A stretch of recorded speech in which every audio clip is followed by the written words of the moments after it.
system's rigged, man, it's time to break free. Eyes wide open, gotta see what I see. Standing on the front lines, fighting for the truth. Lift the veil of lies, it's time to be the proof. Take a stand, don't you back down. Raise your voice, let's shake the town. We're the voices that won't be ignored. Breaking chains, yeah, we're ready for war. With the power of the people, we'll make them see a world of justice, united and free. United and free. United and free. Marching with a purpose, we're taking it higher. Fighting through the struggle, igniting the fire. No more silence, we'll make the noise loud. Together in this battle, standing strong and proud. Injustice fades when courage aligns. Rise up together, break the confines. We're the voices that won't be ignored. Breaking chains, yeah, we're ready for war. With the power of the people, we'll make them see a world of justice, united and free. United and free. United and free. So rise up now, it's our time to shine. Together we'll write a new paradigm.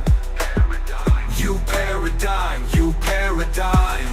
Whoa, whoa. We're the voices that won't be ignored.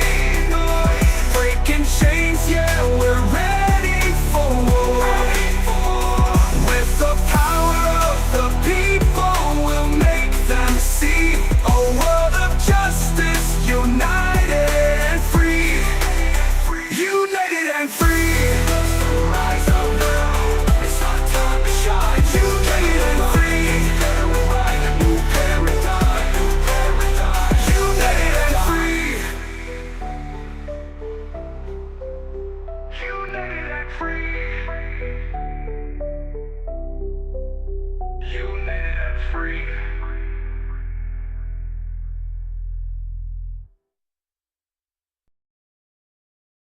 You see, no chains of doubt, we're running free. Equality, we shout out loud. With justice here, we're feeling proud. Justice is a process, watch us rise. We ignite the change, open eyes. Together strong, we'll never fall. Justice is a right for all.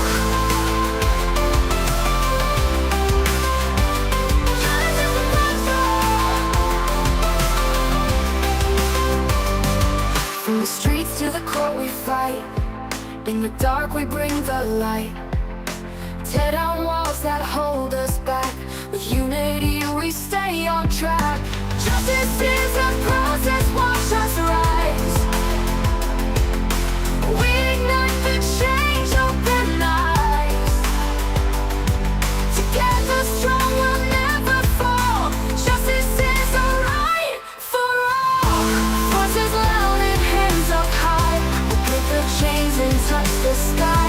With every step we take in stride, justice by our side we ride. In the heart of every place, fight for love and endless grace. No one left out in the cold. Our truths are brave, our stories told.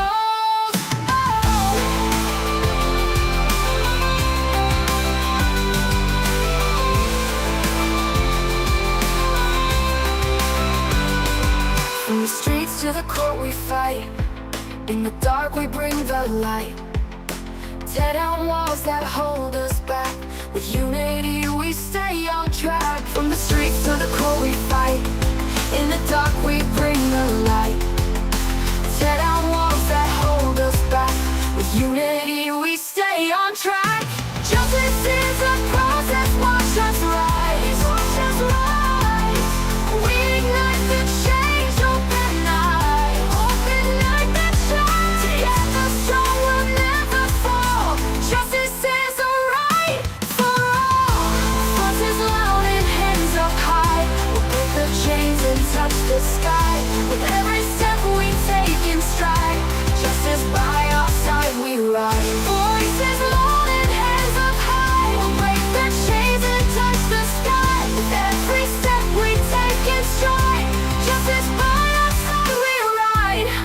heart of every place.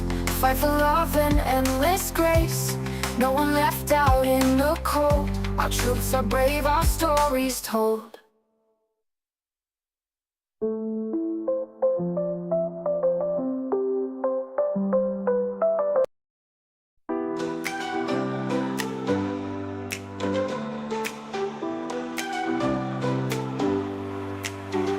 We stand tall for truth, you see. No chains of doubt, we're running free. Equality, we shout out loud. With justice here, we're feeling proud. Justice is a process, watch us rise. We ignite the change, open eyes. Together strong, we'll never fall. Justice is a right for all.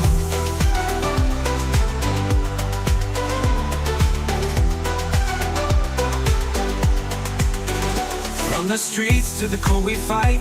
In the dark we bring the light. Tear down walls that hold us back. With unity we stay on track. Justice is a process, watch us rise. We ignite the change, open eyes. Together strong, we'll never fall. Justice is a right for all.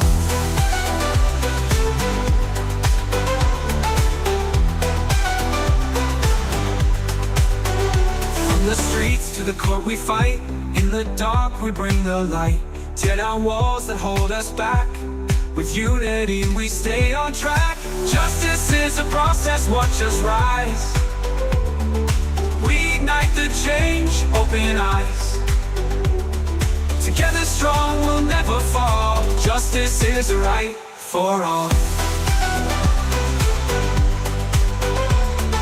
Voices loud and hands up high. We'll break the chains and touch the sky. With every step we take in stride. Justice by our side we ride. In the heart of every place. Fight for love and endless grace. No one left out in the cold. Our truths are brave, our stories told.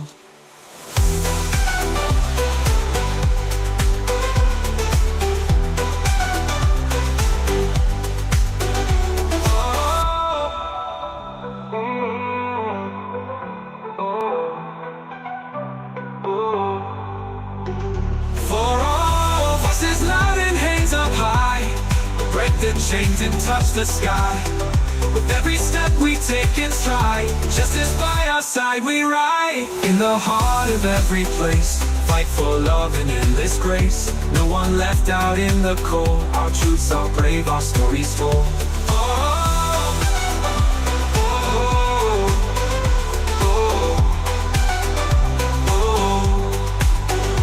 In the heart of every place. Fight for love and endless grace. No one left out in the cold. Our truths are brave, our stories told.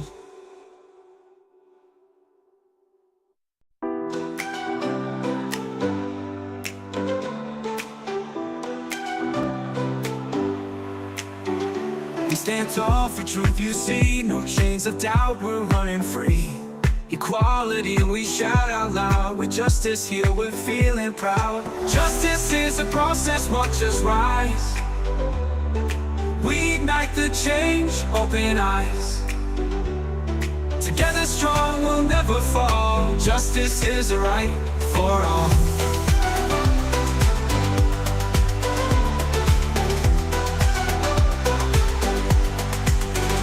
From the streets to the cold we fight. In the dark we bring the light. Tear down walls that hold us back. With unity we stay on track. Justice is a process, watch us rise. We ignite the change, open eyes. Together strong, we'll never fall. Justice is a right for all.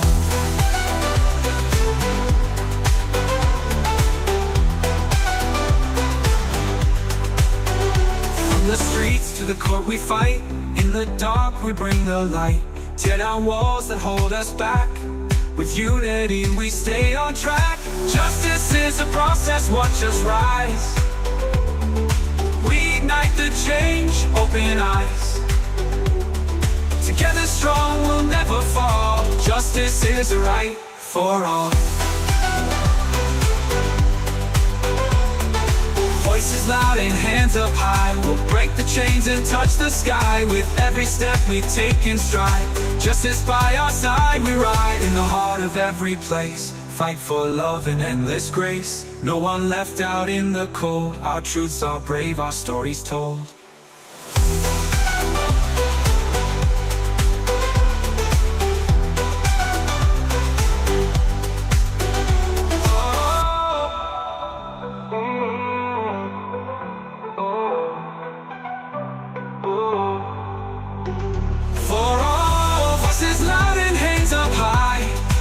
The chains and touch the sky.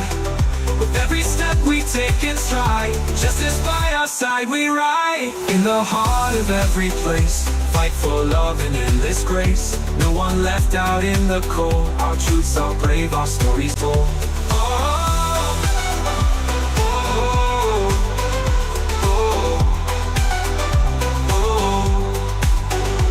In the heart of every place, fight for love and endless grace. No one left out in the cold, our truths are brave, our stories told.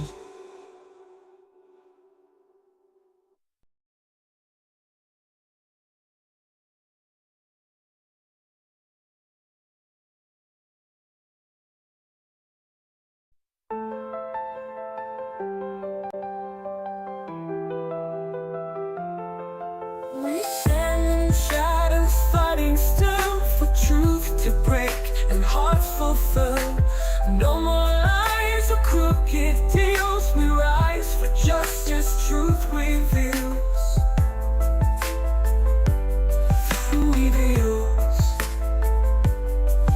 The night may seem so dark and cold, but in our hearts we're brave and bold. Our hopes a fire burning bright. We march for what we know is right. We fight for fairness hand in hand. Together strong we make a stand. With every voice a mighty shout, we'll see the truth without a doubt. No fear will break this chain of steel. With every step our wounds will heal. The time has come to lift the veil. In justice we will never fail.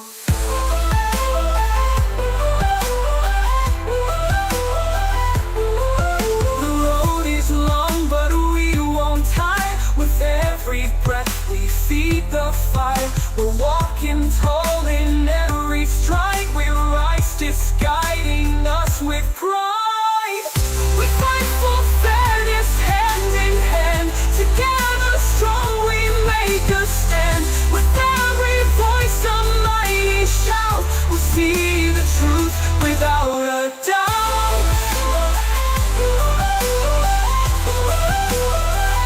Without a doubt. Without a doubt. Without a doubt.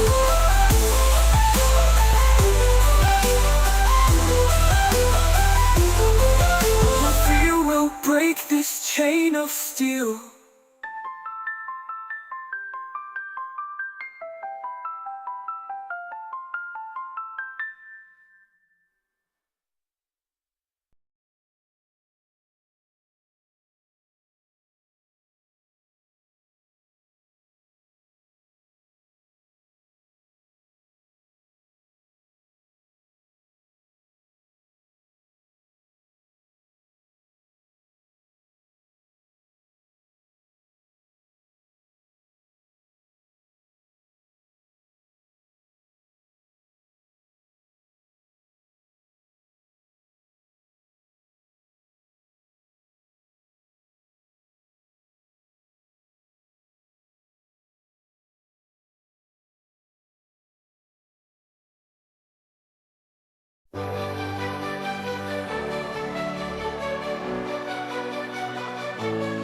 We'll stand in shadow fighting still, for truth to break and hearts fulfill.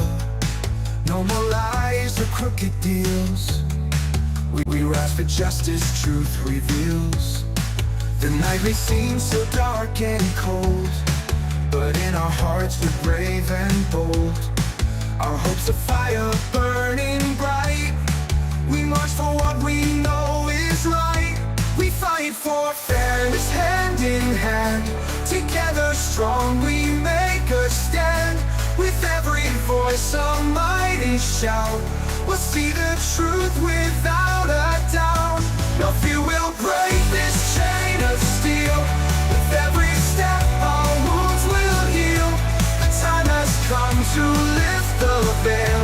In justice we will never fail. The road is long but we won't tire. With every breath we feed the fire. We're walking tall in every stride. With justice guiding us with pride.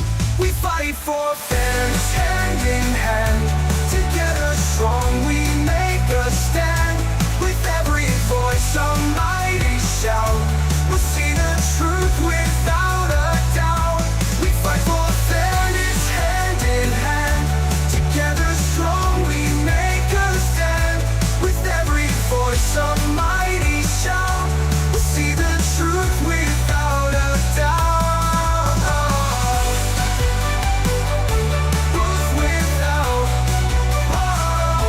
We fight for fairness hand in hand. Together strong we make a stand. With every voice a mighty shout, we'll see the truth without a doubt.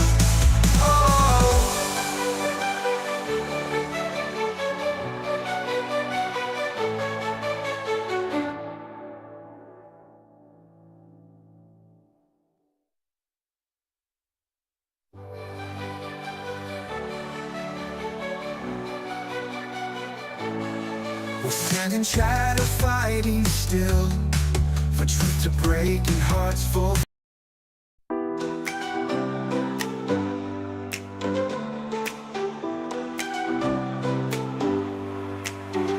We stand tall for truth you see. No chains of doubt, we're running free. Equality we shout out loud. With justice here we're feeling proud. Justice is a process, watch us rise. We ignite the change, open eyes. Together strong we'll never fall. Justice is a right for all.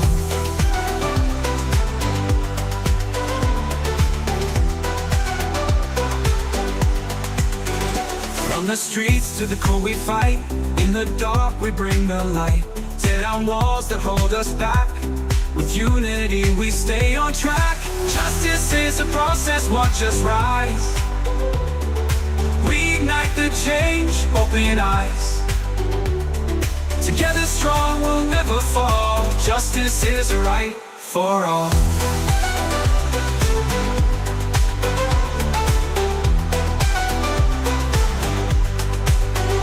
From the streets to the court we fight. In the dark we bring the light. Tear down walls that hold us back. With unity we stay on track. Justice is a process, watch us rise. We ignite the change, open eyes. Together strong we'll never fall. Justice is a right for all. Voices loud and hands up high. We'll break the chains and touch the sky. With every step we take in stride.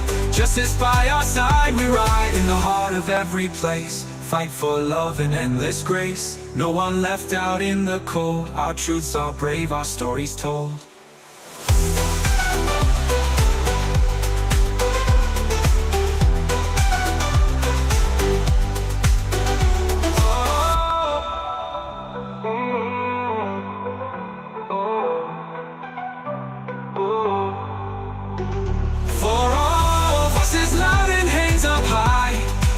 The chains and touch the sky.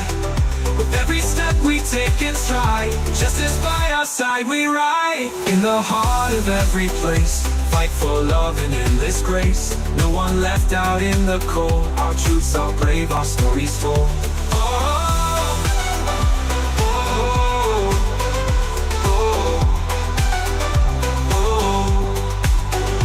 In the heart of every place, fight for love and endless grace. No one left out in the cold. Our truths are brave, our stories told.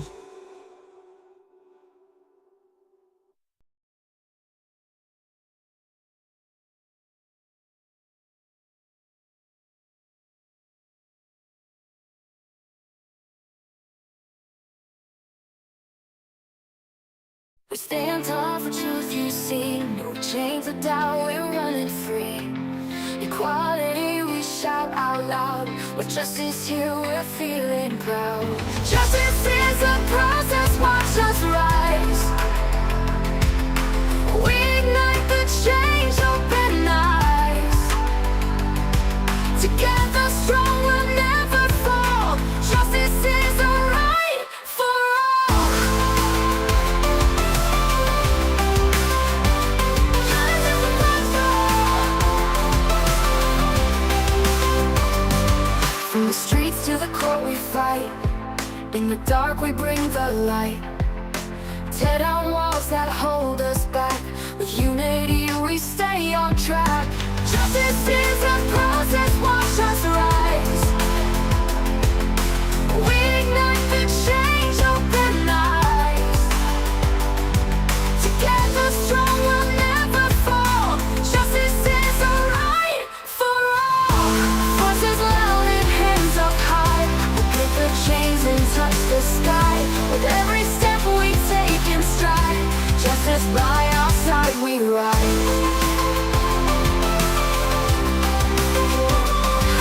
In the heart of every place, fight for love and endless grace. No one left out in the cold. Our truths are brave, our stories told.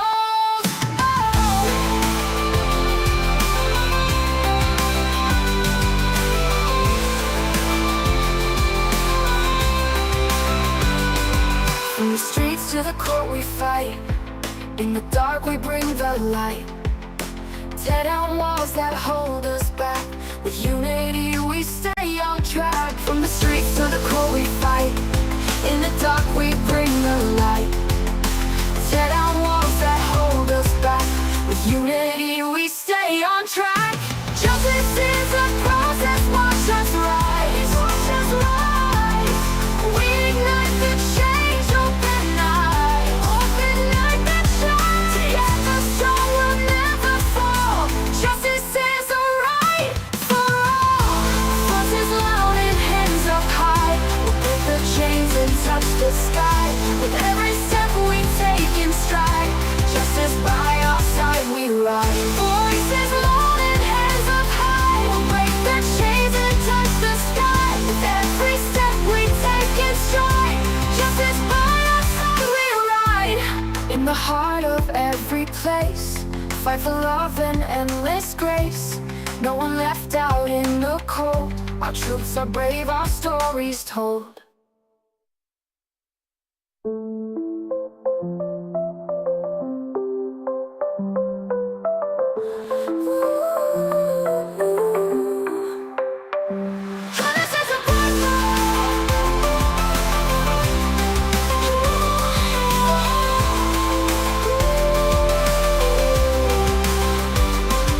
In the heart of every place, fight for love and endless grace. No one left out in the cold. Our truths are brave, our stories told.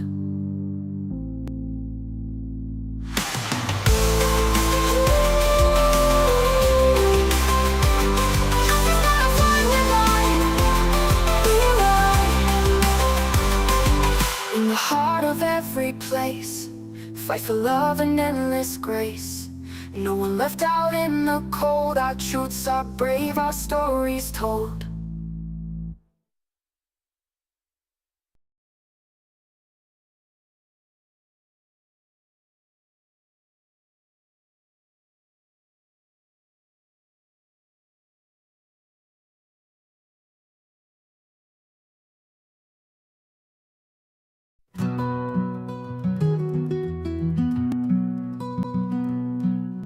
Justice walked the dusty roads, a traveler by and by, with calloused hands and weary eyes beneath the open sky. He'd stop and rest where stories grew in whispers long and tall. For fairness stood his only creed, equality for all.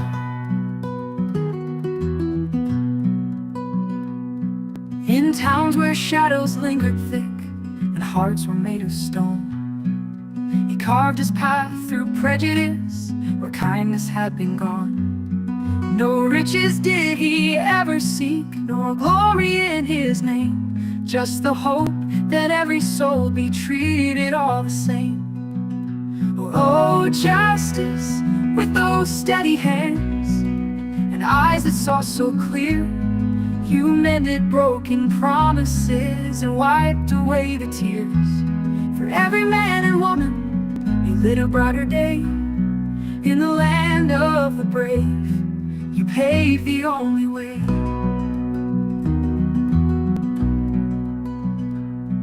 From dusty plains to city streets, he'd speak the simple truth. Freedom lies in fairness, in the wisdom of our youth.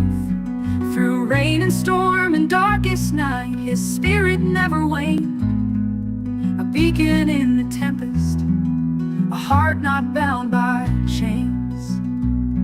They sang of justice in the hills and down the riverside, humble tales of courage and the strength he couldn't hide. With every step he sowed the seeds of unity and trust, and in his wake a garden bloomed where peace began to rust. Now justice in the whispers still walks these roads unseen, and every fight for fairness, in every waking dream, we carry on his legacy. Though miles may stretch afar, with steadfast hands we hold the flame and follow his north star.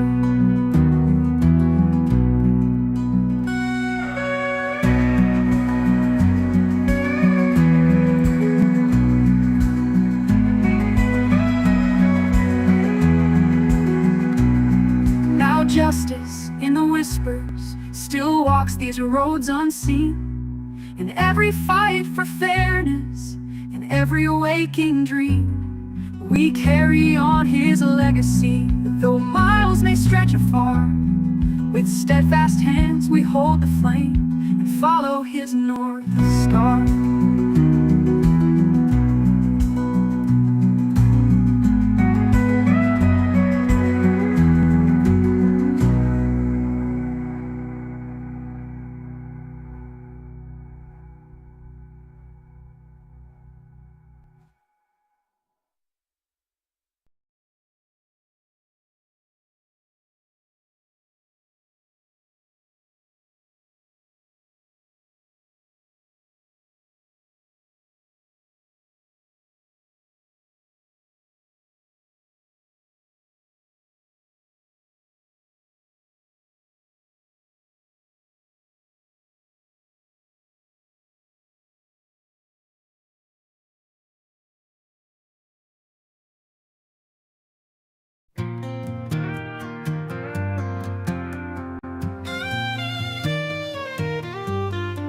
In a small town where the cornfields sway, there's a group that fights through night and day. For those folks the system left behind, they bring justice one case at a time.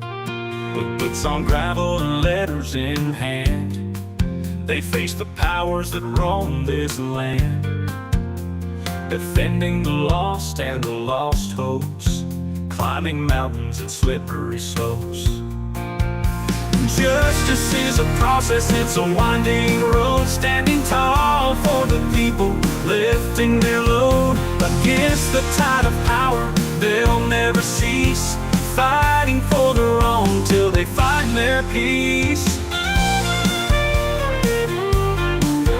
In courtrooms filled with whispered lies, they stand firm with fire in their eyes. With every verdict they carve a path through the burdens of a nation's wrath. From the neon lights to the dusty plains, they chase the truth through tears and pains. Liberation in every word they sing. Justice is a process in everything. Justice is a process, it's a winding road, standing tall for the people, lifting their load. Against the tide of power, they'll never cease, fighting for the wrong till they find their peace.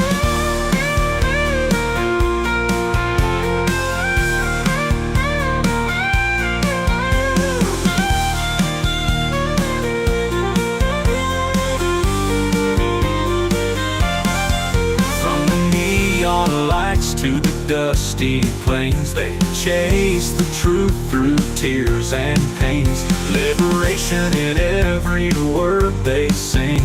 Justice is a process in everything. Justice is a process, it's a winding road. Standing tall for the people, lifting their load. Against the tide of power, they'll never cease. Fighting for the wrong till they find their peace. They find their peace. In a small town where the cornfields sway, there's a group that fights through night and day.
Justice walked the dusty roads, traveler by and by, with calloused hands and weary eyes beneath the open sky.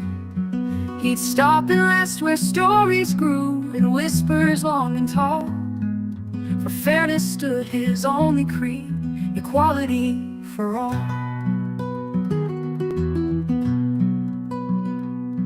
In towns where shadows lingered thick and hearts were made of stone, he carved his path through prejudice where kindness had been gone. No riches did he ever seek, nor glory in his name, just the hope that every soul be treated all the same. Oh, justice with those steady hands and eyes that saw so clear. You mended broken promises and wiped away the tears. For every man and woman, you lit a brighter day. In the land of the brave, you paved the only way.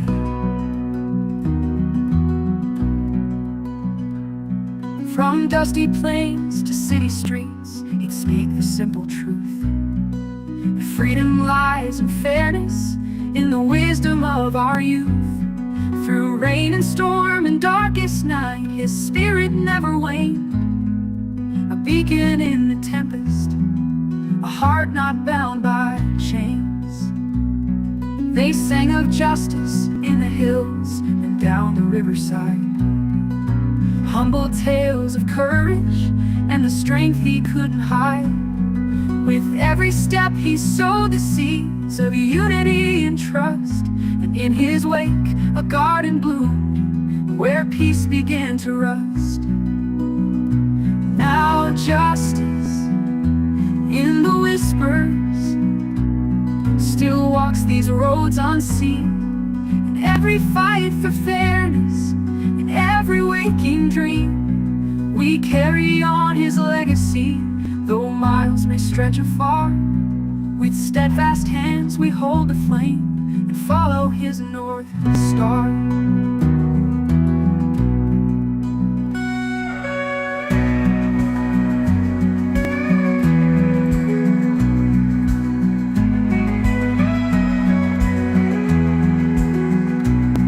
Now justice in the whispers still walks these roads unseen, in every fight for fairness, in every waking dream.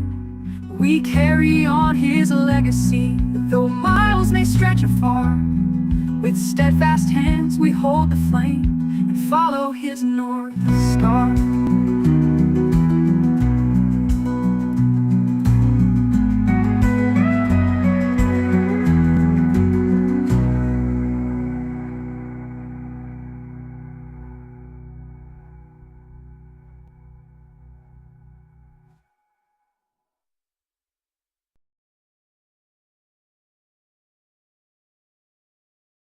We stand tall for truth, you see. No chains of doubt, we're running free.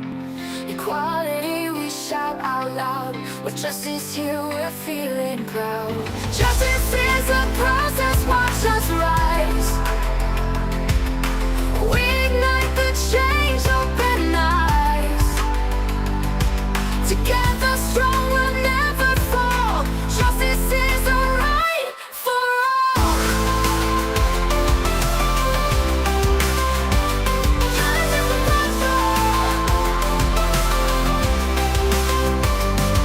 From the streets to the court we fight. In the dark we bring the light. Tear down walls that hold us back. With unity we stay on track. Justice is a process, watch us rise. We ignite the change, open eyes. Together strong, we'll never fall. Justice is a right for all. Voices loud and hands up high. We'll break the chains and touch the sky. With every step we take in stride, justice by our side we ride.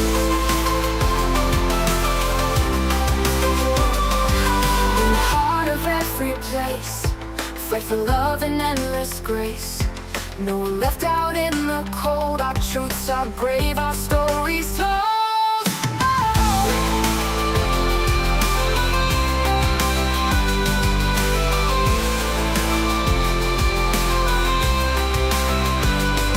From the streets to the court we fight. In the dark we bring the light. Tear down walls that hold us back. With unity we stay on track. From the streets to the court we fight. In the dark we bring the light. Tear down walls that hold us back. With unity we stay on track. Justice is a process, watch us rise. Watch us rise. We ignite the change, open eyes. Open like the shine. Together strong, we'll never fall.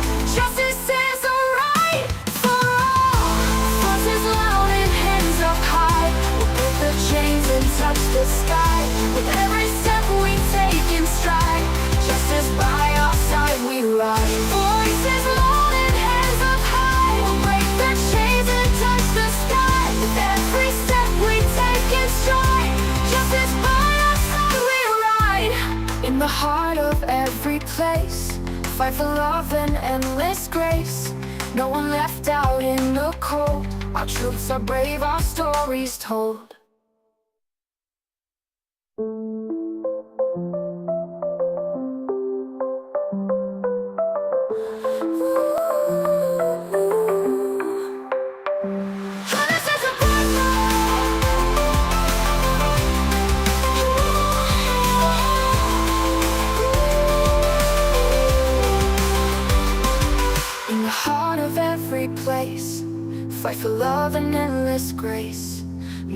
left out in the cold. Our truths are brave, our stories told.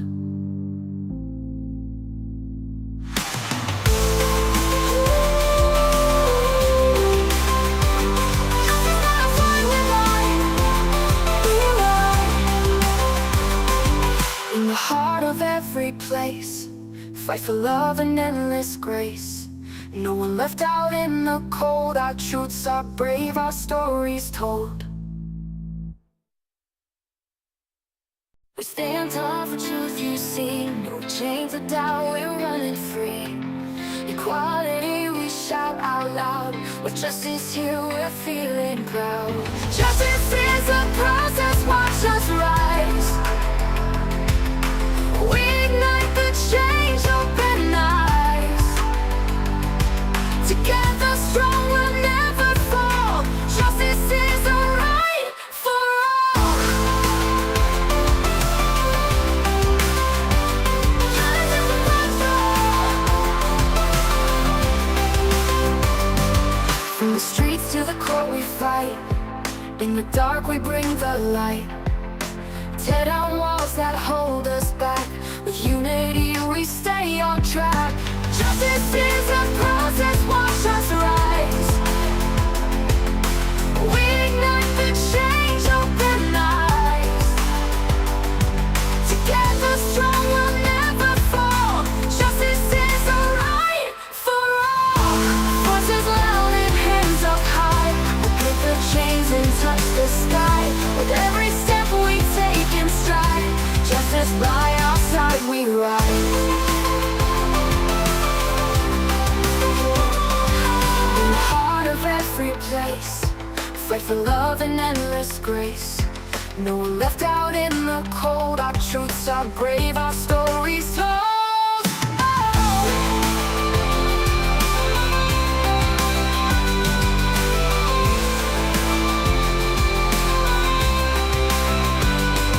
From the streets to the court we fight. In the dark we bring the light. Tear down walls that hold us back. With unity we stay on track. From the streets to the court we fight. In the dark we bring the light.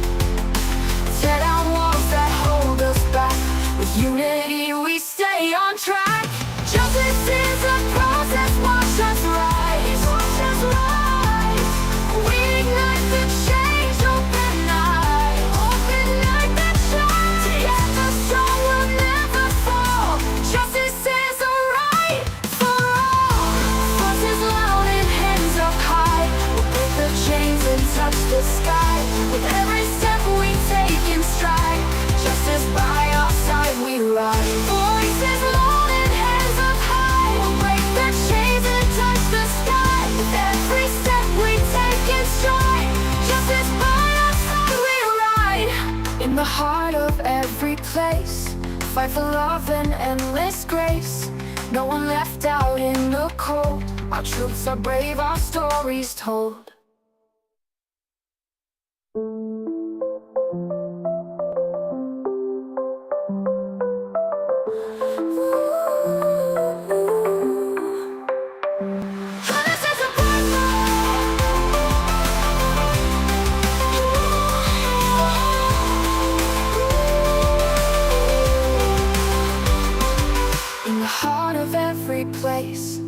Fight for love and endless grace. No one left out in the cold. Our truths are brave, our stories told.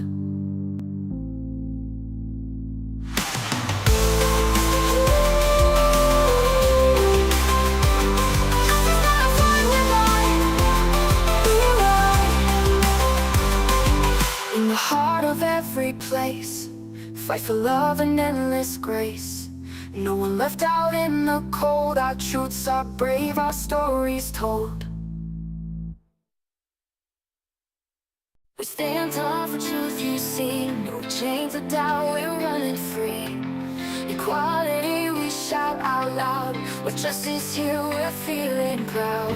Justice is a process, watch us rise.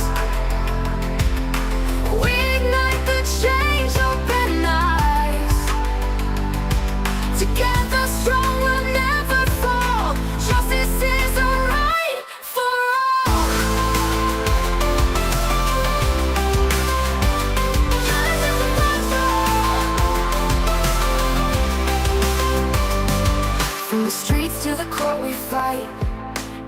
dark we bring the light. Tear down walls that hold us back. With unity we stay on track. Justice is a process, watch us rise. We ignite the change, open eyes. Together strong, we'll never fall. Justice is a right for all. Voices loud and hands up high. We'll break the chains and touch the sky. With every step we take in stride, justice by our side we ride. In the heart of every place, fight for love and endless grace. No one left out in the cold. Our truths are brave, our stories told.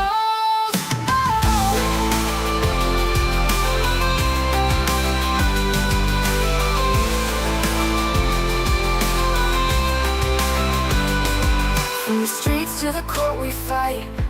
In the dark we bring the light. Tear down walls that hold us back. With unity we stay on track. From the streets to the court we fight. In the dark we bring the light. Tear down walls that hold us back. With unity we stay on track. Justice is a process, watch us rise. Watch us rise. We ignite the change, open eyes. Open eyes that shine. Together strong, we'll never fall. Justice is a right for all. Voices loud and hands up high. We'll break the chains and touch the sky. With every step we take in stride, justice by our side we ride. Voices loud and hands up high. We'll break the chains and touch the sky. With every step we take in stride, justice by our side we ride.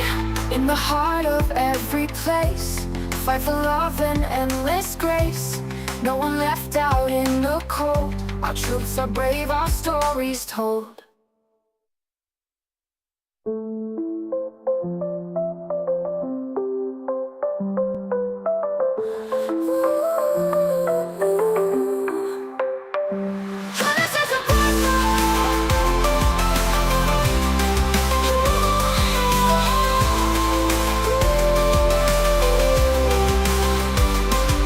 In the heart of every place, fight for love and endless grace.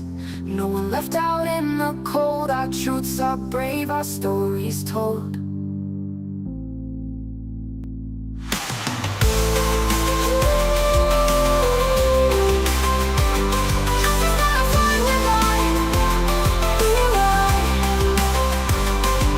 In the heart of every place, fight for love and endless grace.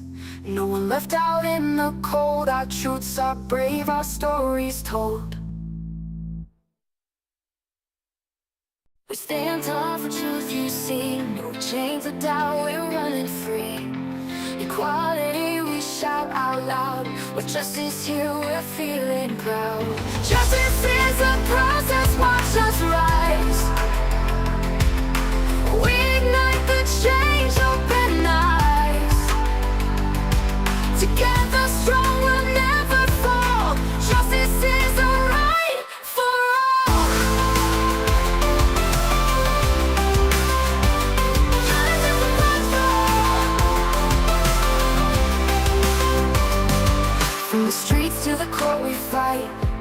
In the dark we bring the light. Tear down walls that hold us back. With unity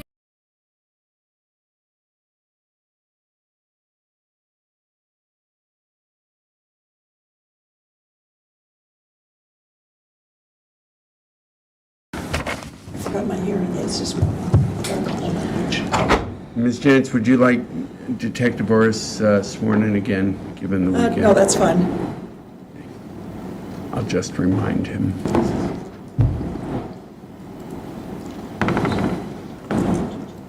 Will we be starting where we left off with the I think I'm interview? maybe a minute back, Okay. but yes.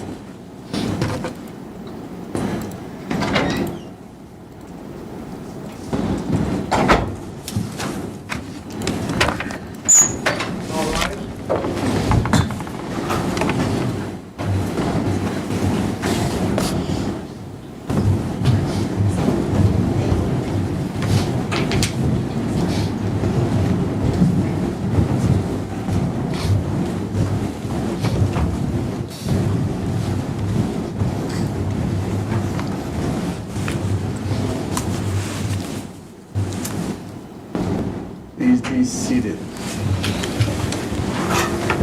Good morning, everyone. I hope you each had a good weekend. I'll start with my usual questions. First of all 16 members of the jury are present and accounted for. Did any of you learn anything about this case over the weekend? Any of you discussed this matter with any other individual over the weekend? Did you read any news accounts of the events? Again, on all three of those questions, I'm seeing 16 shakes of the head no.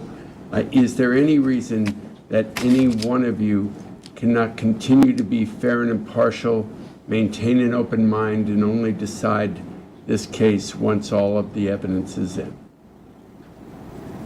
And seeing shakes. If anyone feels that they can't, please raise your hand. Okay, seeing none, we'll continue with the trial.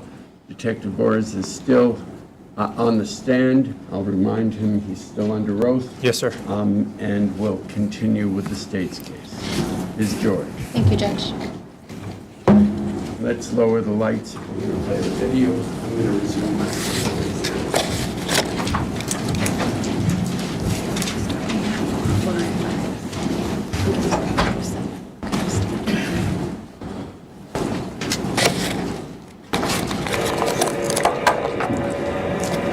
I wish it didn't happen. I wish I could turn back time.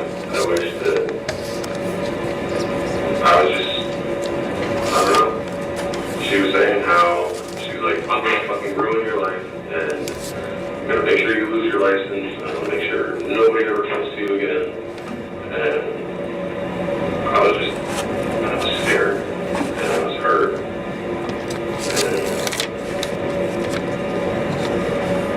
And why was she saying that? I don't know. I don't know, James. Like, it was ridiculous. Like, she literally was trying to break me down any way that she would, like, I don't know if you've ever just, like, wanted to be a dick, but, I mean, I don't do it that well, like, so, yeah, like, I'm usually just like, okay, like, you'll talk about it, fix it, you know, whatever, but... So you thought she was being kind of like a dick just to be a dick? Yeah. Alright. You know, like, I don't think that, you know what I mean, like, I suppose it would be like, if I mean, I told you guys, and you're just both like looking at me, you know, but I'm sure you're thinking like, wow, this dude, what the fuck? You know, like, what pushes a man to do such a thing? Like, I would never do that. And not believe me. If you would have asked me last week, I would have said the same thing. Look, I don't think I've ever been here. And our job isn't, we're not sitting here to judge you, Joe. That's not our job. We're fact finders, and, you know, we talk to people for a living. You know, this isn't the first time that we've talked to people that sat across the table and said that they regret things that they've done, and they've done bad things. And it probably won't be the last time. We'll probably have a couple more days. Maybe. Hope not. I think the other important thing I wanted to just circle back to is the timeline of Friday. So, you know, when you come from New Hampshire to Vermont, you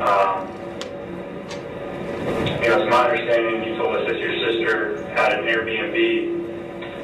And I just want to clarify, because I think you said basically put it in park and the argument with Emily basically starts.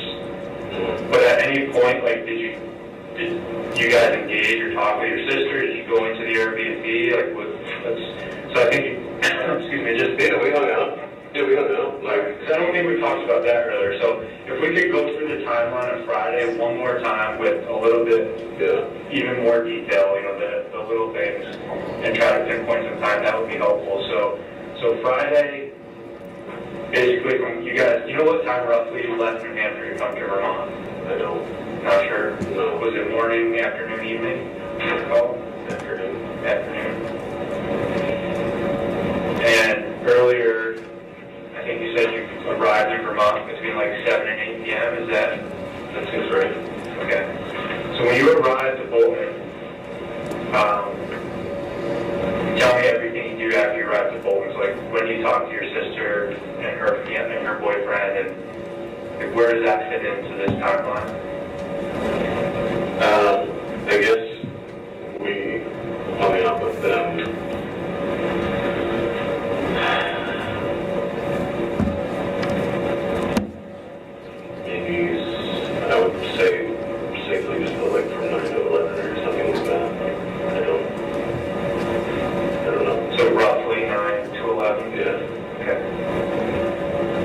how's that interaction with you and your sister, or Emily and your sister? Was like everyone getting along?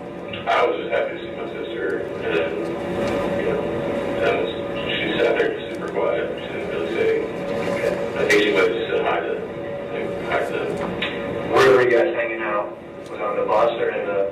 It wasn't in the Airbnb? No. Did you ever go in the Airbnb? I showered in there and had some coffee in there. Okay. The next morning. Okay.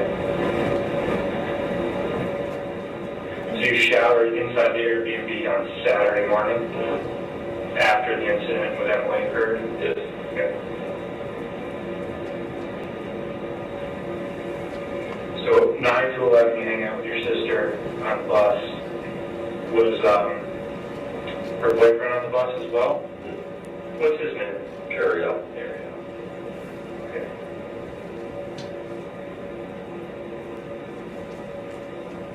And what happens around 11 on Friday night?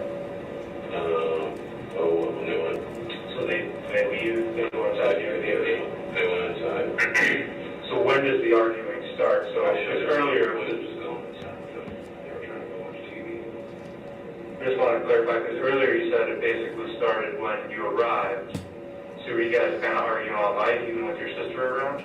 No, like I said, when Nikki and Ariel pulled up, I was like, hey, what's up? Then Em went quiet. She said hi to them. And then, I don't know, we like sat in there and caught up for, it seemed like an hour and a half or so. Like, so she was just sitting up there quietly, like, and then they're like, come inside and watch Netflix. Let me see what she wants to do. They're like, okay, we'll do so much. And then I was like, what are you trying to do? She then said, I don't feel good. I don't want to go in. Maybe we should go in. Let's just go in. No, I don't want to go in. Fuck those people. Like, fuck this place. Fuck you.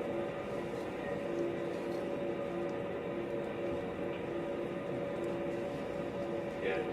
So they're just, so your sister Ariel's kind of going in for the night, and kind of the decision for you and Emily to go in or not to go in, was that the starting point of like, they argued, like, of Emily kind of cursing at you kind of that night? No, that was like, I told you as soon as I threw in the park, like, Okay. whatever this is right here. Yeah, so it was all night. Yeah, like as soon as I turned around, like, hey, you good? And then she was not good. And then, so from, roughly 11 o'clock when they go inside, how long, what time period goes by? How long before you shoot Emily? Couple hours, a few hours. You're not sure? I was drinking, Okay. so Tell me about that. vodka. Yeah. I was drinking vodka. Okay. Yeah. How? I drank some wine too. Okay. Some red wine. How much vodka had you had?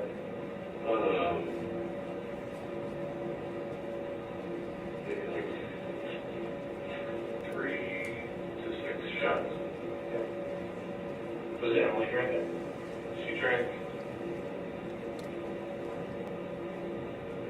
She just drank some of mine, right?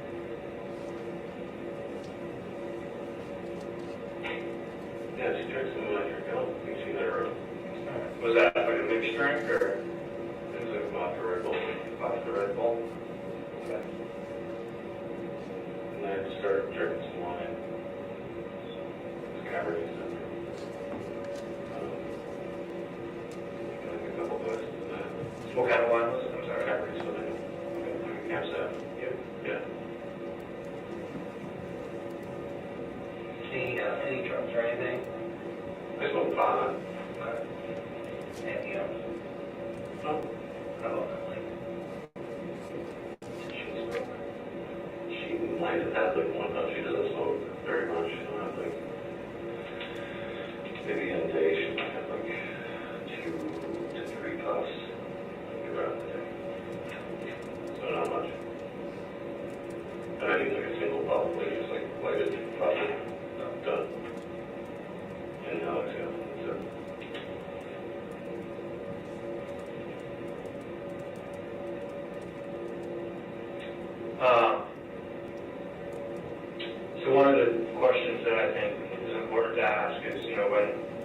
earlier we talked about the incident where, you know, Emily's kind of, you guys are arguing, you described her hitting you multiple times, and then she goes to lay down on the bed.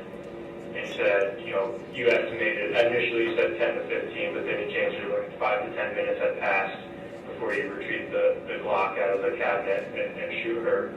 I mean, I think it's important to ask, and I think Emily's family and a lot of people will wonder, like, why didn't you just leave the bus? If she's laying down, the physical altercation of her hitting you is done, how come you didn't just leave? Something in my mind told me that it wasn't going to stop until it stopped. First decision ever. Would you understand if people said, well, it had stopped? Oh, I don't mean like that particular thing. I meant like it had just been escalating, and like I didn't see like it. What describe Emily to me? I never met her, obviously. Is she tall, short? She's like 5'1", 130 pounds. 5'1", 130 pounds.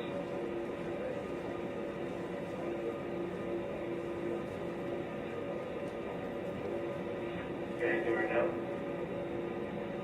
So I think we're going to step out for a minute. Do you need more coffee or water or anything? No, I have both. You have both? You have to use the bathroom? No. Okay. I think those are your chips. No, you can eat them. I don't eat chips. Oh, you don't? Oh, no. Starches.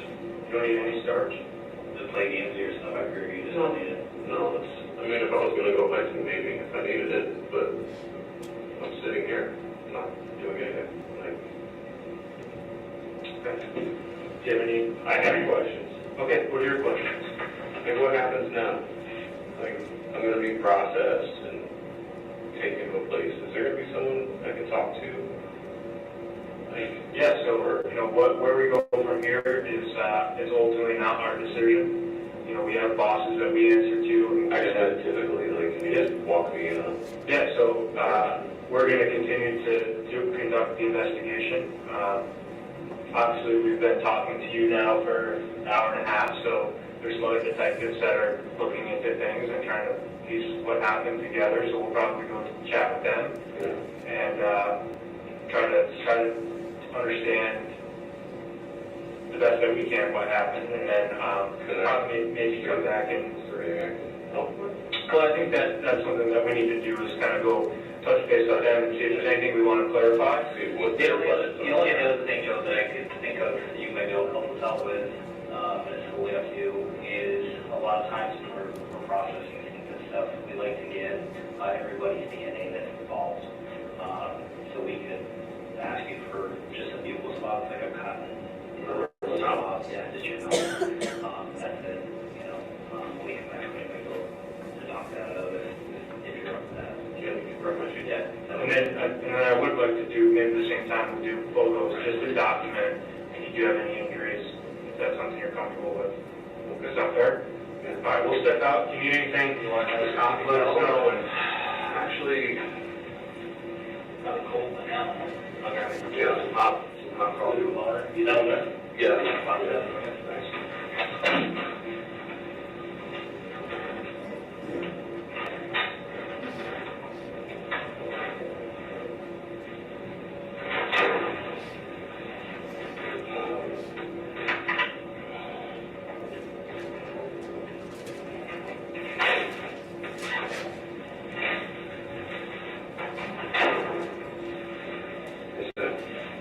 Kelly, feel better? Not really. No? Not really.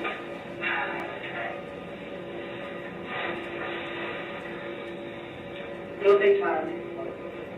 Just a little bit here and there. That's something that's gonna happen overnight. Yeah. I asked them if they were going to take me somewhere where I would have an opportunity to talk to someone. Like now, Yeah, it's personnel, yeah, we can get people for you. We have those resources. Yeah. Yeah, that would probably be a good thing. I don't know that. Like their job is to ask questions and stuff, but I feel like they're really just. I need someone who's an expert at scrambled brains and how to help me use my mind again. Absolutely. And yeah, we have those resources for you. Yeah.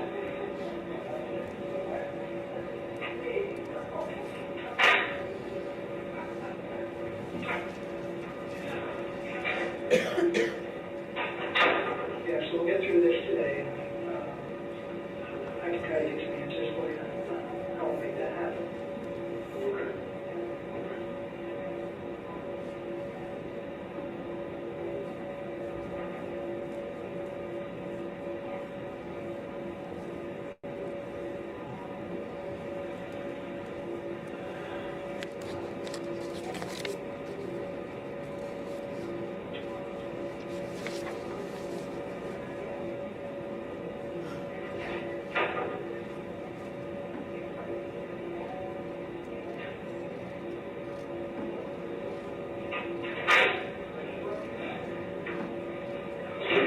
Are you on?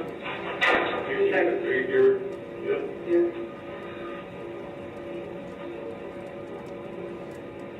So how does it work? Like, do you guys all work with the same people, or like, is this like their case, like James and Seth? So I work with James and Seth. Oh, so you're also, so it's all in one team? Yeah, we work as a team. We go around the state. So we all work at different barracks when something happens like this, so there's an issue person or death investigation, we all work together on it. And then we work with several other detectives and troopers from around the state, wherever we happen to be working. So it's a total team effort. A lot of moving parts.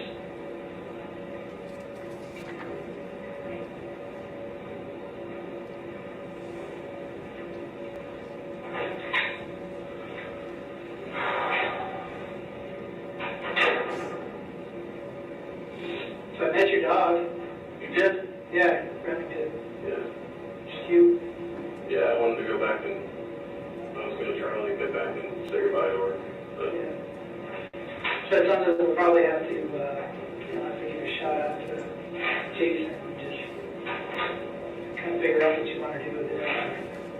Yeah. They were okay today keeping her. She's safe, we saw her. Yeah. Played with her a little bit. Okay. But we'll have to decide what you want to do with her.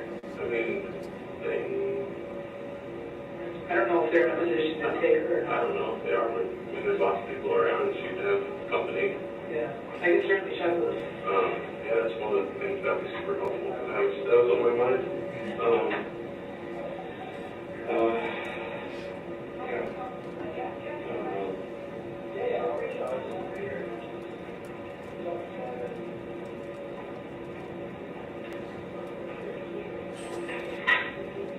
Shoot one decision, 3 seconds of my life. I couldn't even, like hearing James say, like, why can't you just like leave?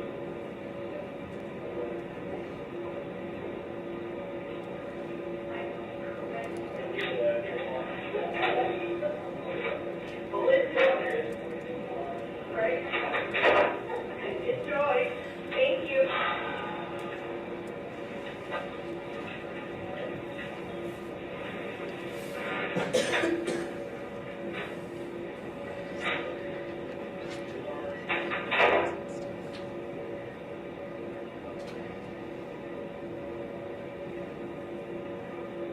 So what kind of dog is she?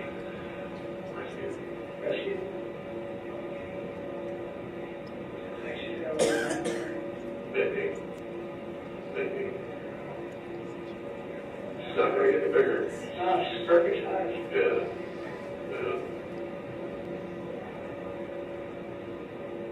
She's a perfect dog. Like, she literally doesn't, I mean, you saw her. Yeah. Like, aside from like a little bit of barking, when she first went to meet somebody new and like a little bit of jumping because he gets excited for some love. But How old is she? she's going to be 2 in a couple weeks, and not holding. You get her here in Vermont or in New Hampshire? Apparently those are the only 2 cups we got in the barracks, Joe. Let me dump this out and get you a hotter one. Thank you.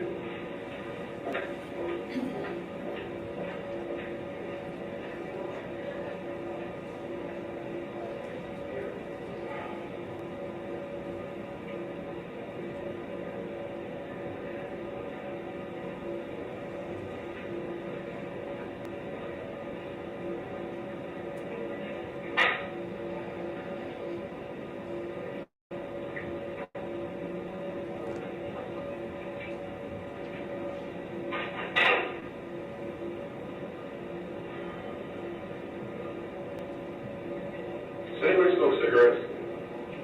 I would have to check. Did, I can try to buy them. could you find a cigarette? I can try. Is that something that Yeah, I can try. am I allowed to have a cigarette?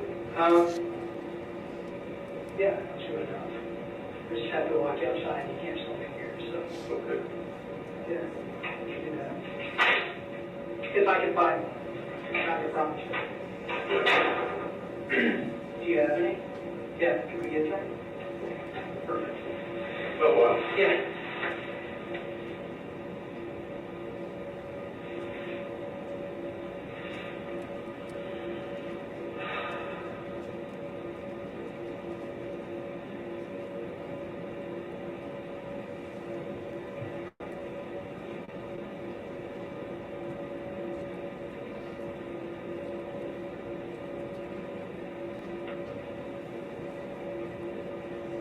Let's just wait and see what Jason have left to say.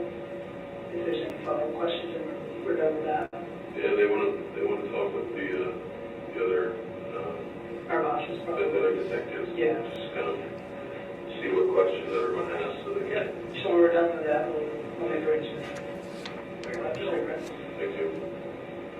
Thank you. So, take you out. You need a smoke? Yes. See if I can find some. Yeah, one of the guys just went to grab some, so maybe you and I can take him out. I wish somebody would take me in. I don't know what the fuck is wrong with me.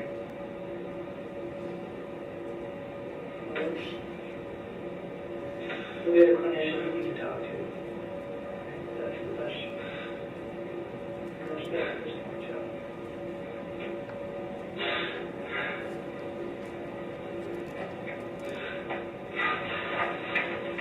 Thank you very much.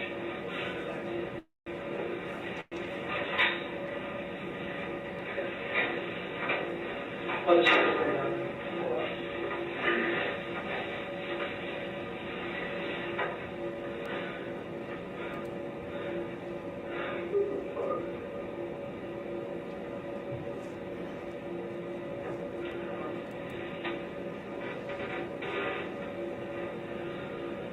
You say you've been doing this for 20 years, right?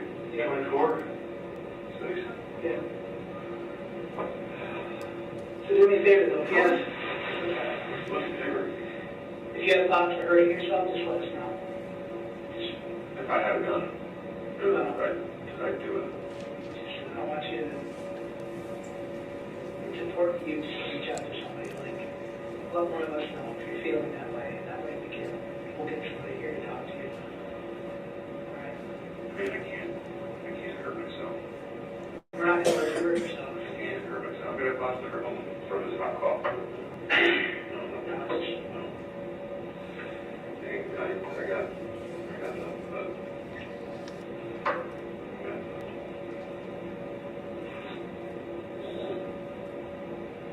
So hot.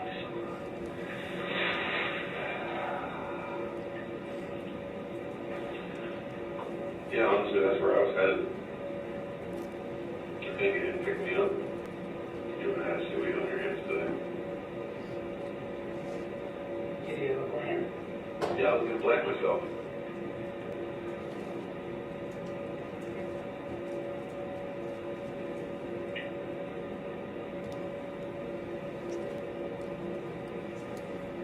be the person I think I am and the person that I am. So now they're not the same anymore, and I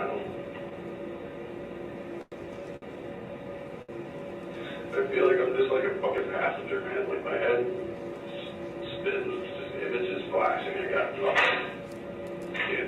can't use my body. Like it just, I don't know. I never felt this way my whole life.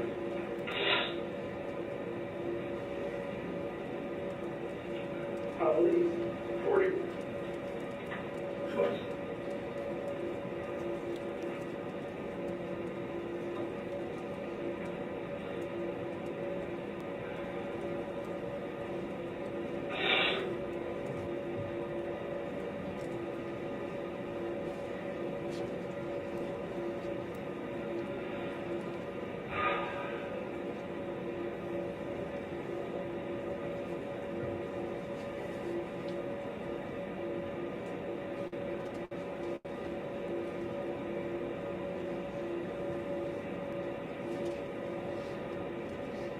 So past this part, how much do you know about like the next part?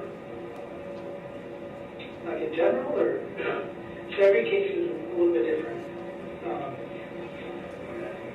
You know, first of all, the other detectives are going to want to make sure that what you're saying is true. And I haven't read it, but Yes, you're right. I haven't read it. That's first and foremost. Yeah. Yeah, I mean, we're going to verify some stuff, and then, Yeah. you know, Cigarette time. yeah. You want one? Oh my That's fuck, what I heard. Jesus. We'll walk out with you. Okay. Thanks, Sam.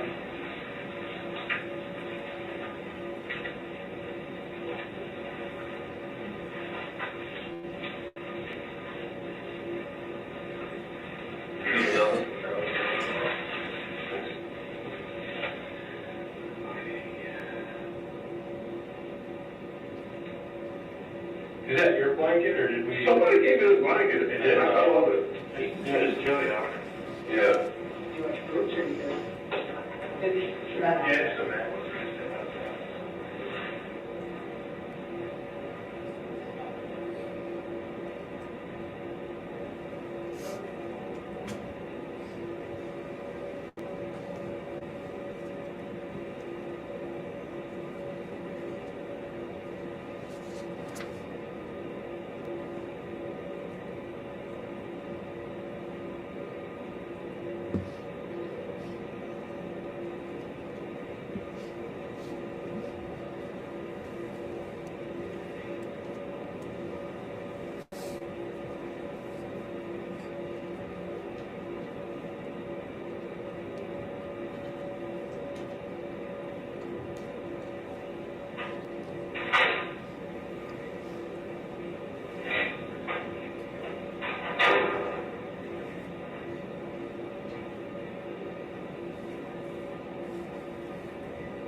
So this is just a consent form. I gotta fill it out here.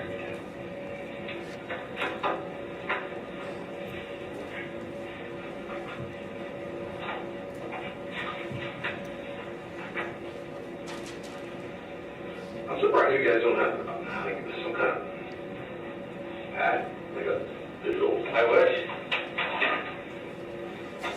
A lot easier. Right. While I'm writing this about the future, something that's kind of coming to mind, and again, I haven't been on the bus, but, you know, everything that you're telling us, I'd imagine was extremely messy, and there had to be blood everywhere. A little bit, wasn't it? I mean, to cut arms and legs and a head, that's gotta be pools of blood, right? No, No? no. Not full of blood. Maybe What was it like? maybe like somebody spilled Gatorade. Like a full Gatorade? Maybe like a full, I don't know, like a 16 ounce or something. Well, how soon after shooting Emily did you cut her up?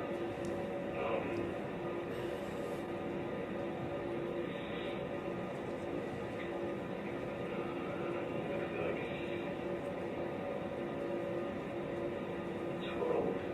15 hours or something like that. So 12 to 15 hours after. Did you have to clean up any like mess from doing that? It was a little messy, so I cleaned it up. Tell me about cleaning it up. I just wiped it up and put the links in bags, and they're in the bags. The sprays and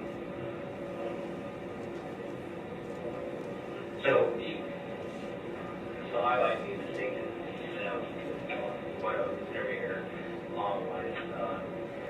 So we talked about, we essentially shot her in the vent.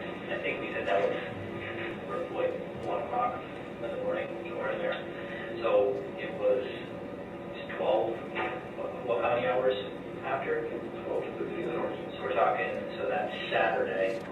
So we're talking 3 o'clock in the afternoon on Saturday. Like, Well, because midnight to noon is 12 hours, and another 3 hours would be 3 on Saturday, 3 p.m. on Saturday. might have been So is that accurate? I don't want to put words in my mind. that, yeah. Okay. Yeah, And where was that? Was that at the parking lot? No, it wasn't at Bolton, it was in So Where in St. Albans? I'm sorry. where the bus is now, at Bolton. So like, Yeah. okay, so we're all on the same page. So the cutting of Emily's body occurred inside the bus while it was parked at the lanes. Correct. in the, I might have missed it earlier too. So that you were parked somewhere near the Airbnb. That's the impression I got. Right. Where exactly were you parked? There, I don't know the area. There's a parking lot. So there's a parking lot. So you were parked. It's like a building. Okay. The condos and then parking lot. Right outside the Gotcha. building. Gotcha. So essentially she was complete, whole, and then you drove back to the lane. That's where you covered the bags, the shower. Yes. Okay. And then, at any point during this incident with Emily, did you have help from anyone? No one helped you dispose of the body, no one helped you clean up, no one provided any tools? And other than Spencer, did you tell anyone else what happened? The only person I told was Spencer, hey guys. Okay. All right. Do you want to read this? I think what might be helpful, I just kind of thought of this when you said it, was like if I get an aerial shot of that building, and you can just mark on the map like the area you were parked. Does that sound like a might be helpful. Might be helpful. Would you be able to identify it on the aerial map? If it helps you, I can. And this says your name on it, if you want to read that. I can tell you. Like, So what this is this, we talked earlier about the Google swap signature DNA or to process the same. What this is you're giving us your consent for that. And then of the photos. So what it is, I think you might permission to detect the set records and they conduct a complete search of things listed below in their content. I understand I do not have to allow this, no forensic process of enforcement. So essentially we're looking for biological, we're looking for your DNA, and then other, they're going to be just photos so we can document if you have any injuries, you know, if you have some bruises that you might not be able to see, that could show in photos. okay. Yes. So if you're in agreement with that, what I'll do is have you sign here, and then date and time it, and I'll witness it for you.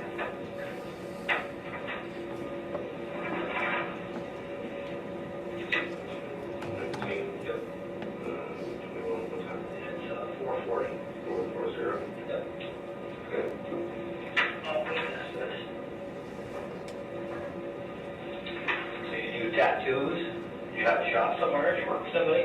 I used to do tattooing in like tattoo shops, and you know, I just kind of freelance. Somebody will message me if they want something, and set up the time and the design they want, and then we'll get together and do it.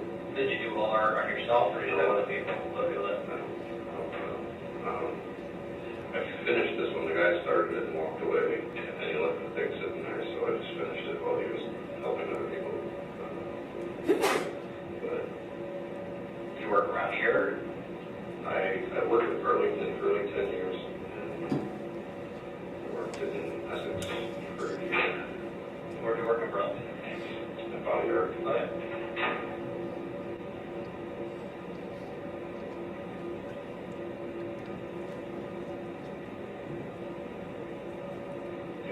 Yeah, I got family crest.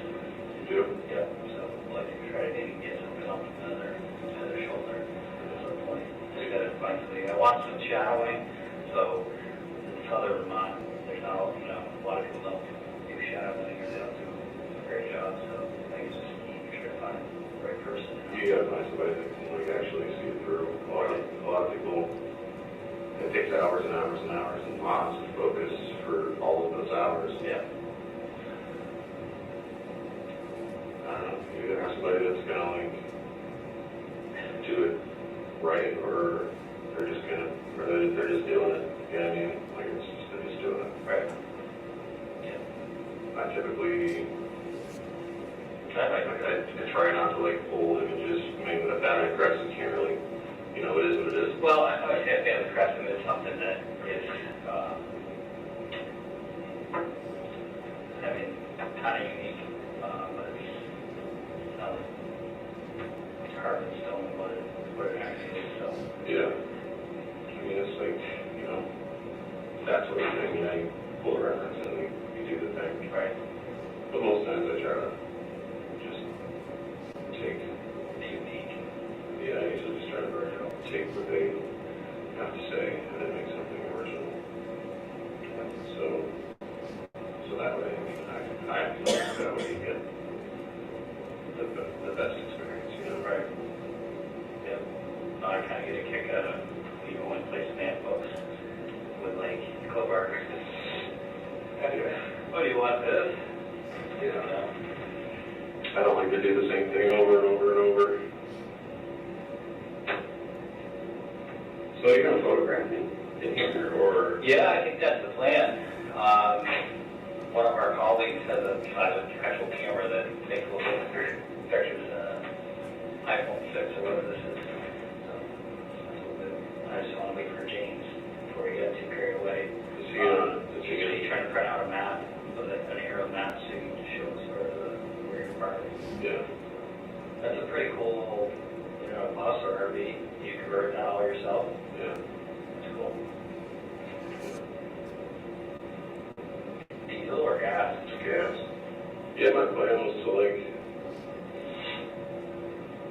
we had a plan to work safe, and then travel, go see, you know, Yellowstone, and the Canyon, and Joshua Tree, Colorado, you know, just,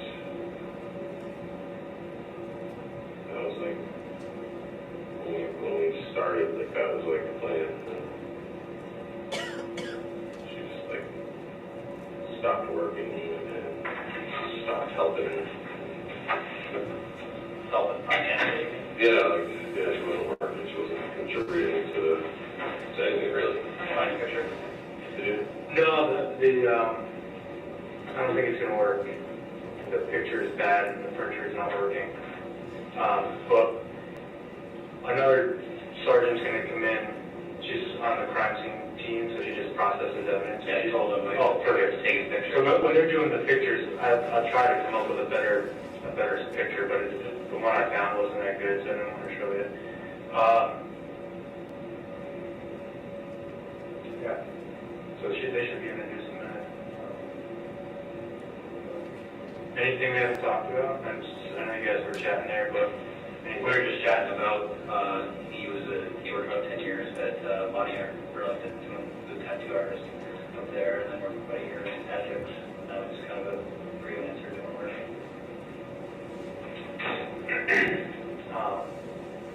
something else that kind of comes to mind, you know, having this open conversation that might as well ask is like, you know,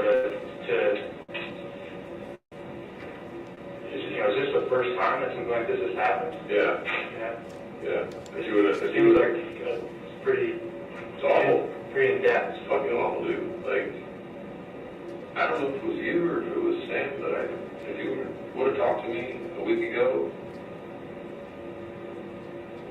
it would have been on the top of the list of things that I would never do. But it was such a fucking brutal week. Like nonstop, like, it's like morning to night. I don't know what the hell happened. It was just like a complete change. Something in me, I don't know if I was talking to you or Sam, or like, maybe it was you when you said when I need to sleep. Fucking, like, my brain was like, no, like, it's not gonna stop. Like, you have to stop her now.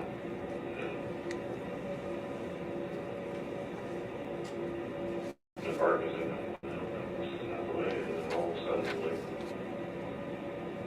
I don't know, like, I just had this like wave come over me, and then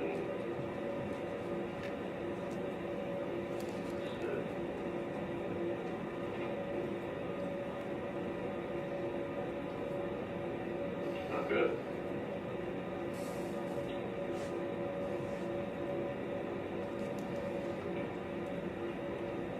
All right.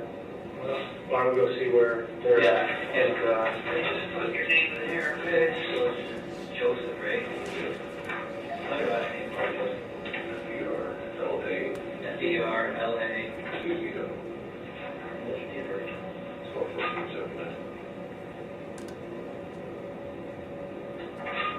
Actually, I guess if you had written your phone number, but I didn't give you an address. What's your current address? Current, I guess, like, I guess now the line. Okay. Well, I know I was going to ask you, so at some point throughout the investigation, we're going to probably take a look at your phone, okay? So it'll be easier for us to access your phone if we have your passcode. Yeah. What is that? 012779. Do you know where your phone is now? It's in my Jeep. In Jeep?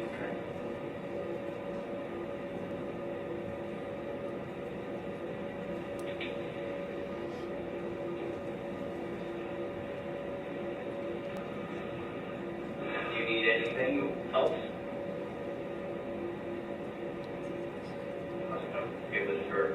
Good with coffee. Oh, yeah,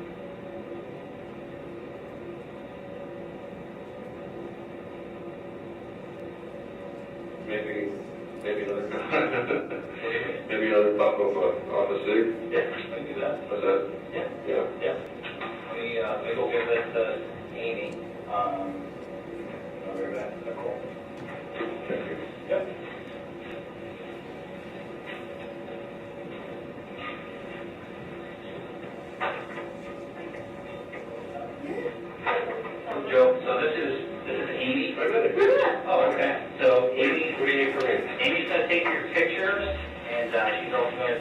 your vehicle swab. So swab of the inside of your mouth. Yep, just like that. Big Q-tip.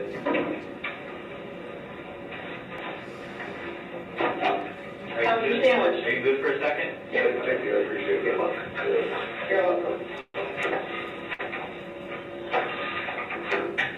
Nice big full size of Robbie. Robbie. Robbie. How are you, Robbie? Yeah, great. Great, awful, but we're getting through it. All right.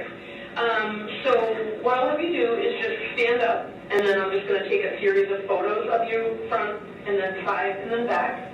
And then let me just see your hands. I know it sounds like you showered and everything, right? Yeah. So I'll probably just take a picture of your hands. And then the buccal swabs are super easy. You just open your mouth. We take 2 swabs on one side, 2 swabs on the other. And then, yeah, I don't think we're going to need to swab your hands, but we'll take it from there. So I'll just have you stand against the wall. Here? Yeah. Yeah. Did you have your sweats on underneath? Yeah. Oh. I was like, where'd you get those sweaties? All right.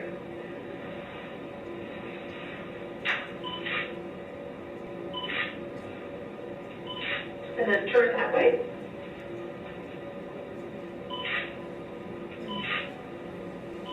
And then turn and face the wall.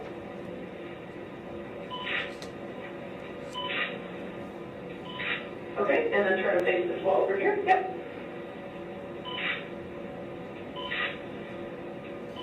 Okay, and then let me see, hold out both your hands like this for me.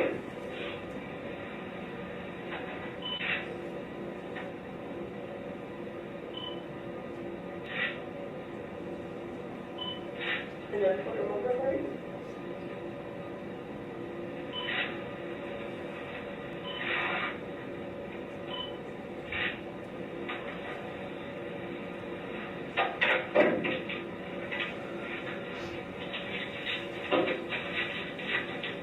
Alright, so we can label envelopes on that with, we'll do right cheek first.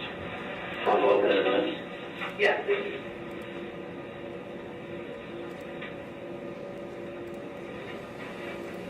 Just put an R on there.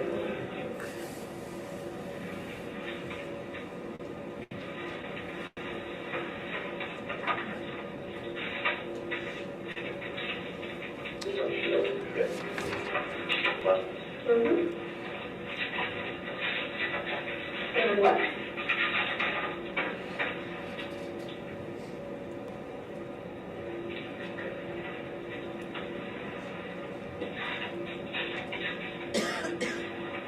And then, tell me, I'll be right back. Did you go for a second? Sure. Yeah.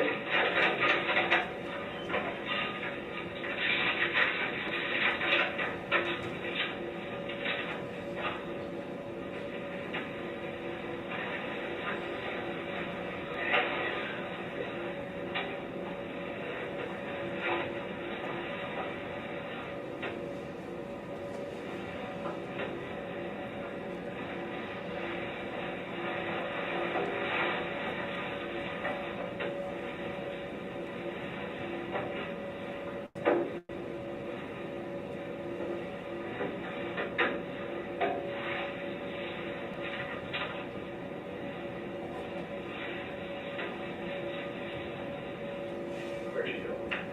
He just want to get something, I'm not sure. It's just out in the hallway. Okay, so I'm not going to do swabs for your hands, but, all right, so I have not watched your interview, but my understanding is that there was some kind of physical altercation with you and Emily, and that you may have been struck, hit, kicked, something like that. Will you consent to me taking photographs of you without clothing on? And if you're not comfortable with it being me, I can have Robbie do it, to see if there's any bruising on you, or marks, or cuts, or anything like that. I don't know. Actually, naked? Well, you don't have to be totally naked, no. I mean, we can get, like, I could do chest and maybe legs if you have underwear on. If you're willing to let me, as part of the consent, to do photographs of your body as well? Okay.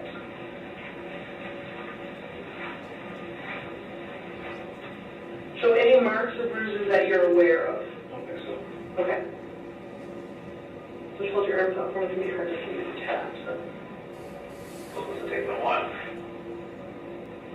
There was like, I know I got hit in this arm, I know I got hit here, I know I got hit here, I know I got kicked here, but I don't have any. No marks. All right, turn for me. Let me just check that. You said in your side somewhere? And then your neck? Whereabouts again? Somewhere over here. Okay. All right. Well, let's just do some photos. What's that? Is there anything, I can't see that. I can't. It's hard to I can see. see with the tattoo. Yeah. But I mean, there isn't one. There's not a tattoo up here, so.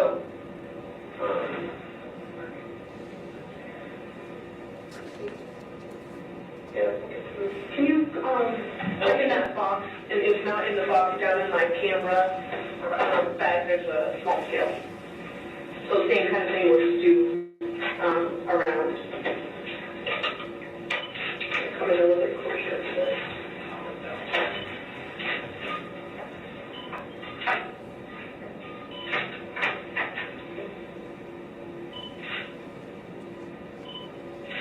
Okay, and then turn for me.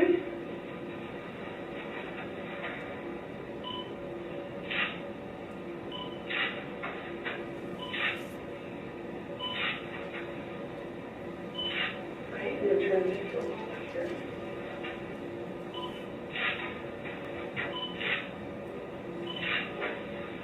No, All sorry. right, no, don't worry. You good? No? Yeah. Alright.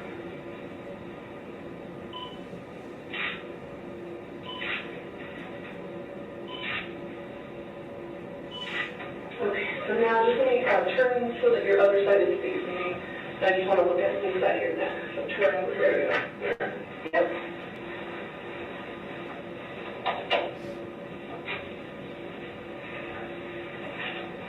Double thing. Hold straight to the back. Okay.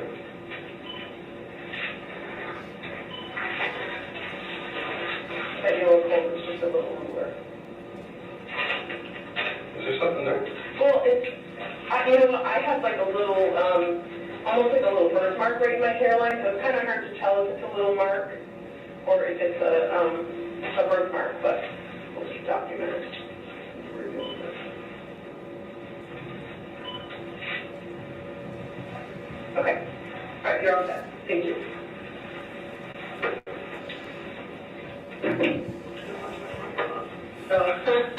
You think that's amazing. Okay. How you doing with water? Don't you need more? I'm good. I could probably pee. You good? All right. Somebody take me to the potty. You got it. I will find somebody and have them come right back for you. Thank you.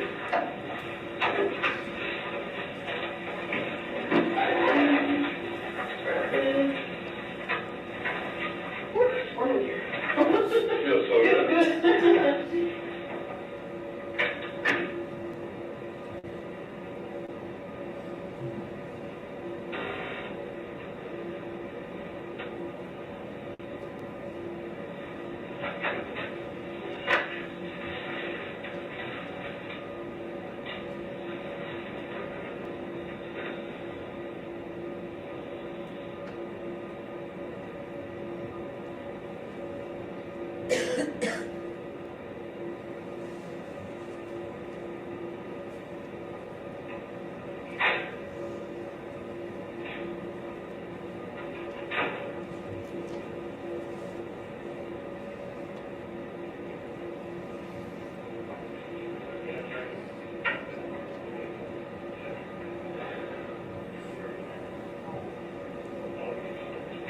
Yeah, you Stan? Yeah. Works for me. Great. I'll grab cigarettes if you want after you go to the bathroom. I'll stop, yeah. Yeah. Is that cool? Yeah. Alright.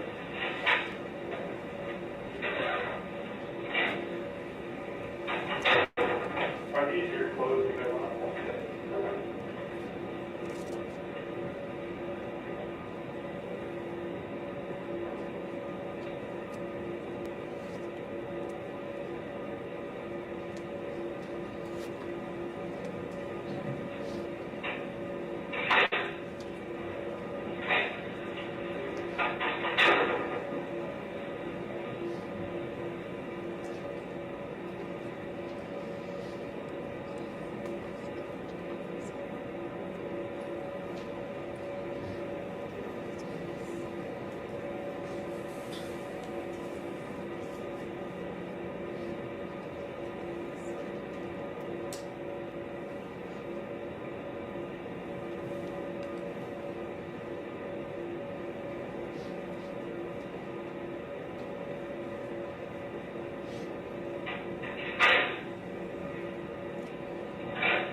Do you need anything from us right now?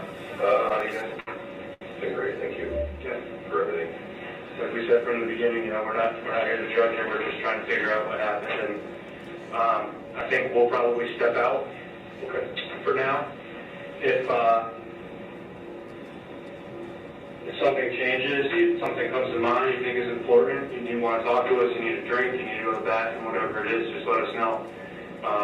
You comfortable right here for now? Yeah. Okay, cool.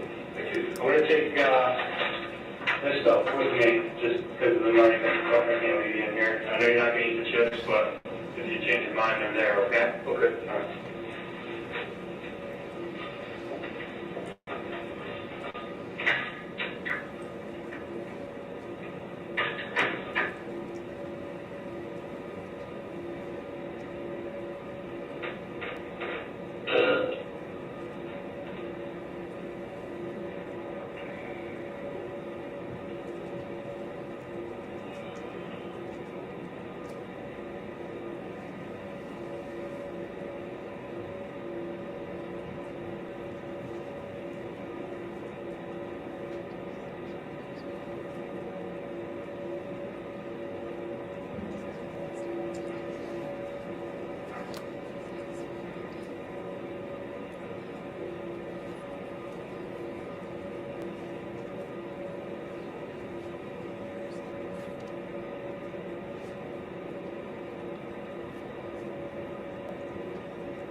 Detective Sergeant Forrest, is it your understanding that for the next about 40 minutes of the interview, Mr. Ferlazzo is laying on the floor? Yes. Okay. Were there any other questions asked in this room that you recall? I don't recall if he used the bathroom in that 40 minutes or not. And then after that 40 minutes, as he's leaving this room, we were bringing him to a secure holding cell. I think I asked a question about his boots, but it was nothing significant. Okay. Thank you.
Okay. No, I'm going to use that. Yeah. Thank you.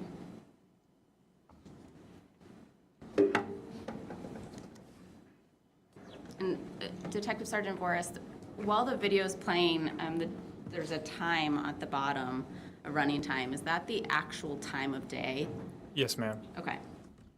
And so when we just ended the video, it was approximately 5:07 p.m.? Yes, yes, ma'am. Okay.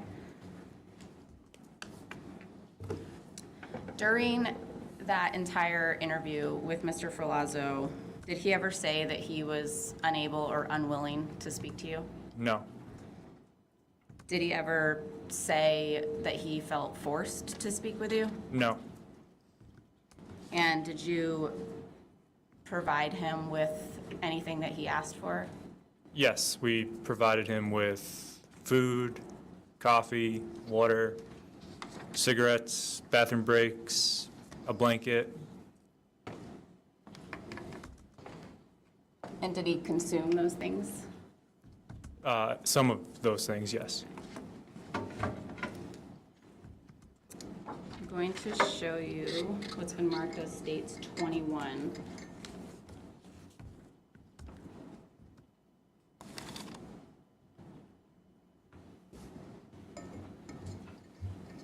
Are you familiar with this document?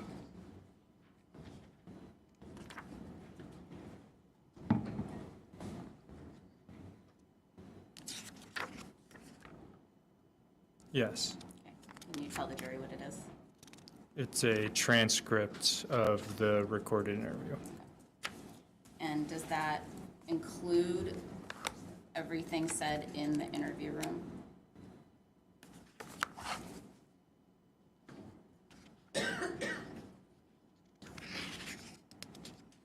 Yes, I believe so. Does it also record the breaks? I believe it records the breaks as well. Your Honor, the state moves to admit States 21. No objection. One is admitted without objection.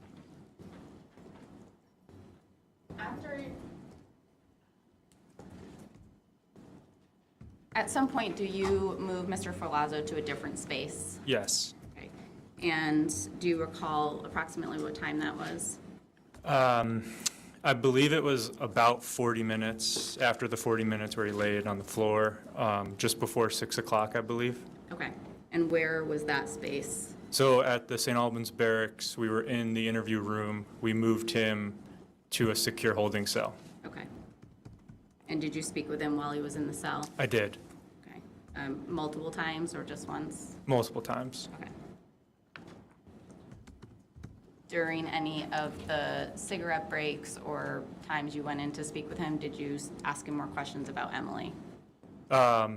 There was one occasion where we asked questions about Emily. All the other occasions were to check on him, cigarette break, provide him food, that type of thing. Okay. And the time that you did ask him more questions about Emily, do you recall when that was? I believe it was shortly after 9 p.m. Okay. And was this recorded? Yes, it was. In which way? So the holding cell has a recording system. It's audio, video. So the audio wasn't captured for some reason on that system. So there's video. And then as a backup, we have a digital recorder that I had in my pocket because sometimes technology breaks. So the audio is captured on the digital recorder. Okay. And when you went in to speak with him again, did you tell him that you had more questions for him? Yes, I did. Okay. And did you read him his Miranda warnings again? I didn't reread them. I had the form, the Miranda waiver that he had previously signed. I showed it to him, and I explained all of his rights still apply. It was his choice if he wanted to talk, and we had more questions. Okay. And what was his response to that? I believe he said, "What are your questions?" Okay. And how long did you speak with him? It was about 20 minutes. Right. And have you reviewed the recording that was in your pocket? Yes, I have.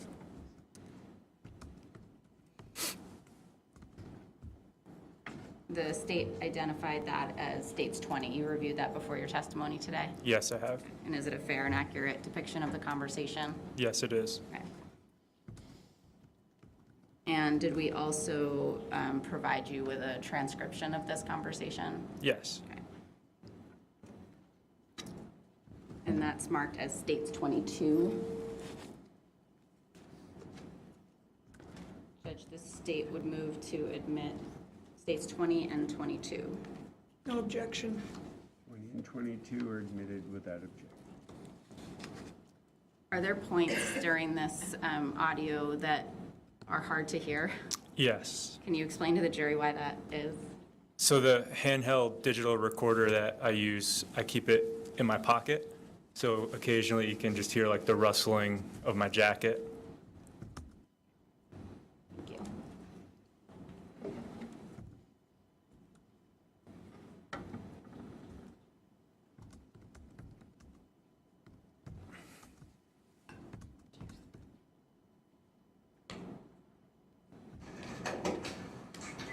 It is October 19th, 2021, 9:18 p.m.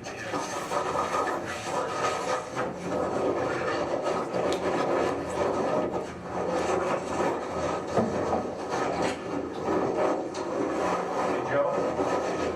You got a second? Can you sit up for me? You doing okay? How's the pizza? Yeah, it's okay. It gets old after a while, you know? We had a few more things we were hoping to talk about. Is that something you're willing to do? Go back into the other room? We just wanted to clarify a few more things. Totally your choice.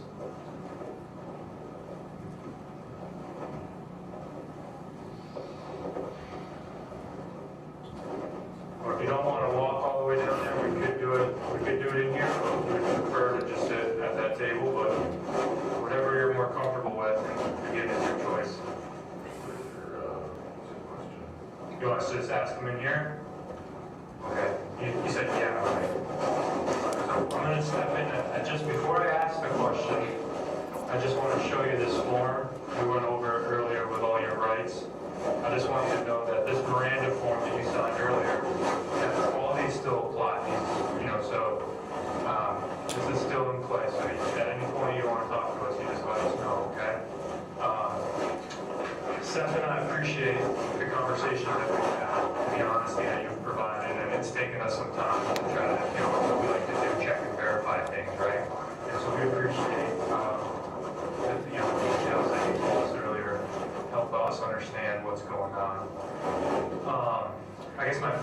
question before we get to some other specific ones. Is there anything that has come to mind sitting in here that you want to share with us? Any details we haven't talked about yet? I'm just gonna try when I'm pressed, kind of like page it. So nothing's come up that you're like, oh, I wish I should have told him this, or I wish I had told him that? Okay. All right. And, Do you have questions? yeah, I think we have a couple. So if we talked a little bit about it before, about the items that you had taken out, and then juice, all glasses and stuff, and I was hoping that you just, if you can remember anything more about the bag that you put that in.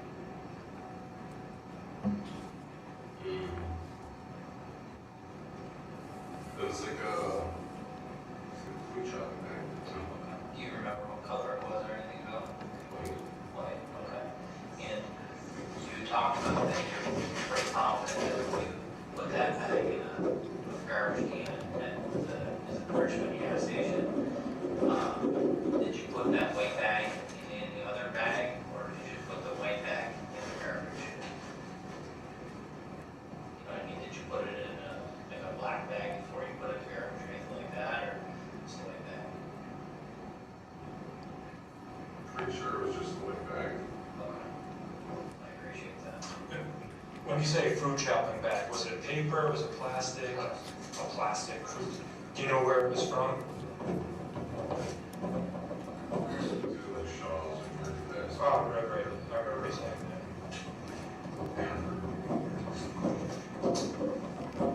Did you buy something at Shaw's or the Market Basket that would help you kind of recall like what bag it was? It's just a food bag. But had you gotten it recently or is it old? Oh, I think I had like a lunch one. Oh, okay. All right.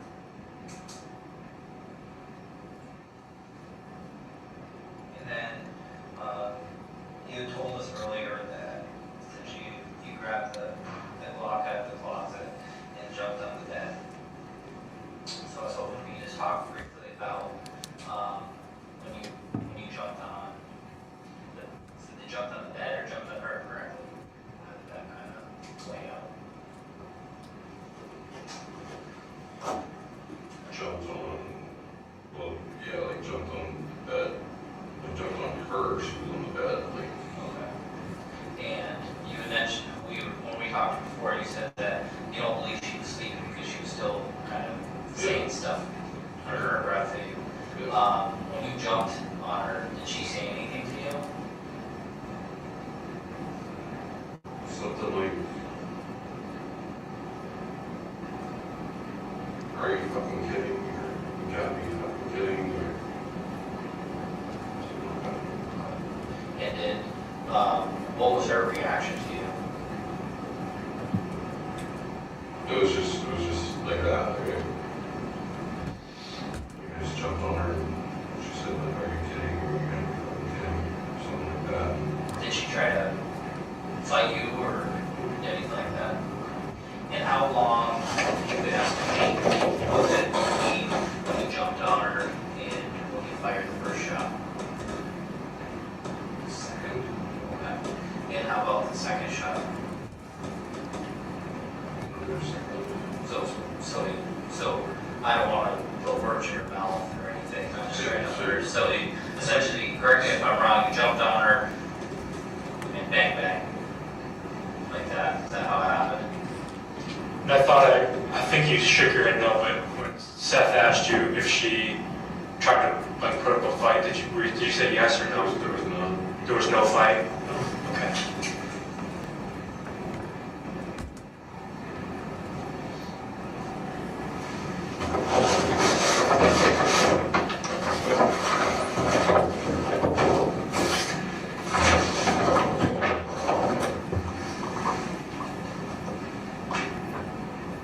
In the bags that you used,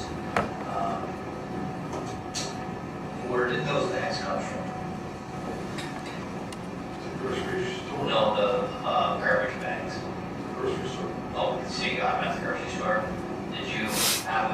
prior to this, or did you have to go get the garbage bags? I have it. Okay.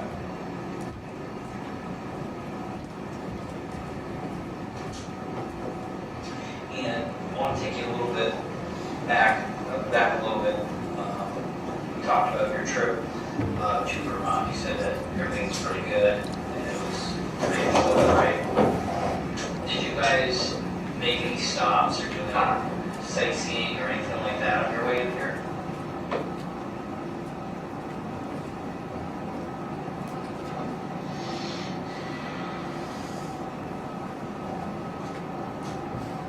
I feel like I did, but I can't. I don't know if I can answer that right now. I have a hard time focusing.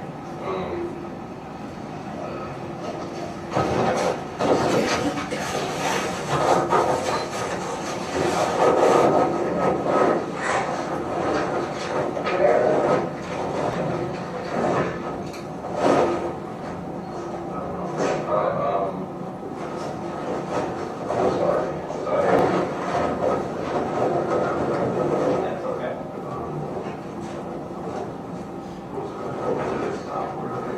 Yeah, so my question was, is when you guys finished your travels to Vermont, previously we had talked about when I asked you, you tell me about your travels here, you said it was pretty enjoyable, really happy. So my question to you now is if you made any stops or did anything between Hampshire and arriving in Vermont?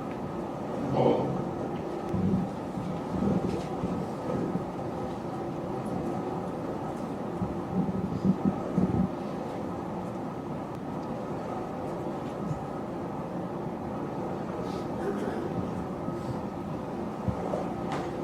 I feel like I stopped at Amazon.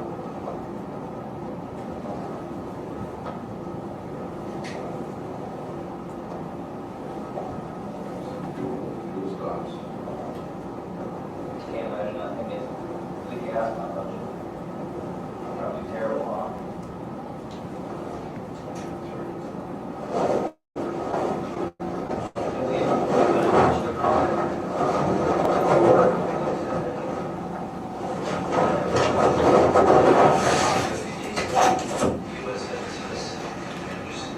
So have you ever thought about anything like this before? There's never a time in the past where I mean, to get under your skin. I don't want to put words in your mouth, but beating on you, as you said, kind of beating on you, provoking you. Was there ever a time when you felt like you could do something like this, or? No.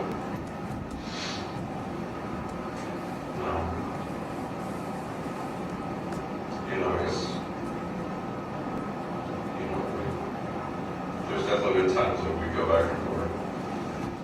She's like, I'm not killing you. Like, she would say, like, oh, like, Yeah. I want to get on him. I'm just going to kill you. I won't kill you. Just, So what do you think? How do you think this all happened? I mean, how do you feel like, it happened? What do you think happened? What do you think caused this?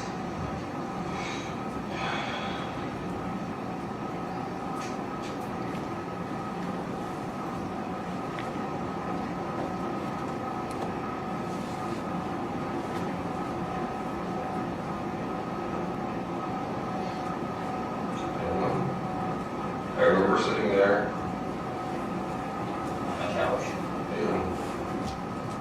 just trying to, like, it was raining. I remember I was just watching the rain. There was lightning. And I was on vacation and I was just trying to enjoy myself and stay out of the rain. And I just kept trying to, like, relax, and she just kept trying to unfurl my piece. And then it was just like, I just felt this like Maybe come over me.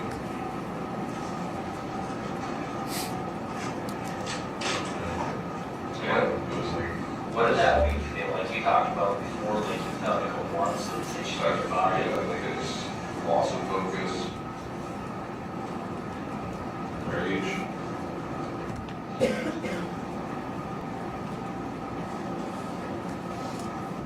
Were you feeling angry, or were you feeling sad, or Yeah, I felt- how were you feeling? I felt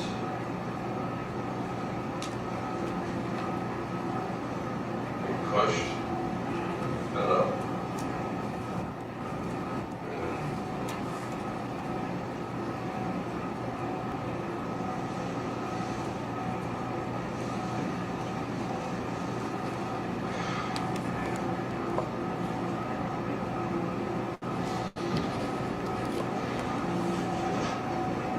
It was like, I swear it felt like I was just like a couple seconds.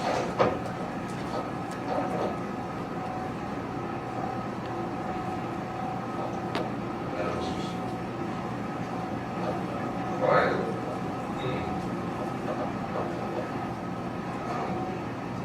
Sorry.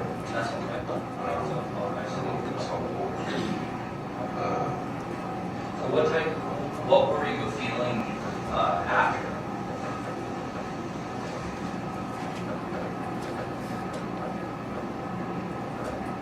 Disgusted. In what way? I'm disgusted with myself. So you feel disgusted with yourself, like in disbelief of what happened? Yes, sir. I still am. I can't sleep.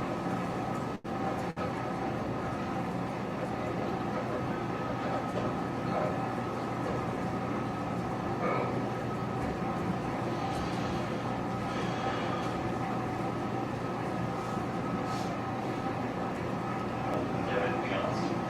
I don't think so. Anything that you want to share or questions for us before we wrap up here?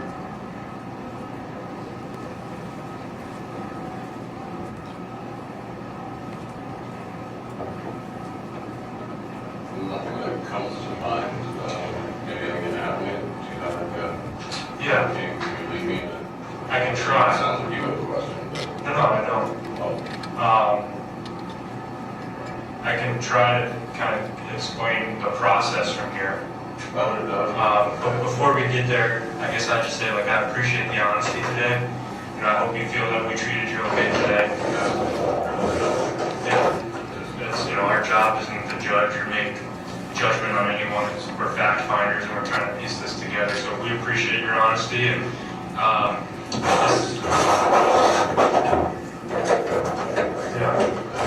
so this last piece of paper I have is just a sworn statement form. Can you just spell your last name for me? Your date of birth? Which makes you have 20,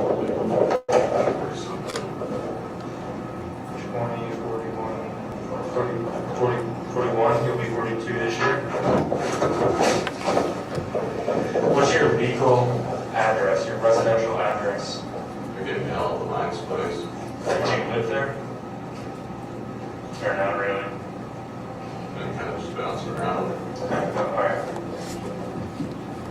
What's their address? 14 Meadowbrook Lane. 14?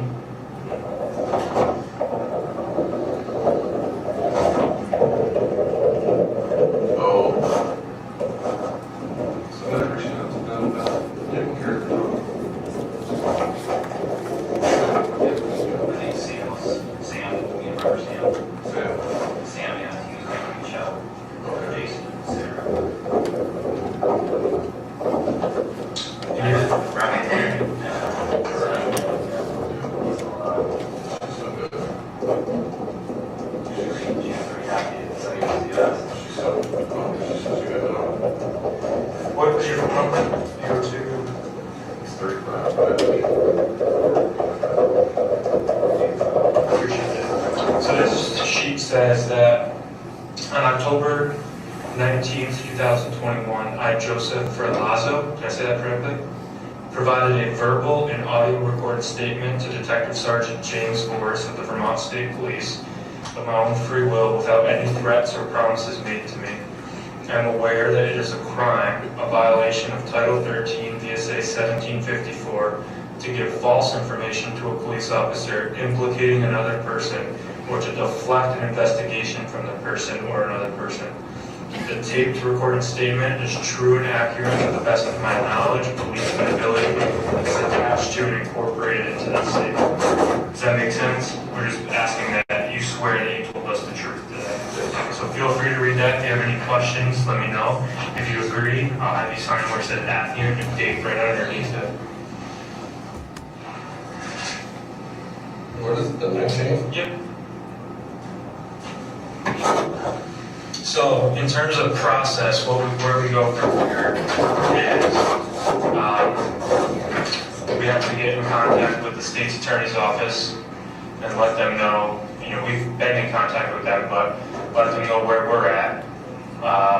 And ultimately, we will reach out, if the state's attorney agrees, reach out to a judge and see if they think you should go to jail tonight and have a court hearing tomorrow, if there should be bail, if there should be conditions of release. All of that is determined by a judge. It's not something that we determine. We just are we provide the information and they tell us what we should do. And then most likely you'll have a court appearance tomorrow at some point. I think in Chittenden it might be in the afternoon, like 1 p.m., but I'm not positive. So we should know a little bit more about where you're going tonight in a little while. But obviously with the information that you provided, and we appreciate it, and the information that we've learned throughout the investigation, we have located Emily and she's deceased, so that we have to deal with that. Make sense? Any questions on that? Okay. I'll just have to fingerprint photograph it. All right, we're gonna step out. You need anything right now? Okay, we can do that.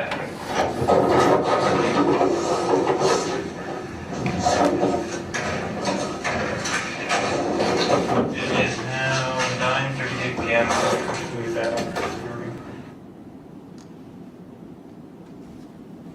Why don't we take our morning break now? Take a 15-minute break.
file a motion to raise the temperature? Is that how that works? They said that, they don't have access. Well, that's dumb. I think it's in Montpelier. Because that makes so much sense. No, it actually does though, because a lot of like buildings that are like owned by like grocery stores and stuff, like all of those don't have access to those things. So is it 70 in Montpelier? We don't know about But it. if it's like a government building, it makes sense that they can like control all of them. I think whatever person in I'm not Montpelier saying office is that- having a great time. No, I get what you're saying. Let's make it fun of that. It was interesting when they would pan the brakes, the camera would pan, and just stared at that for, I don't know, pretty interesting.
Please be seated. Jury is all present and accounted for. We'll proceed after our morning break. Ms. George. Thank you, Judge. Detective Sergeant Voris, what is the approximate total time that you spoke to Mr. Ferlazzo on the 19th? I believe it was about 3 hours. And at the end of the audio that we just heard, it appeared that you asked Mr. Ferlazzo if he was willing to sign a sworn statement form. Yes, ma'am. And I'm showing you which been marked as states 129.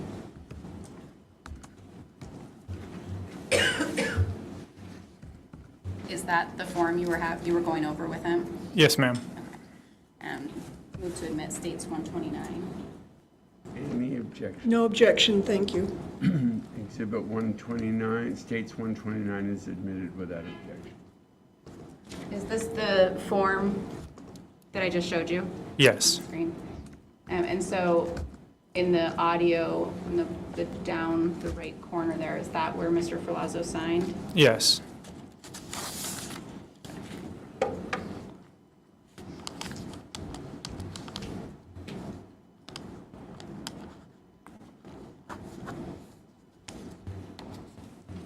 When you asked him if he was willing to sign this, did he make any indications that what he told you wasn't truthful?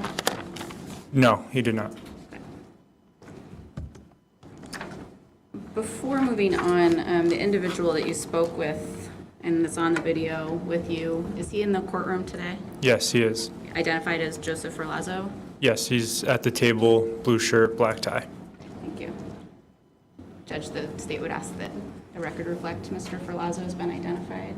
So reflected. Have you interviewed individuals related to homicide cases prior to this one? Yes. Do you know how many approximately you were the case officer on? At that time, I believe it was around 10, maybe, approximately.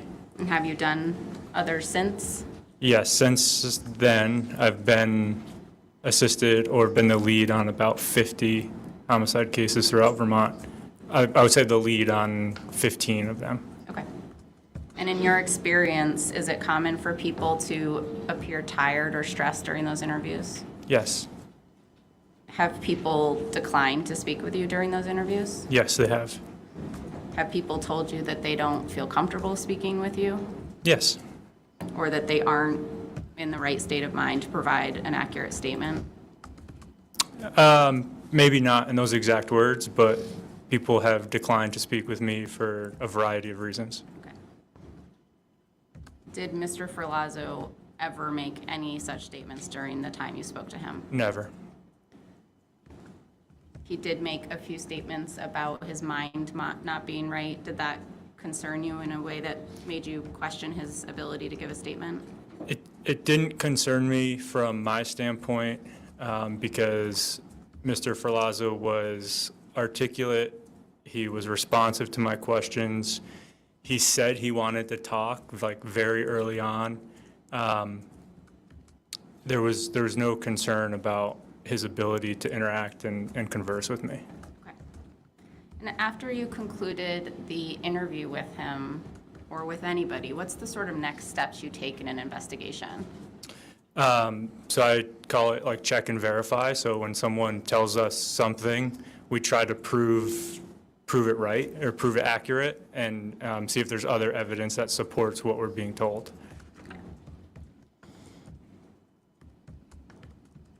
Actually, before we move on to that, I'm going to show you what's been marked as states 13. Do you recognize this? Yes, I do. Can you tell the jury what that is? This is a sketch that Mr. Ferlazzo drew during our interview. Is that a fair and accurate depiction of what he drew? Yes, ma'am. Okay. State would move for state 13. Any objection? Any objection? Oh, I'm sorry. No objection. States 13 is admitted without objection. And is this that sketch? Yes. Okay, so it's a little bit small, but can you kind of describe to the jury what it is? So it's the sketch during the interview when Seth and I, or Detective Sergeant Richardson and I, were talking about the layout of the camper van with Mr. Ferlazzo. He drew the sketch. It's kind of, maybe appears upside down on the screen, but the bed is at the top. And then he depicted a couch, a closet, the bathroom, and he depicted the location where Emily currently was at the time of the interview. Okay, thank you. Okay, so the check and verify, is that what you called it? Yes. Okay. So in this case, did you, after you interviewed Mr. Ferlazzo, did you work to confirm or deny things that he'd made in his statement? Yes. Statements that he'd made? And were you able, during the course of your investigation, were you able to verify any of the statements that he made? Yes, we were. And specifically starting with the location of the incident, were you able to confirm? Yes. We spoke with his sister, Nikki, and she provided information that was consistent with what Joe provided us. Emily's geolocation data was consistent with being at Bolton Friday evening. And he told you that the homicide had occurred while Emily was in bed. Were you able to verify that? Yes. Okay, and how were you able to verify that? The physical evidence is consistent with that. You know, the pillow from the bed sheets, the bed itself. And what about where he shot her on her body? Yes, that was confirmed during an autopsy. Okay. And he made statements about firearms located in the van. Yes. Were you able to verify that? Yes, there were firearms located in the van. Okay. How many firearms were located in the van? I believe it was 2 handguns and 3 long guns. Can you describe what a long gun is? Like a rifle, I think there was like a short-barreled rifle, a shotgun, and another rifle, and then 2 handguns. Okay. Did he tell you during your interview that Emily owned any of those guns? No, he did not. Did he tell you that Emily had a gun? No, he did not. Did he tell you that Emily slept with a gun under her pillow? No, he did not. Did he tell you that Emily possessed or used a gun at any point? No, he did not. May we approach? Yes.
And Judge, actually, I'm going to start with a stipulation.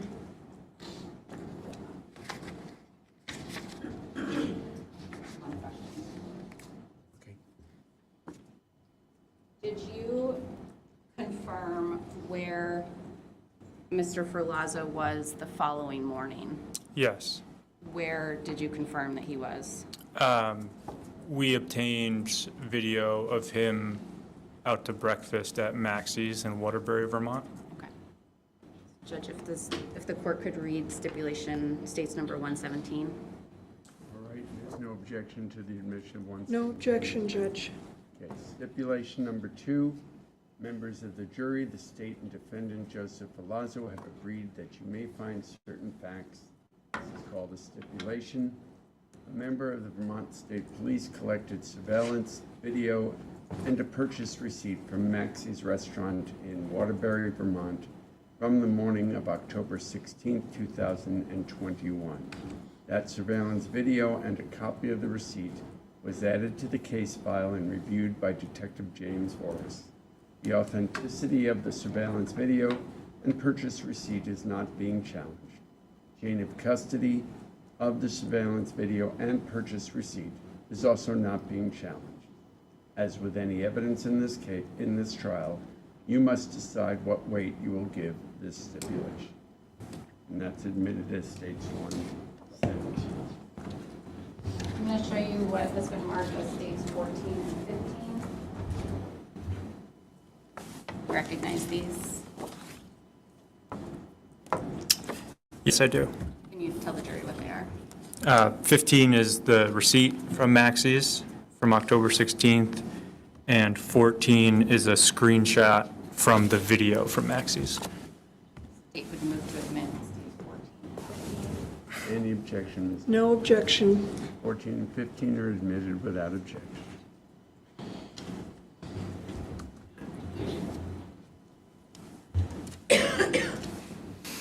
Detective Sergeant Horace, is this the screenshot from the surveillance? Yes. And can you just tell the jury sort of what they're looking at here? This is inside Maxie's restaurant in Waterbury, and Mr. Ferlazzo is in the kind of in the middle, maybe upper left side of the screen near the door. Okay.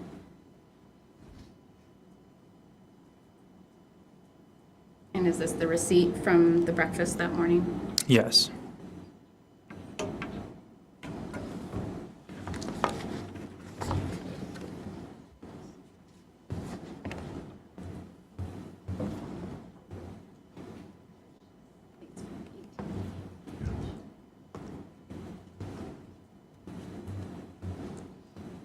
Were you able to confirm where Mr. Ferlazzo went Saturday night with his sister?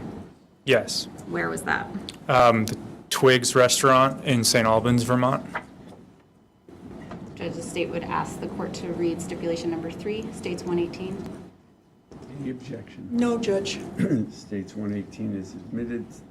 Or I'll read stipulation number 3. Members of the jury, the state and defendant Joseph Ferlazzo have agreed that you may find certain facts. It's called a stipulation. A member of the Vermont State Police collected surveillance video from Twigs Restaurant in St. Albans, Vermont from the evening of October 16, 2021. That surveillance video was added to the case file and reviewed by Detective James Horace. The authenticity of the surveillance video is not being challenged. Chain of custody of the surveillance video is also not being challenged. As with any evidence in this trial, you must decide what weight you will give this stipulation. States 118 is in.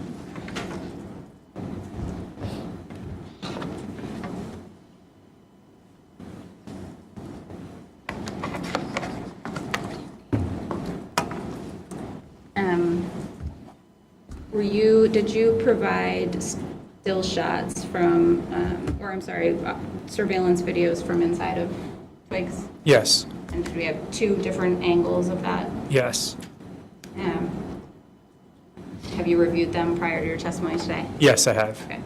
The state would move to admit states 16 and 17. No objection. Dates 16 and 17 are admitted without objection.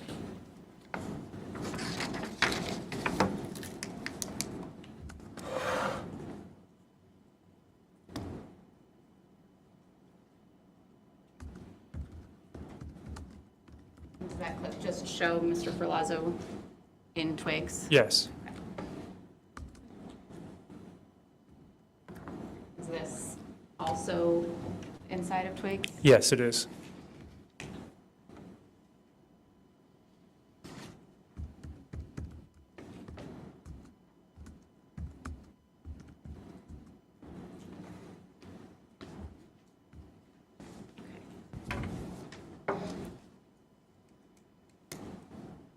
Were you able to, did you ever locate Emily's stuff that Mr. Ferlazzo indicated he'd thrown away? We did not. Okay, and that was her phone and her wallet, And her glasses, yes. glasses. And did VSP, members of VSP attempt to find these items? Yes, we did. We were unsuccessful. And you were looking, how long after he allegedly threw these things out were you looking for them? So we had several detectives and troopers that were assisting in the investigation starting, on the 19th, which was several days after this all occurred. Right, okay. Were you able to confirm whether or not he gave his sister a tattoo? Yes, we did confirm that happened. Okay.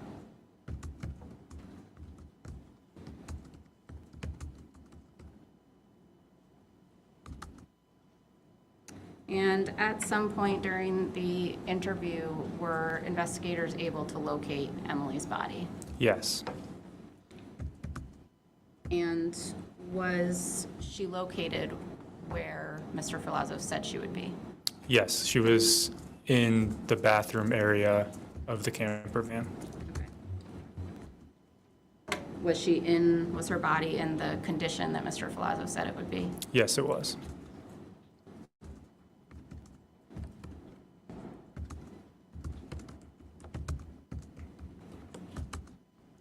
Did you locate the saw that Mr. Ferlazzo said he used? Members of the crime scene search team located it in the camper van in the area where he said it was, behind the driver's seat. Was there anything you learned after the investigation that Mr. Ferlazzo did not tell you during the interview? Yes. What was that? I learned after Emily's autopsy that she also sustained stab wounds. Okay. During your investigation, were you able to determine how tall Mr. Ferlazzo is Yes. and how much he weighed? Yes. And what was that? I determined that through his DMV records. And what is his height and what did he weigh? It was 6 feet tall and approximately 200 pounds. Okay. Did that seem consistent with your interactions with him? Yes. As part of the investigation, did you seek a warrant for call detail records for the phone number and physical phone belonging to Mr. Ferlazzo? Yes, we had, there were separate search warrants for his phone number, a search warrant for Emily's phone number, and a search warrant for Joseph's physical cell phone. Okay. And did you receive those records in return? Yes, we received records for both phone numbers and for, the cell phone went to TI, our technology unit. Okay. Did you review the records? So the call detail records, or the records associated with the cell phone carrier, so Joseph's phone number was 802, I think it was AT&T, and Emily's phone number started with 603 area code. Those carrier records I looked at briefly, but ultimately are analyzed by our technology unit. And then I did look at the data that came off of his phone myself. Okay.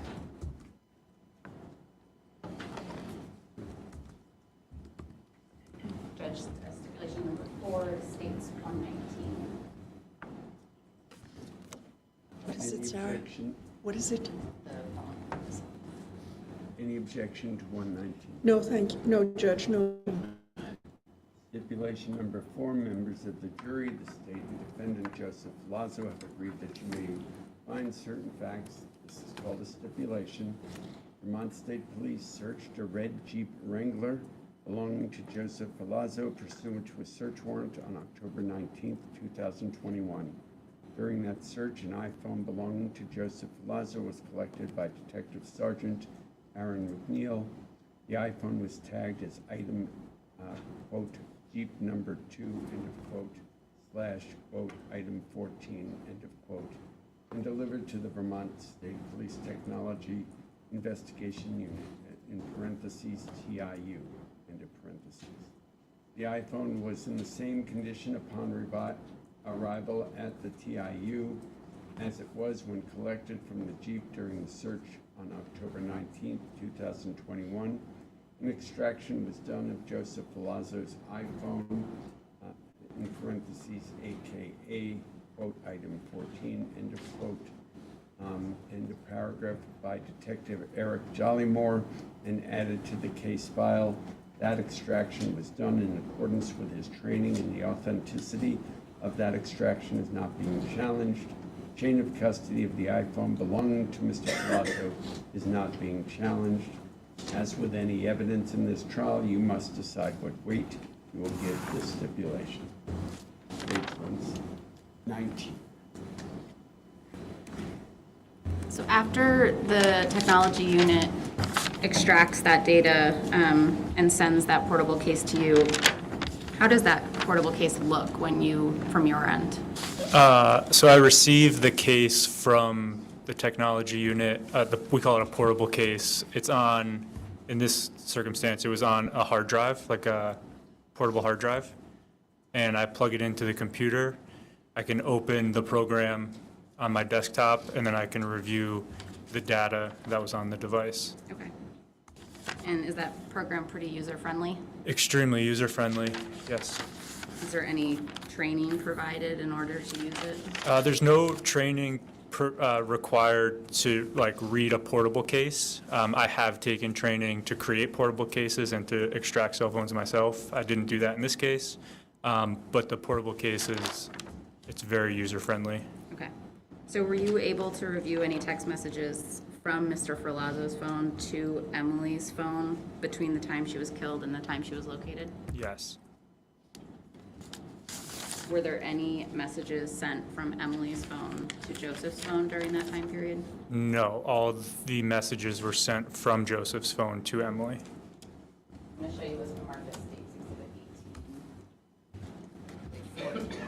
4 pages. Do you recognize this?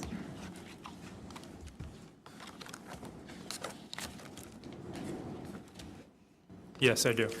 And can you tell the jury what this is? These are the messages that were observed, from Joseph's phone within that portable case that were sent to Emily's phone number. State seeks to admit 18. Any objection to? No objection. 18 is admitted without objection. She's talking.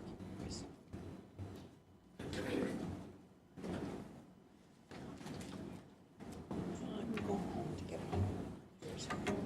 Detective Sergeant Forrest, can you just read the messages to the jury and the date and time they were sent? Yes.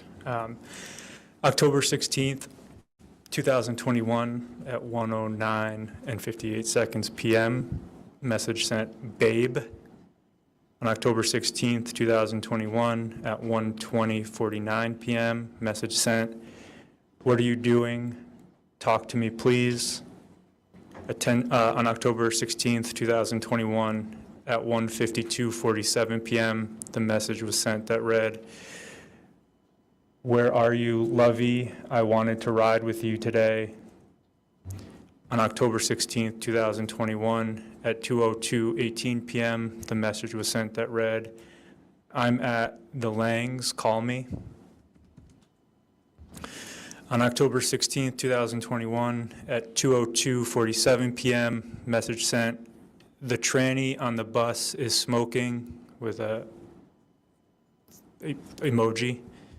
On October 16th, 2021, at 2:57:18 p.m., message was sent, whatever, I'm going to spend time with Nikki while I can, call me. On October 16th, 2021, at 8:09:48 p.m., WTF, babe. On October 17th, 2021, at 8:45:24 a.m., message read, good morning, Bubby. I miss you. Please call me. Nikki just messaged me. You want to meet up in Burlington for some snacks and whatnot.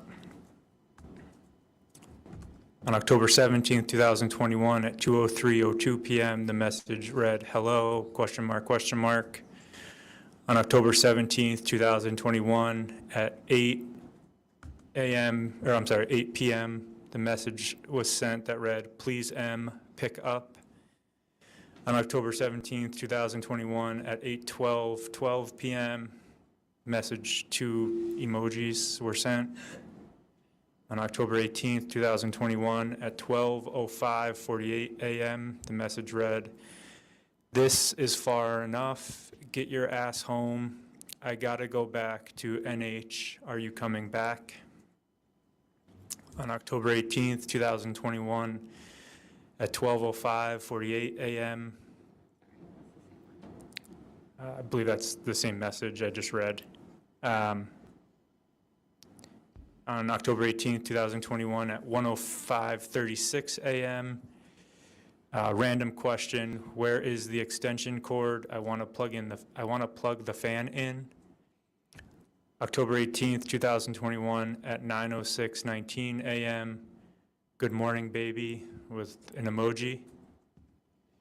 On October 18th, 2021, at 10:25:51 a.m., you're an asshole. I don't deserve this shit. Is that all of the messages that were sent? I believe so, yes.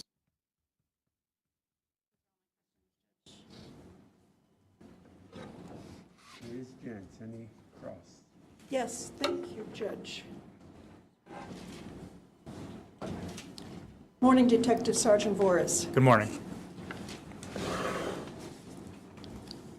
On October 19th, the day Mr. Ferlazzo was interrogated by you and Detective Richardson, Spencer Lemons had already contacted the police through the 911 call and relayed to the police information that he had saying that Mr. Ferlazzo admitted to killing Emily. Isn't that right? Yes. And on October 19th, police were actively looking for Mr. Ferlazzo, correct? Yes. And Amy Nolan, who was at that time a member of the Vermont State Police, by happenstance encountered him in St. Albans and Maple Fields. Is that also correct? Yes. And she drove him in her truck back to the St. Albans barracks of Vermont State Police, correct? Yes. From the time that he arrived at the Vermont State Police barracks in St. Albans, he was never outside the presence of someone from law enforcement, correct? I believe there were times where he was alone, like in the interview room, by himself, at points during the interaction. Was he under observation through a two-way mirror at times when he was alone in the interview room? That room doesn't have a two-way mirror, no. Does not? No, it does not. Okay. Okay. At any point, was he free to leave? He was probably not free to leave. So we can agree that he was in custody during the time he was at the Vermont State Police Barracks, right? Yes. Okay, thank you. So How long did you say you have been with the Vermont State Police? Since January of 2014. And prior to that, your law enforcement experience was what? I have no prior law enforcement experience. Okay. You did graduate from the Vermont Police Academy, correct? Yes, ma'am. And at the academy, you were told and given instructions on how to interrogate/interview a suspect, correct? There was a class on interviews and interrogations, yes. And you learned through your instruction, and subsequently, I'm assuming through experience, what is necessary in order for a confession to be considered voluntary and constitutional, correct? I don't recall specifically the conversation around that, but I'm sure it may have been part of it. I just don't recall. Well, you know that you can't make physical threats to get a person to confess, don't you? Of course. And you know that you can't even make threats of harsh penalties to get them to confess, right? Correct. And you can't make any promises of leniency, can you, to get them to confess? Nope. And the form that he signed indicated that he hadn't been coerced or threats made against him, correct? I believe that's what it says, yes.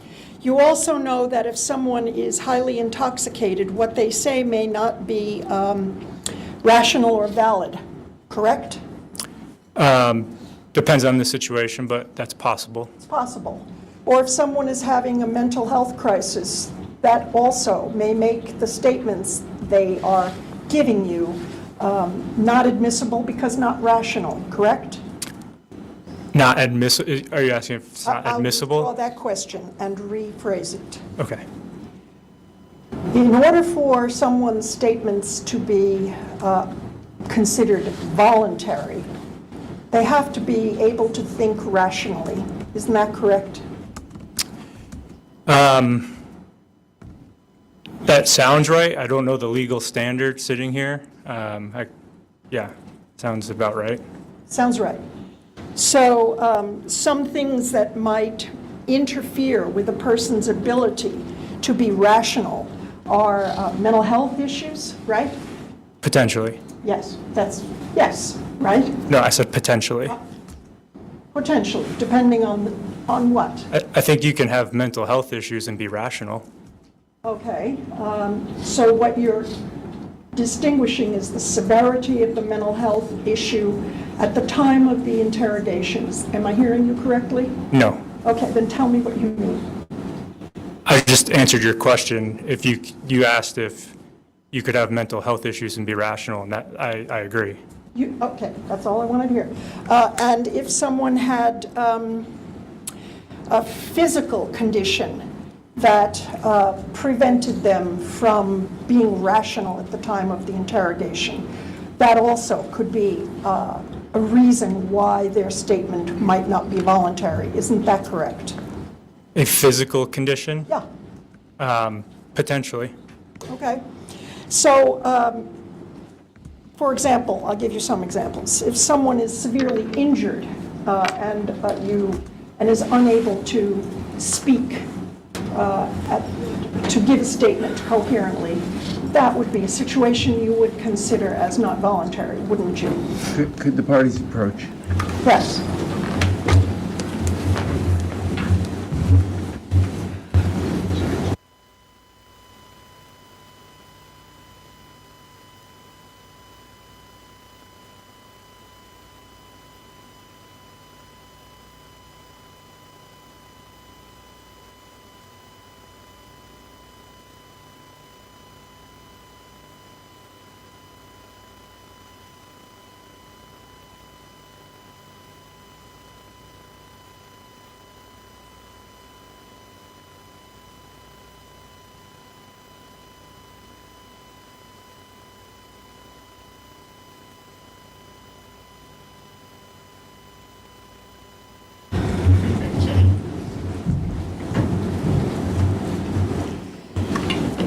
So, Mr. Ferlazzo, Joseph, came into the barracks and interacted with a couple of people before you and Detective Richardson came into the room to talk to him, correct? Yes. He was given coffee or a drink of water, correct? Yes. He was given a donut, I think, correct? Yes. And somebody said they would get him a sandwich. Is that also correct? Yes. Do you know that he said that he was really tired? I know that now, yes. Did you know that then? I did not.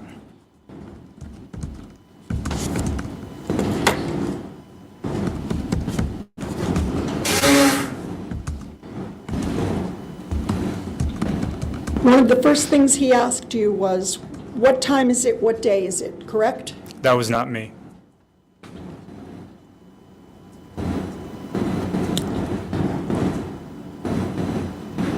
You're right. I'm sorry, I withdraw that.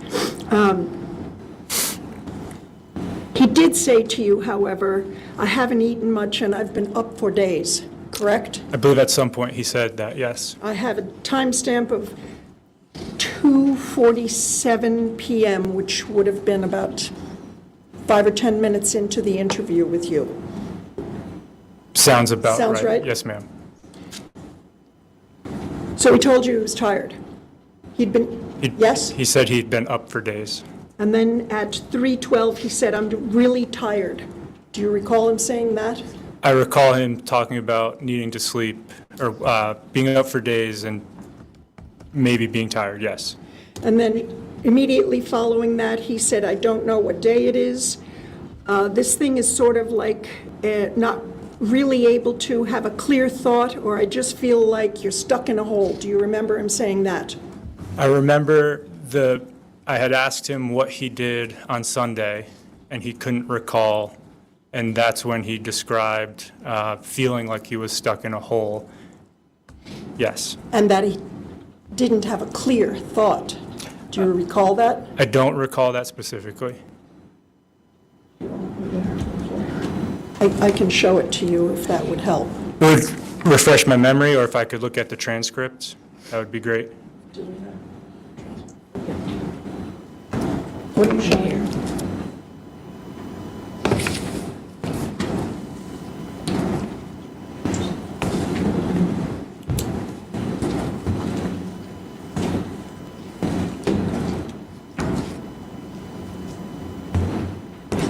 God's sakes. But this doesn't have the timestamps. I know. I'll find it. I'll just take your testimony that you don't remember precisely him saying at that point that he didn't have a clear thought. Is that right? You don't have a clear recollection of that? I just don't recall the exact words, and so that's my testimony. Okay.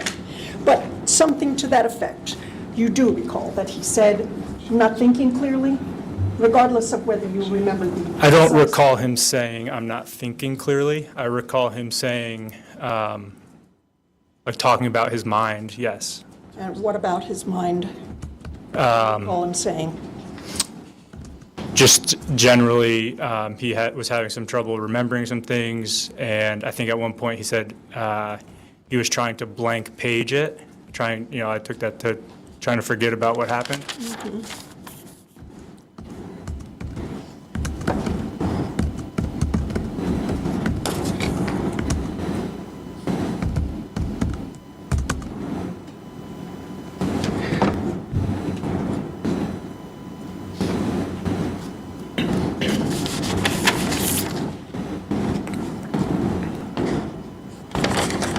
Do you remember him saying, I never thought anybody could push me to do that? I do. Do you remember him saying, my mind is so broken, I can't think straight? I recall seeing it, reviewing the interview. I'm not sure if I was in the room at that point. I just don't recall, but I recall seeing that, yes. That he said that, whether it was to you or to another law enforcement? Yes. Do you remember him saying, I'm not okay? I do.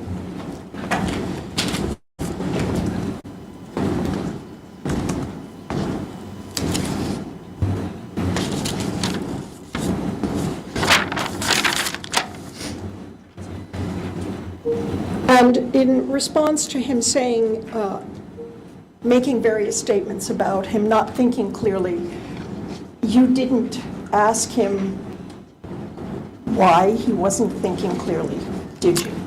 There were times in the interview where I asked like what that meant. You know, when he spoke about falling into a hole, I think my response was, what does that mean? So there were times where I did question what that meant. Okay. And you didn't stop the interview, did you? I did not. And you didn't think that his statements to the effect that he wasn't thinking clearly was enough to stop the interview, did you? I did not. And when he said early on, I haven't slept for days, you didn't ask him if he needed to sleep before you spoke to him, did you? I did not ask him if he wanted to sleep before we spoke. And then at the end of the roughly 2-hour initial part of the interview that we saw, he put the blanket around himself and lay down on the floor. Isn't that correct? Yes, he did. And slept for or we don't know whether he was actually sleeping, but he was on the floor for 40 minutes with the blanket wrapped around him. Isn't that right? Yes. And then he was moved to a holding cell. Is that right? Yes. And he was in that holding cell from approximately, I think you testified, 6 p.m. to 9 p.m. Is that also correct? Yes. And then you and Sergeant Richardson went to the holding cell to ask him more questions. Yes, there was some interaction with Mr. Ferlazzo between 6 and 9 p.m., but around 9:15, we asked more questions. He was sleeping, wasn't he, when you arrived at the cell? I don't know if he was sleeping. Was he lying down? He was lying down. Did he have the blanket over himself? He did.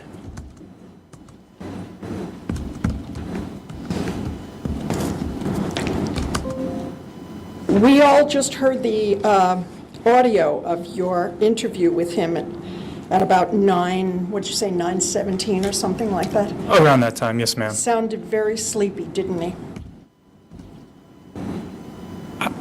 I would say he sounded like Mr. Ferlazzo. I don't Okay, think he sounded well- sleepy. Well, your only interaction with him was the original interview. I'll withdraw the question.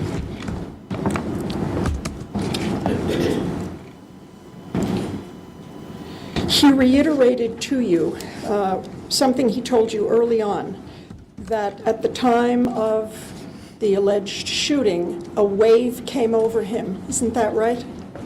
He did reiterate that, yes. And he had originally told you he had a feeling of warmth come over him. Isn't that right?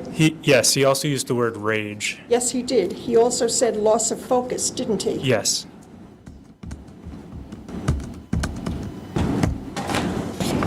That's okay. That's okay. We found the page, but I'm not going to go back. I have nothing else. Thank you. Thank you. No read back, Judge. Okay, thank you. Thank you, Your Honor.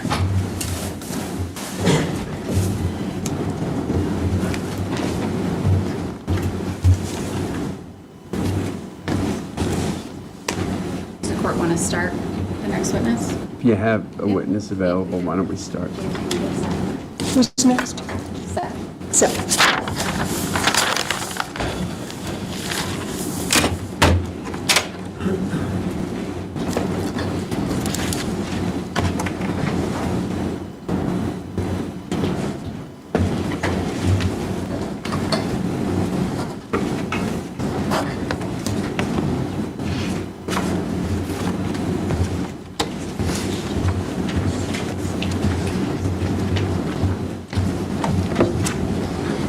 Right hand, please. Solemnly affirm that the evidence you shall give relative to the cause now under consideration shall be the whole truth and nothing but the truth as to the pains and penalties of the Yes.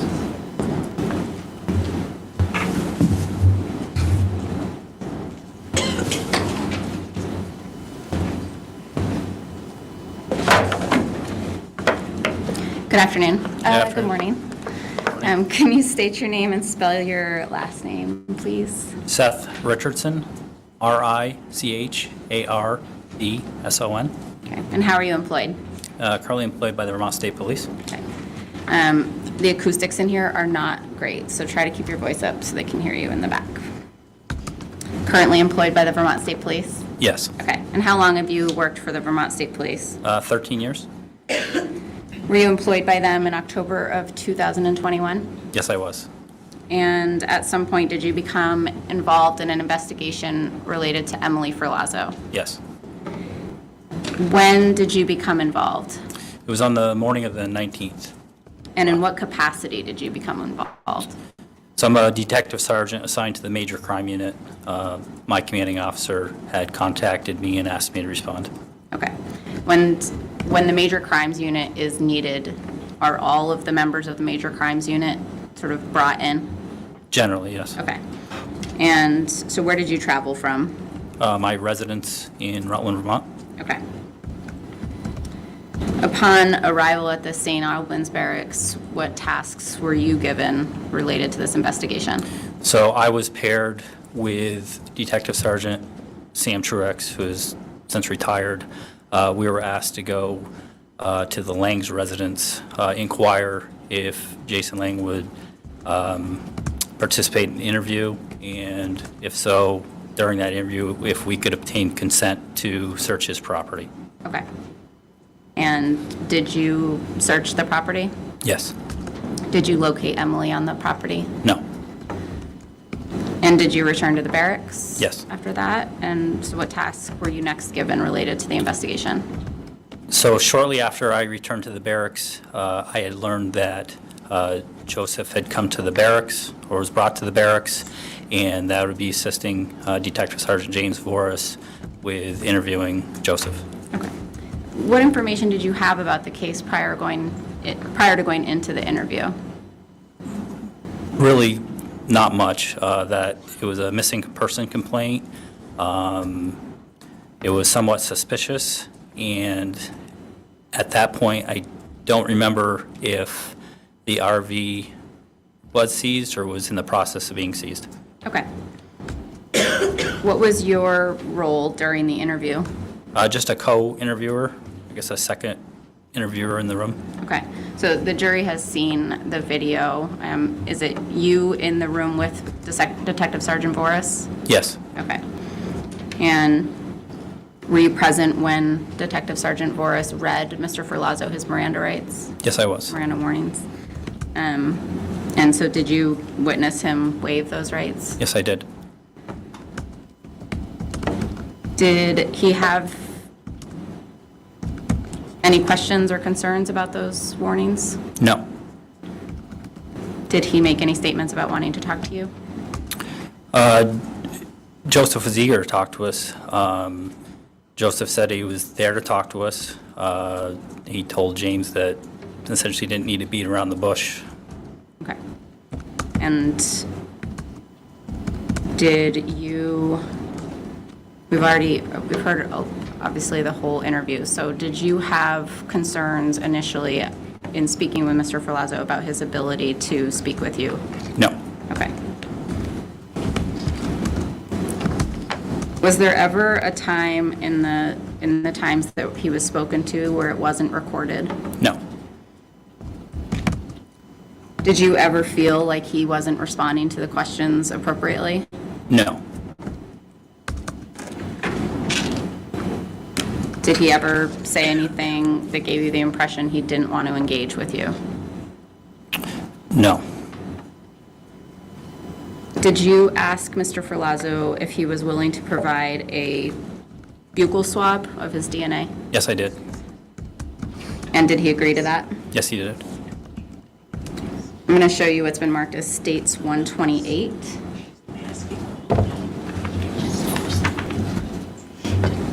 Do you recognize this? Yes, I do. Can you tell the jury what it is? This is a Vermont State Police consent to search form. The form,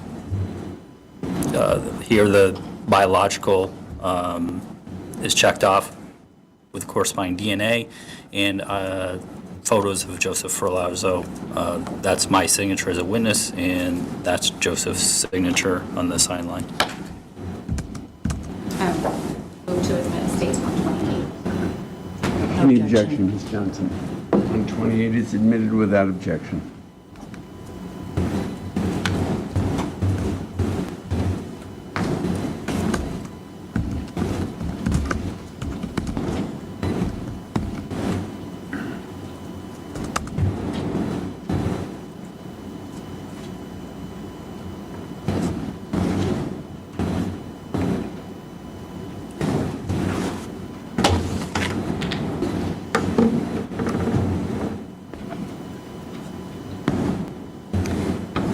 this is showing States 128. Is this the form that you went over with Mr. Ferlazzo? Yes, it is. Okay, and is that his signature down in the lower right-hand corner? Yes.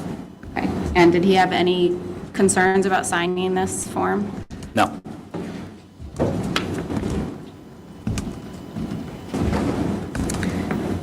After completing the initial interview, did you bring Mr. Ferlazzo outside for a cigarette break? Yes, I did. And was that interaction recorded?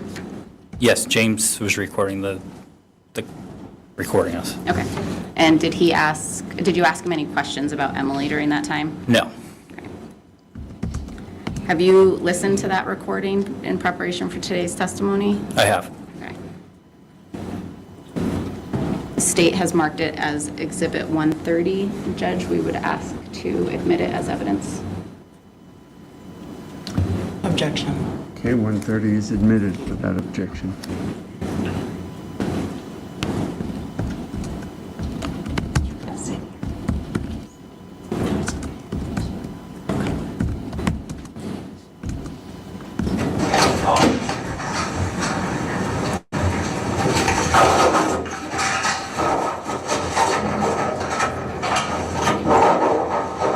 Joe, you doing okay?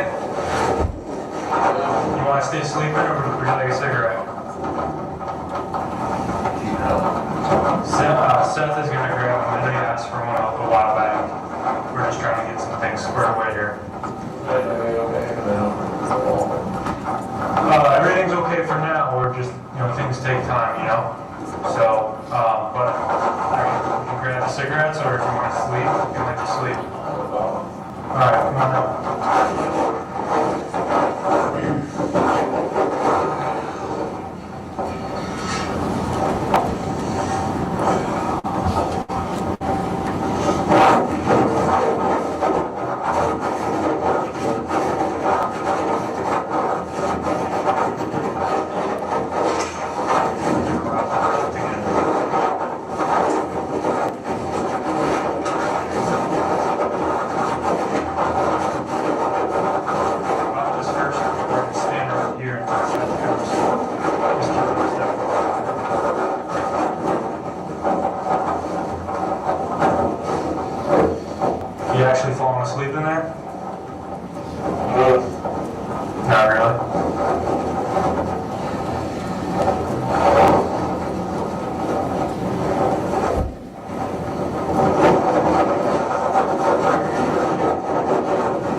we provide a cigarette to Joe, Detective Sergeant Richardson, and Detective Sergeant Morris.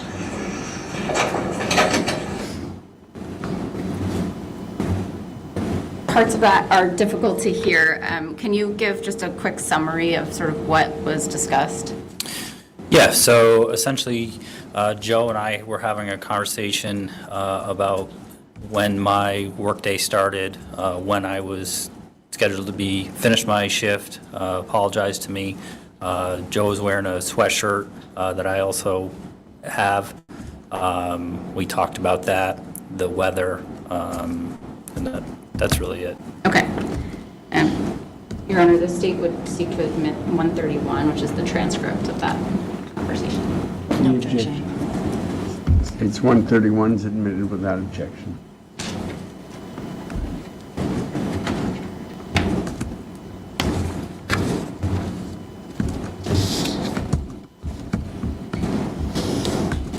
So after this conversation, did he go back to the holding cell?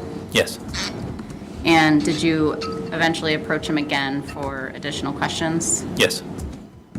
The jury has heard that recording. It appears that you asked most of the questions during that interaction. Yes. What was the primary purpose of that later interview? To try to discern where Emily's belongings were. I think there was a question about. I think there was a question about some shoes, glasses, cell phone. We were trying to figure out where that stuff was. Okay. And he had stated to you that he believed they were in he'd thrown them out in a market basket, grocery bag? Yes. Is that right?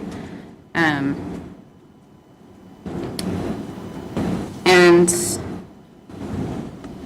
you said in the beginning, one of your first tasks was to go to the Langs to search that property, and you didn't locate Emily. Where was Emily ultimately located? Inside the RV or van. Okay, and was that on the Langs property? At one point it was, yes. Okay.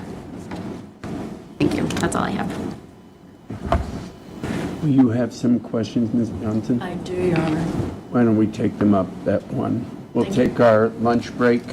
Again, please don't discuss the case with anyone. Don't try and find out any information about the case from any outside source. We'll see you at 1 o'clock to resume.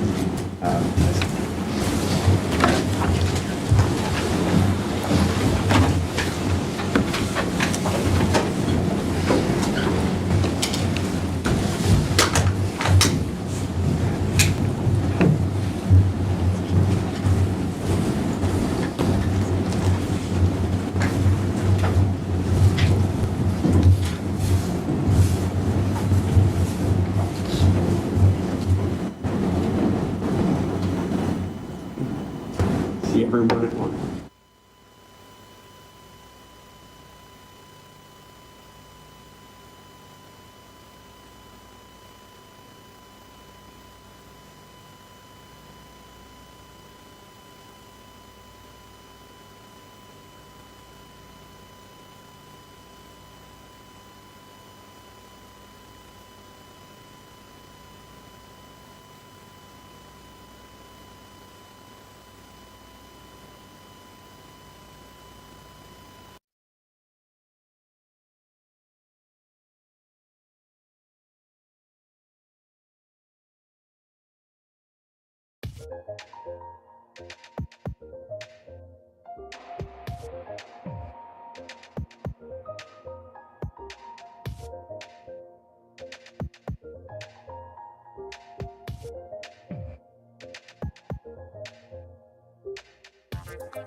Stand tall for truth you see. No chains of doubt, we're running free. Equality, we shout out loud. With justice here, we're feeling proud. Justice is a process, watch us rise. We ignite the change, open eyes. Together strong, we'll never fall. Justice is a right for all.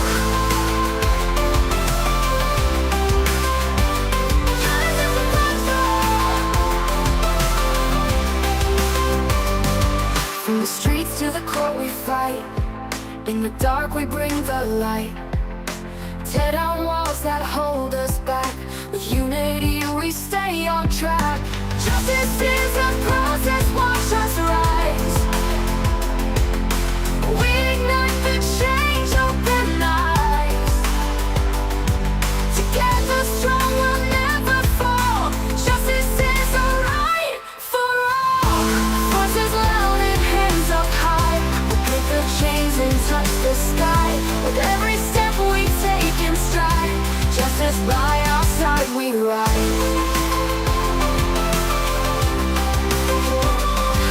In the heart of every place, fight for love and endless grace. No one left out in the cold. Our truths are brave, our stories told.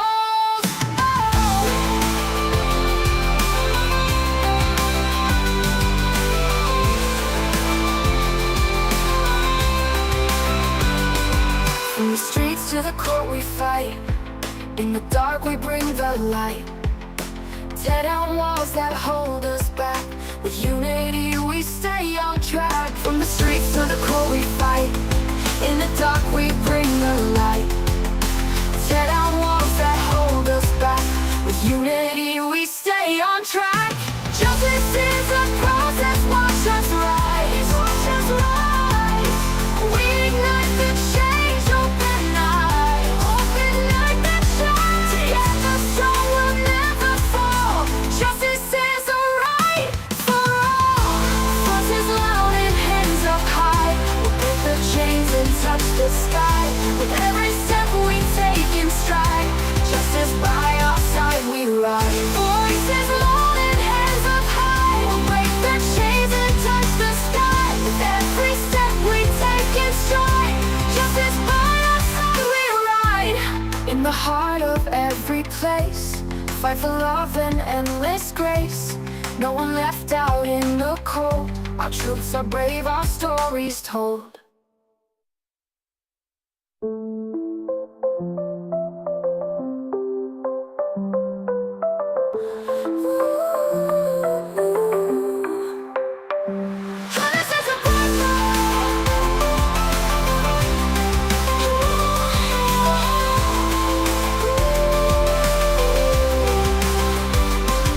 In the heart of every place, fight for love and endless grace. No one left out in the cold. Our truths are brave, our stories told.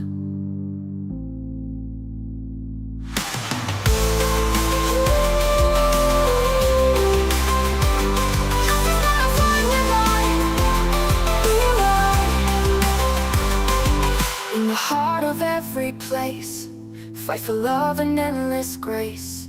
No one left out in the cold. Our truths are brave, our stories told.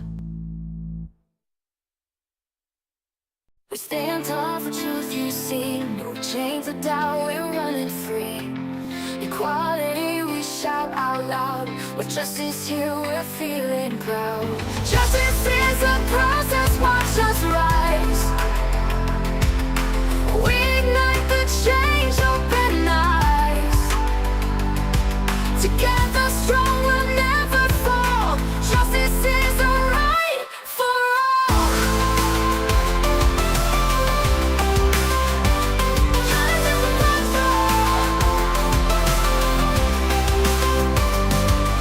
streets to the court we fight.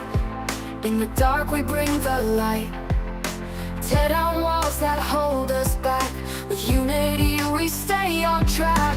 Justice is a process, watch us rise. We ignite the change, open eyes. Together strong, we'll never fall. Justice is a right for all. Voices loud and hands up high. We'll break the chains and touch the sky. With every step we take in stride. Justice by our side we ride. In the heart of every place, fight for love and endless grace. No one left out in the cold. Our truths are brave, our stories told.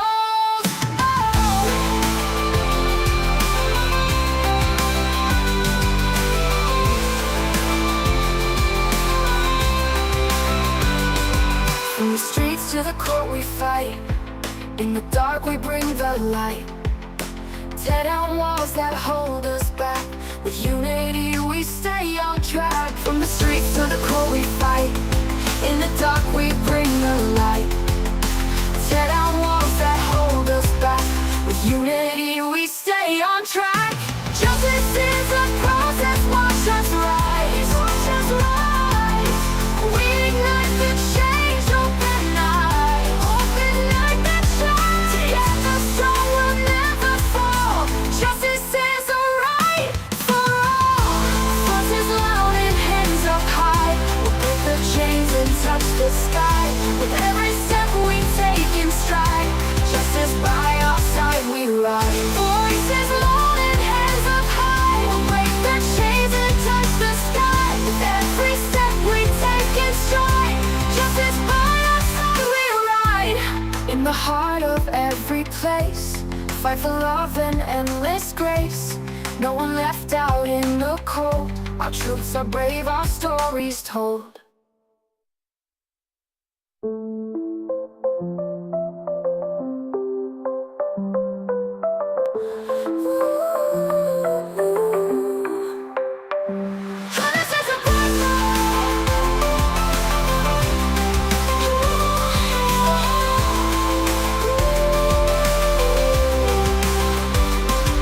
In the heart of every place, fight for love and endless grace. No one left out in the cold. Our truths are brave, our stories told.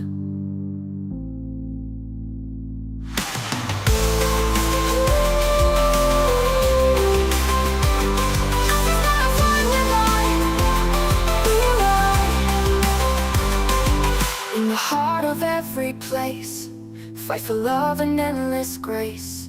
No one left out in the cold. Our truths are brave, our stories told.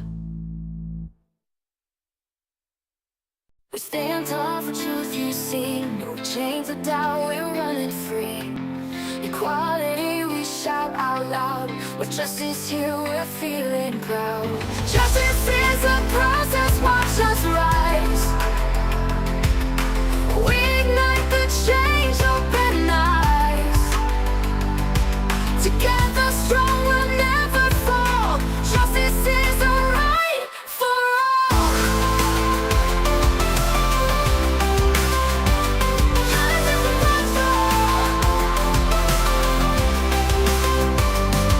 From the streets to the court we fight. In the dark we bring the light.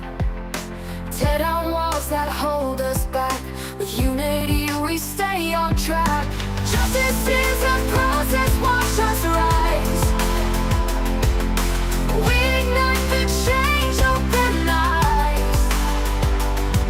Together strong, we'll never fall. Justice is a right for all.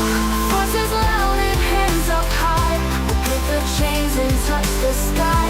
With every step we take in stride. Justice by our side we ride.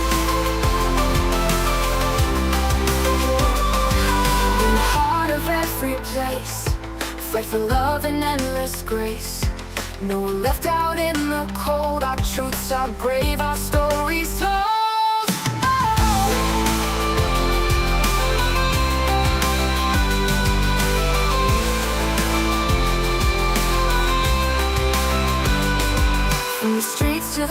we fight. In the dark we bring the light. Tear down walls that hold us back. With unity we stay on track. From the streets to the court we fight. In the dark we bring the light. Tear down walls that hold us back. With unity we stay on track. Justice is a process, watch us rise. Watch us rise. We ignite the change, open eye. Open like the shine. Together strong, we'll never fall. Justice is a right for all. Voices loud and hands up high. We'll break the chains and touch the sky. With every step we take in stride. Justice by our side we ride. Voices loud and hands up high. We'll break the chains and touch the sky. With every step we take in stride. Justice by our side we ride. In the heart of every place, fight for love and endless grace. No one left out in the cold. Our troops are brave, our stories told.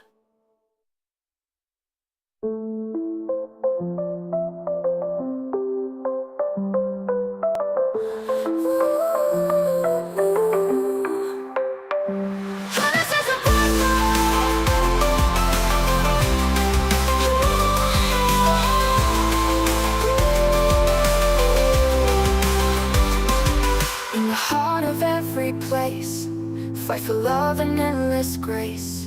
No one left out in the cold. Our truths are brave, our stories told.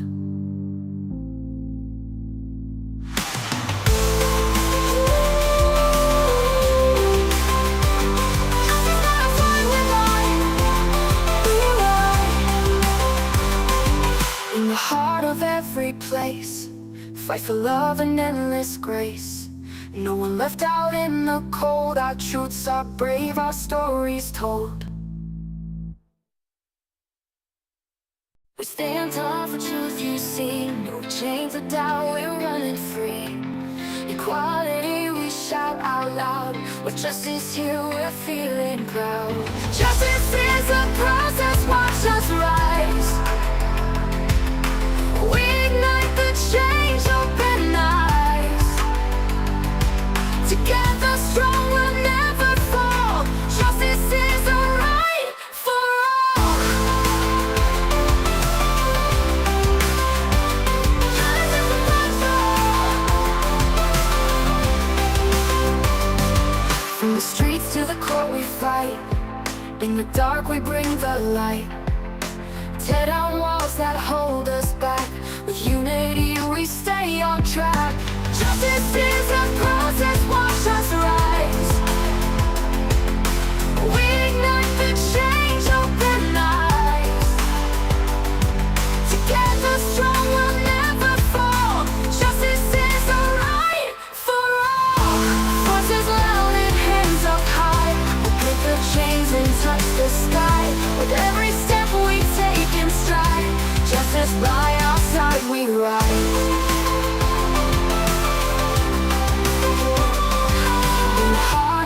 Every place, fight for love and endless grace. No one left out in the cold. Our truths are brave, our stories told.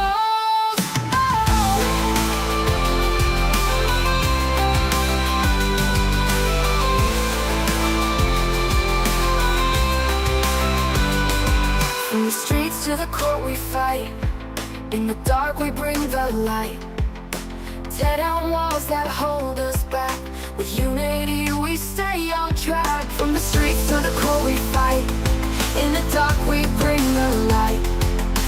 Tear down walls that hold us back. With unity we stay on track.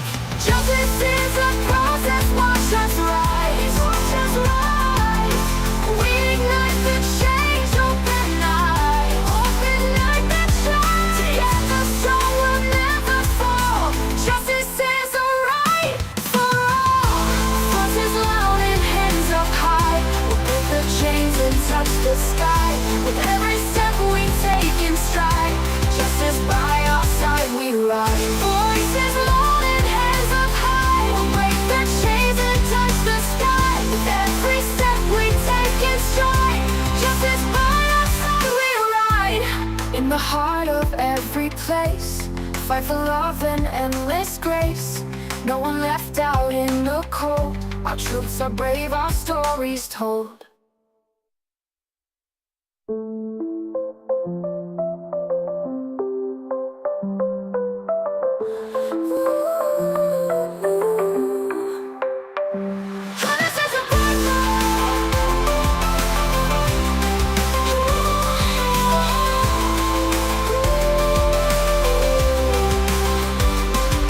In the heart of every place, fight for love and endless grace.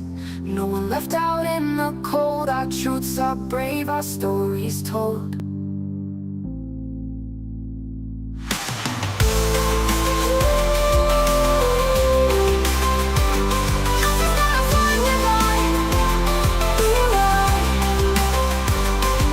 In the heart of every place, fight for love and endless grace.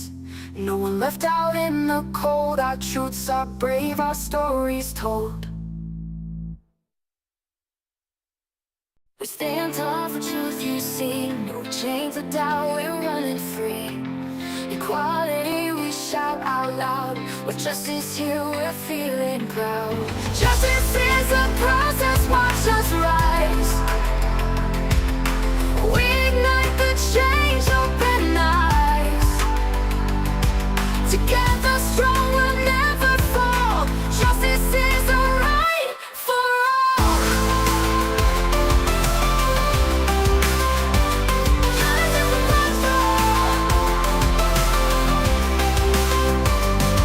From the streets to the court we fight. In the dark we bring the light. Tear down walls that hold us back. With unity we stay on track. Justice is a process, watch us rise.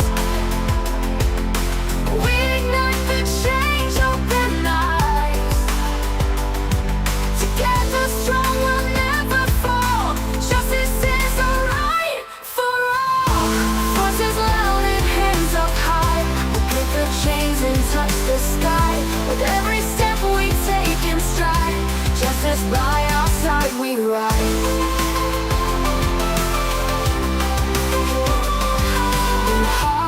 Every place, fight for love and endless grace.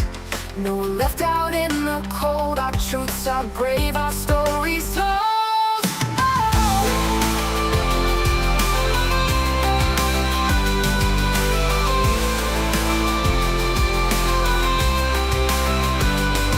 From the streets to the court we fight. In the dark we bring the light. Tear down walls that hold us back. With unity we stay on track. From the streets to the court we fight. In the dark we bring the light. Tear down walls that hold us back. With unity we stay on track. Justice is a process, watch us rise. Watch us rise. We ignite the change, open eyes. Open like the shine. Together strong, we'll never fall. Justice is a right for all. Voices loud and hands up high. We'll break the chains and touch the sky. With every step we take in stride.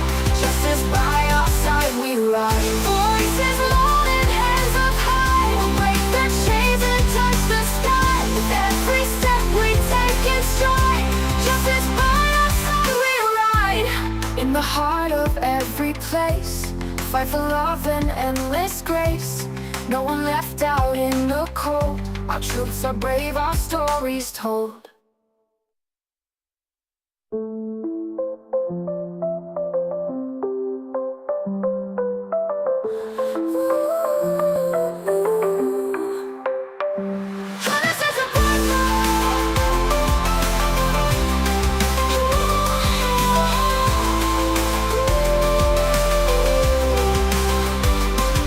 In the heart of every place, fight for love and endless grace.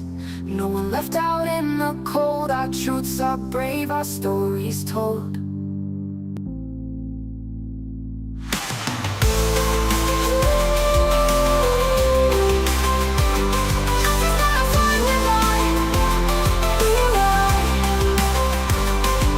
In the heart of every place, fight for love and endless grace.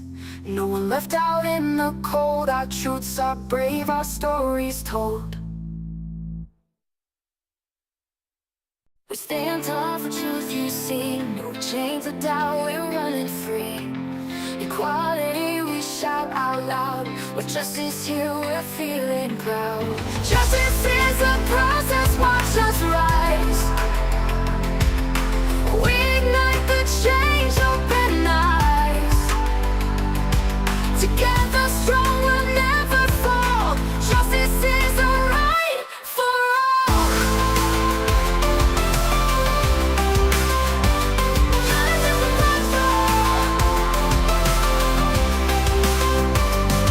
From the streets to the court we fight. In the dark we bring the light. Tear down walls that hold us back. With unity we stay on track. Justice is a process, watch us rise. We ignite the change, open eyes. Together strong, we'll never fall. Justice is a right for all. Voices loud and hands up high. We'll break the chains and touch the sky. With every step we take in stride. Justice by our side we rise.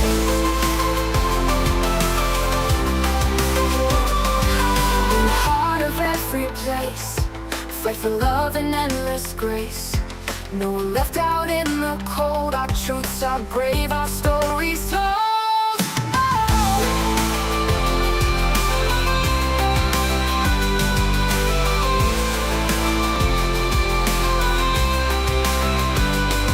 From the streets to the court we fight.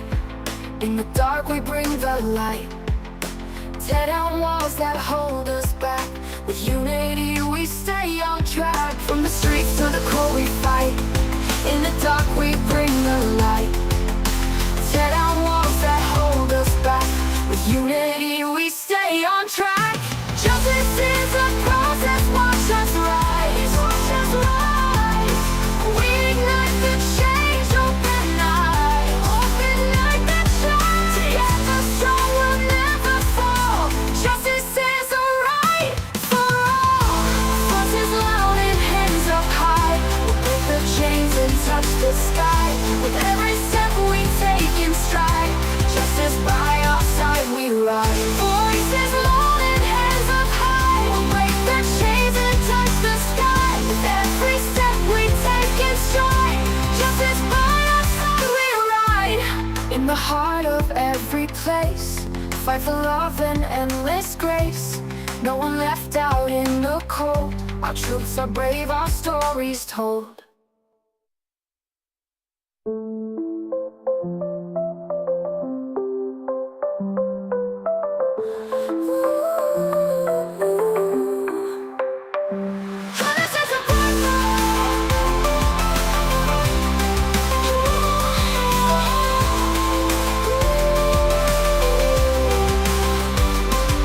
In the heart of every place, fight for love and endless grace.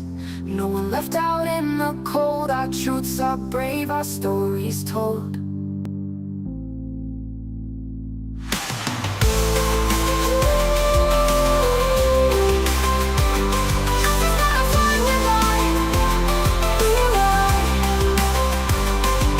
In the heart of every place, fight for love and endless grace. No one left out in the cold. Our truths are brave, our stories told. We stand tall for truth you see. No chains of doubt, we're running free. Equality, we shout out loud. With justice here, we're feeling proud. Justice is a process, watch us rise. We ignite the change, open eyes. Together strong, we'll never fall. Justice is a right for all.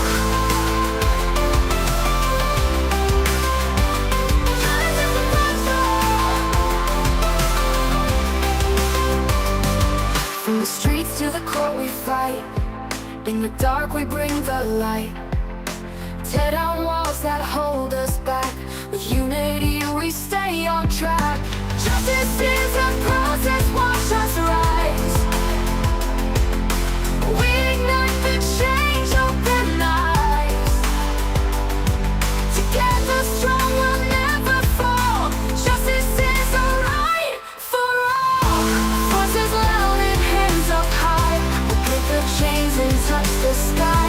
With every step we take in stride, justice by our side we ride.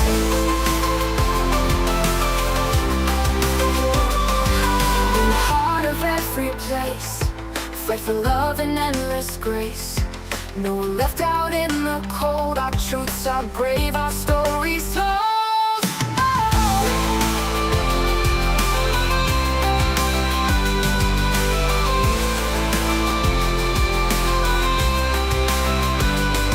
From the streets to the court we fight. In the dark we bring the light. Tear down walls that hold us back. With unity we stay on track. From the streets to the court we fight. In the dark we bring the light. Tear down walls that hold us back. With unity we stay on track. Justice is a process, watch us rise. Watch us rise. We ignite the change, open eyes. Open eyes that shine. Together strong, we'll never fall. Justice is a right for all. Voices loud and hands up high. We'll break the chains and touch the sky. With every step we take in stride, justice by our side we ride. Voices loud and hands up high. We'll break the chains and touch the sky. With every step we take in stride, justice by our side we ride. In the heart of every place, fight for love and endless grace. No one left out in the cold. Our truths are brave, our stories told.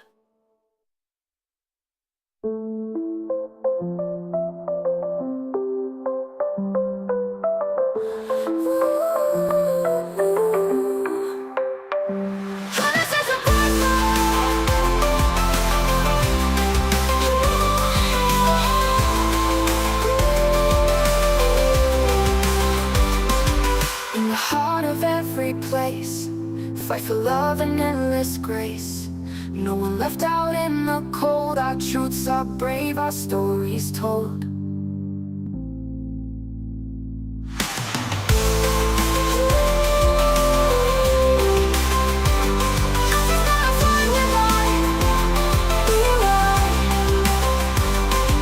In the heart of every place, fight for love and endless grace. No one left out in the cold. Our truths are brave, our stories told. We stand tall for truth you see. No chains of doubt, we're running free. Equality we shout out loud. With justice here we're feeling proud. Justice is a process, watch us rise. We ignite the change, open eyes. Together strong, we'll never fall. Justice is a right for all.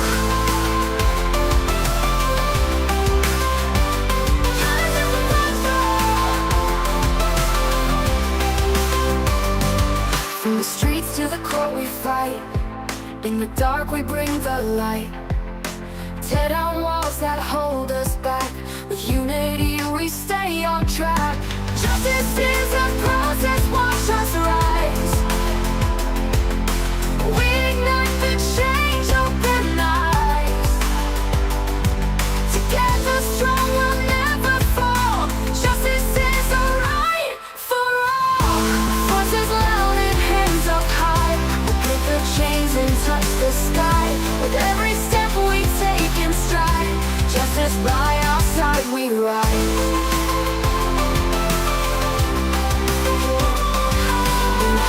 Every place, fight for love and endless grace. No one left out in the cold. Our truths are brave, our stories told.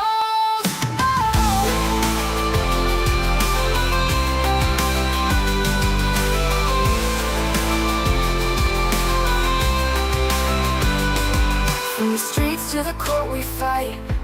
In the dark we bring the light. Tear down walls that hold us back. With unity we stay on track. From the streets to the court we fight. In the dark we bring the light. Tear down walls that hold us back. With unity we stay on track. Justice is a process, watch us rise. Watch us rise. We ignite the change, open eyes. Open like the shine. Together strong, we'll never fall. Justice is a right for all. Voices loud and hands up high. We'll break the chains and touch the sky. With every step we take in stride. Justice by our side we ride. Voices loud and hands up high. We'll break the chains and touch the sky. With every step we take in stride. Justice by our side we ride. In the heart of every place, fight for love and endless grace. No one left out in the cold. Our troops are brave, our stories told.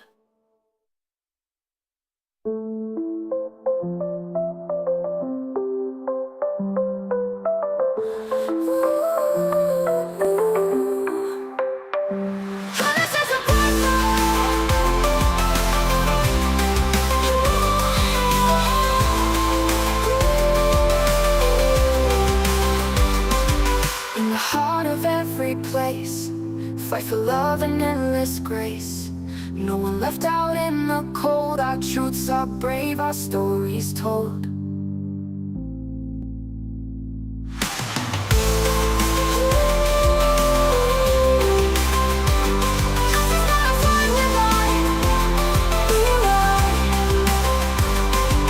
In the heart of every place, fight for love and endless grace. No one left out in the cold. Our truths are brave, our stories told. We stand tall for truth you see. No chains of doubt, we're running free. Equality we shout out loud. With justice here we're feeling proud. Justice is a process, watch us rise. We ignite the change, open eyes. Together strong, we'll never fall. Justice is a right for all. Justice is a right for all. From the streets to the court we fight. In the dark we bring the light. Tear down walls that hold us back. With unity we stay on track. Justice is a process, watch us rise. We ignite the change, open eyes. Together strong, we'll never fall. Justice is a right for all.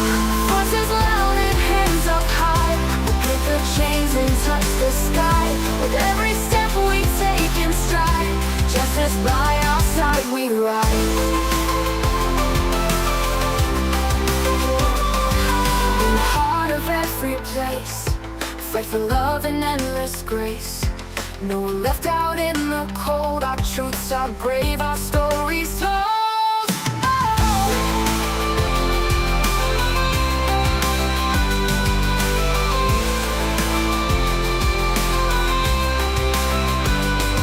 From the streets to the court we fight. In the dark we bring the light. Tear down walls that hold us back. With unity we stay on track. From the streets to the court we fight. In the dark we bring the light. Tear down walls that hold us back. With unity we stay on track. Justice is a process, watch us rise. Watch us rise. We ignite the change, open eyes. Open like the shine. Together strong, we'll never fall. Justice is a right for all. Voices loud and hands up high. We'll break the chains and touch the sky.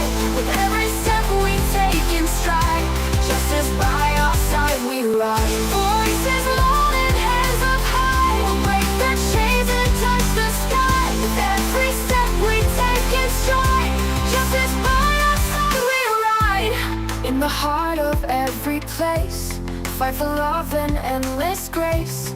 No one left out in the cold. Our troops are brave, our stories told.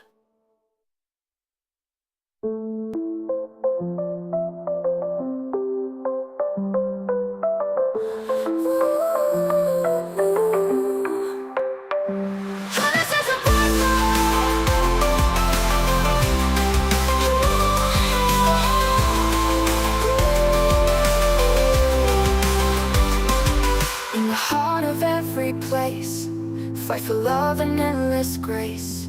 No one left out in the cold. Our truths are brave, our stories told.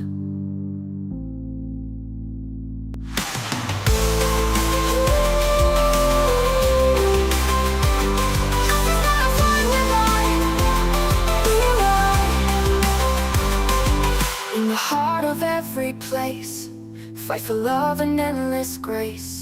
No one left out in the cold. Our truths are brave, our stories told. We stand tall for truth, you see. No chains of doubt, we're running free. Equality, we shout out loud. With justice here, we're feeling proud. Justice is a process, watch us rise. We ignite the change, open eyes. Together strong, we'll never fall. Justice is a right for all.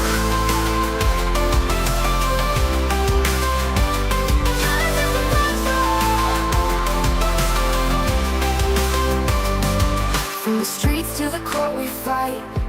In the dark we bring the light. Tear down walls that hold us back. With unity we stay on track. Justice is a process, watch us rise. We ignite the change, open eyes. Together strong, we'll never fall. Justice is a right for all.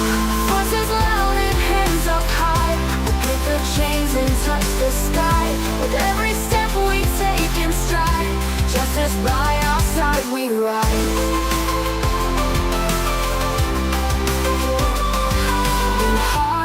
Every place, fight for love and endless grace. No one left out in the cold. Our truths are brave, our stories told.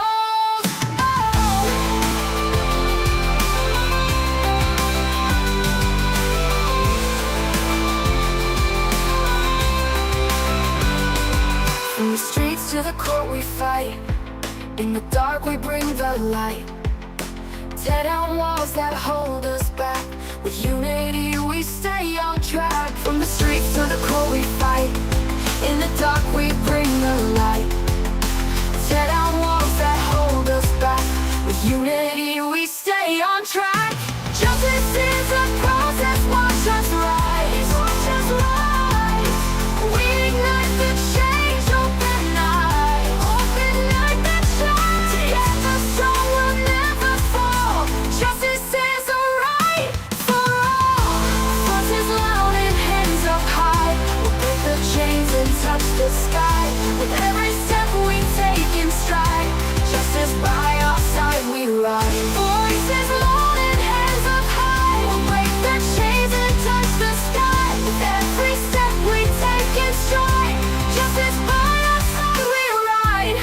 In the heart of every place, fight for love and endless grace. No one left out in the cold. Our troops are brave, our stories told.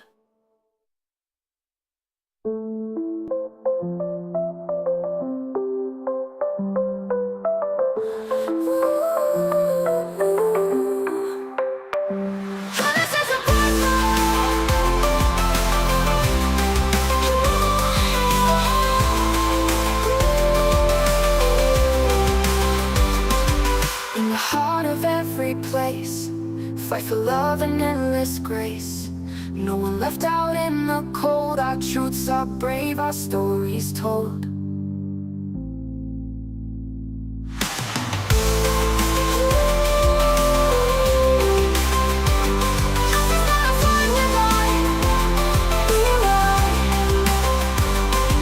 In the heart of every place, Fight for love and endless grace. No one left out in the cold. Our truths are brave, our stories told. We stand tall for truth you see. No chains of doubt, we're running free. Equality, we shout out loud. With justice here, we're feeling proud. Justice is a process, watch us rise. We ignite the change, open eyes. Together strong, we'll never fall. Justice is a right for all. Justice is a right for all. From the streets to the court we fight. In the dark we bring the light. Tear down walls that hold us back. With unity we stay on track. Justice is a process, watch us rise. We ignite the change, open eyes. Together strong, we'll never fall. Justice is a right for all. Voices loud and hands up high. We'll break the chains and touch the sky. With every step we take in stride. Justice by our side we ride. In the heart of every place, fight for love and endless grace. No one left out in the cold. Our truths are brave, our stories told.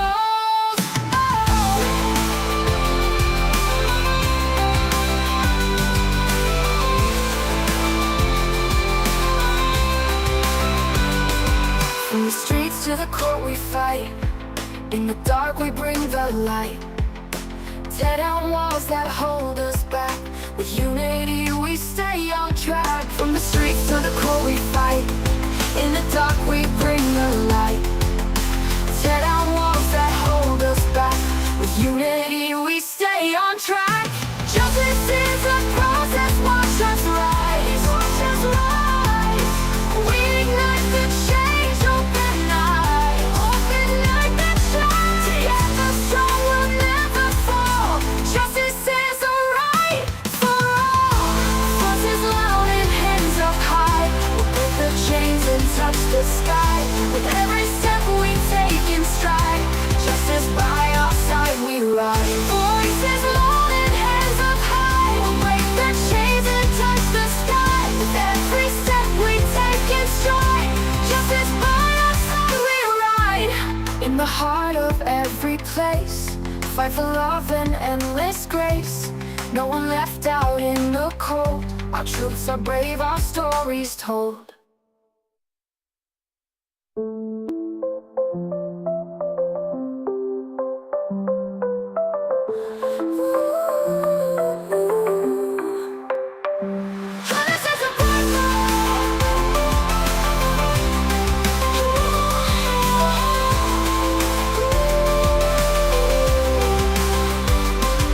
In the heart of every place, fight for love and endless grace.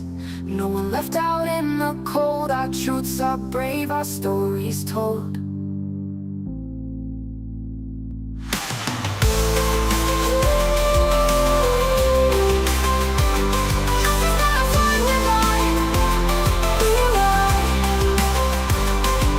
In the heart of every place, fight for love and endless grace. No one left out in the cold. Our truths are brave, our stories told. We stand tall for truth you see. No chains of doubt, we're running free. Equality, we shout out loud. With justice here, we're feeling proud. Justice is a process, watch us rise. We ignite the change, open eyes.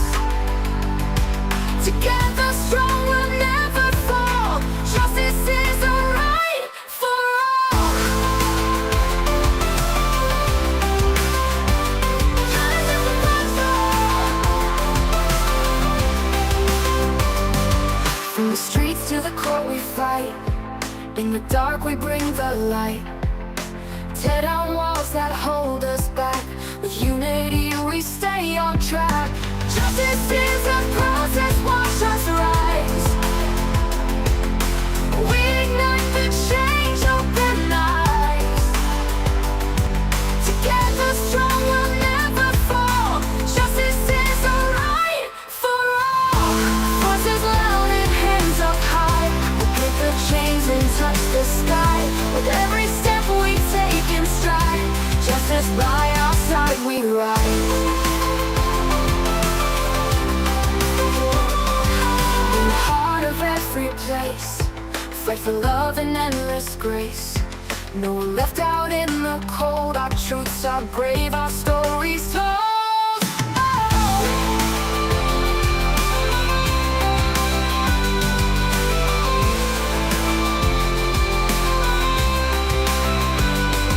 From the streets to the court we fight.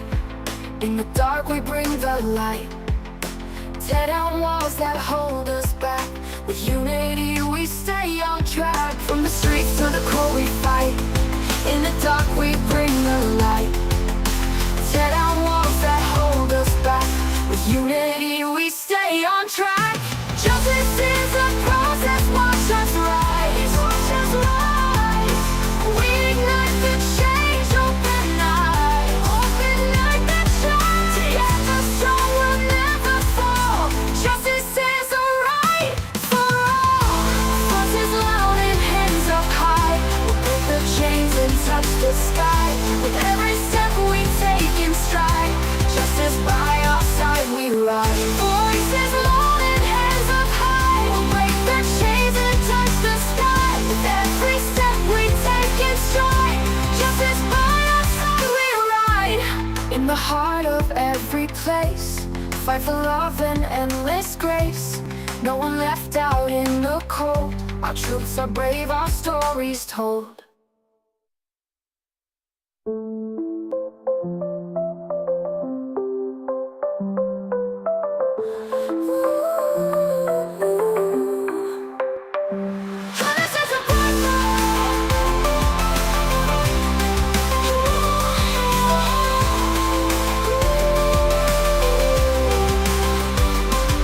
In the heart of every place, fight for love and endless grace. No one left out in the cold. Our truths are brave, our stories told.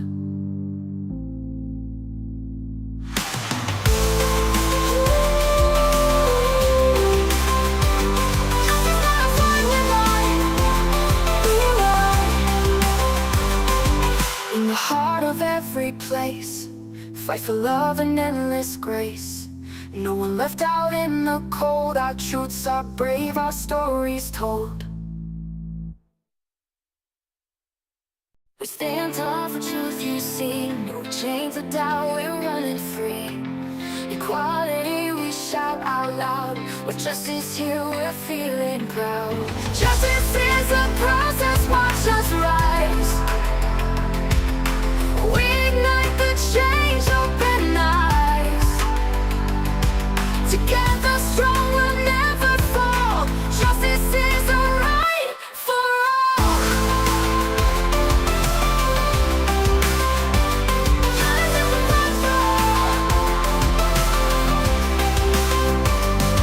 From the streets to the court we fight.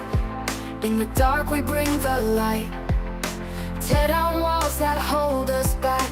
With unity we stay on track. Justice is a process, watch us rise. We ignite the change, open eyes. Together strong, we'll never fall. Justice is a right for all. Voices loud and hands up high. We'll break the chains and touch the sky. With every step we take in stride, justice by our side we ride. In the heart of every place, fight for love and endless grace. No one left out in the cold. Our truths are brave, our stories told.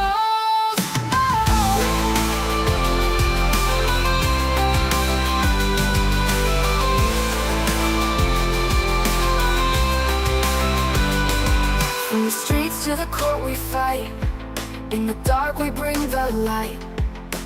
Tear down walls that hold us back. With unity we stay on track. From the streets to the court we fight. In the dark we bring the light. Tear down walls that hold us back. With unity we stay on track. Justice is a process, watch us rise. Watch us rise. We ignite the change, open eyes. Open like the shine. Together strong, we'll never fall. Justice is a right for all. Voices loud and hands up high. We'll break the chains and touch the sky. With every step we take in stride. Justice by our side we ride. Voices loud and hands up high. We'll break the chains and touch the sky. With every step we take in stride. Justice by our side we ride. In the heart of every place, fight for love and endless grace. No one left out in the cold. Our truths are brave, our stories told.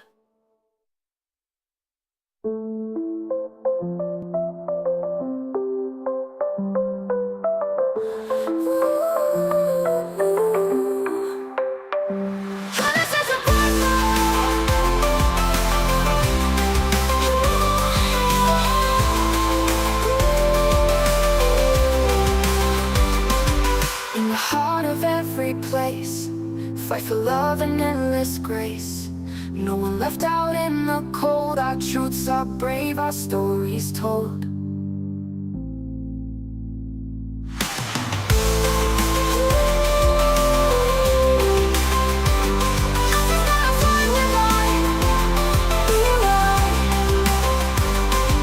In the heart of every place, fight for love and endless grace.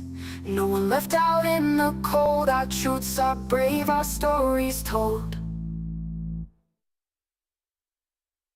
We stand tall for truth, you see. No chains of doubt, we're running free. Equality, we shout out loud. With justice here, we're feeling proud.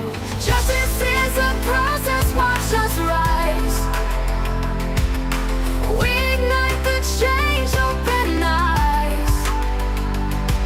Together strong, we'll never fall.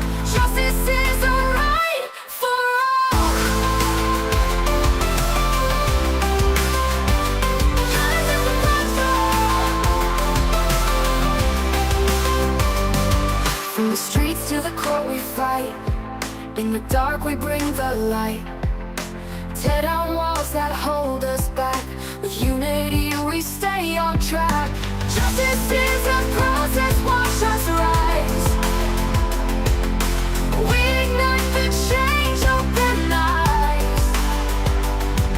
Together strong, we'll never fall. Justice is a right for all. Voices loud and hands up high. We'll break the chains and touch the sky. With every step we take in stride. Justice by our side we ride.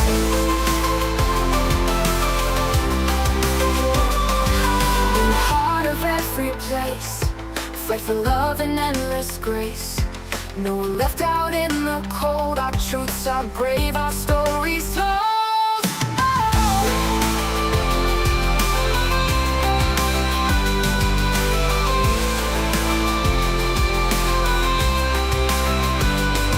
From the streets to the court we fight. In the dark we bring the light. Tear down walls that hold us back. With unity we stay on track. From the streets to the court we fight.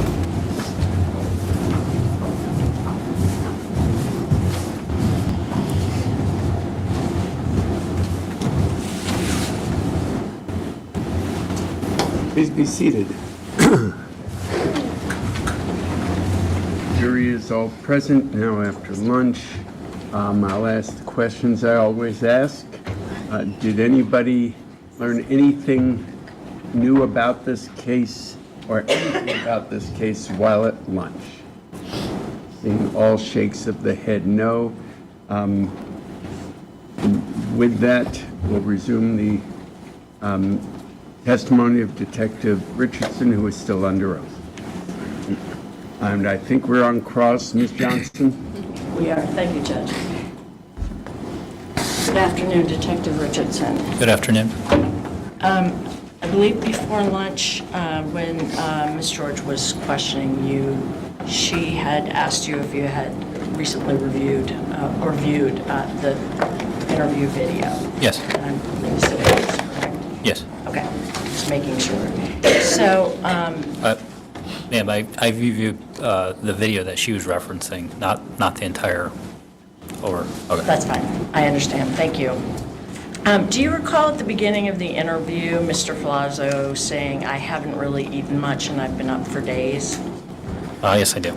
And then he followed that up by saying, "My mind isn't right." Do you recall that? I remember something to that effect, yes. Okay. Did you or Detective Vorris didn't inquire further as to what he meant by that, did you? No. You had no concerns at that point that he might not be able to provide an accurate account of what happened because he was saying at the outset, "My mind isn't right." Is that correct? Yes. That was a long question, sorry.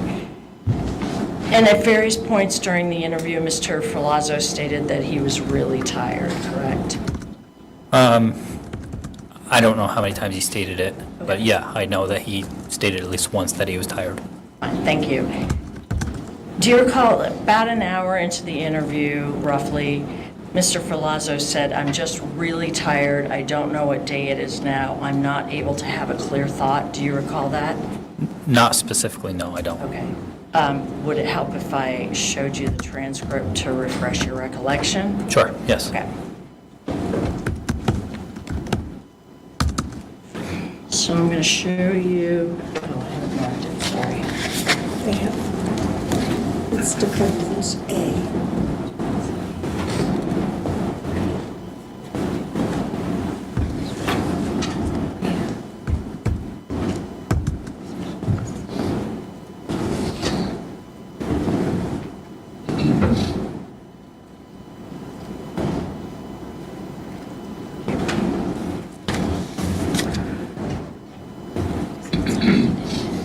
So I'm going to show you what's been marked as Defendant's Exhibit A, and I'm going to give you the page and the lines where that particular section is located. All right. So,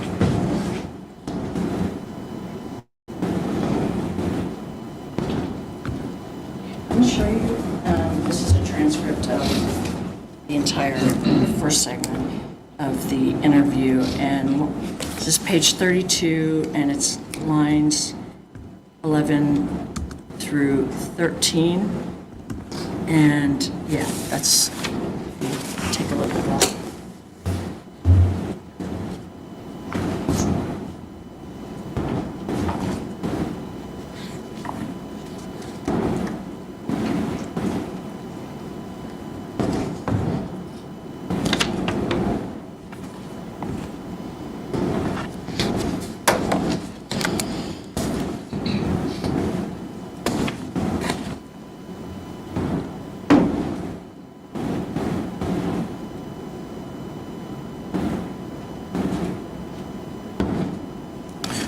Could you repeat your question?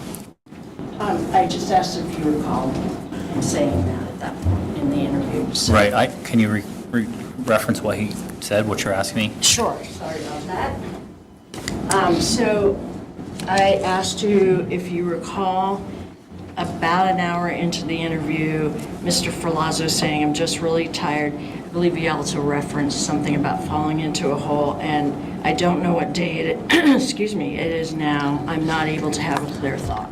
Yes. Thank you. And again, looks like there was no concern about resuming the interview, no concern that he wasn't able to provide accurate information. Is that correct? Correct.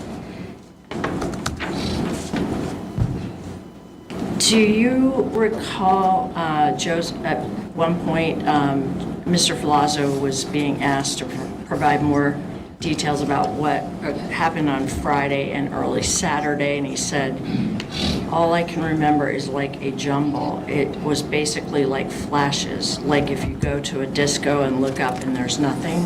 Yes, I do. Again, that type of jumble and flashes did not concern you as far as the way he was thinking?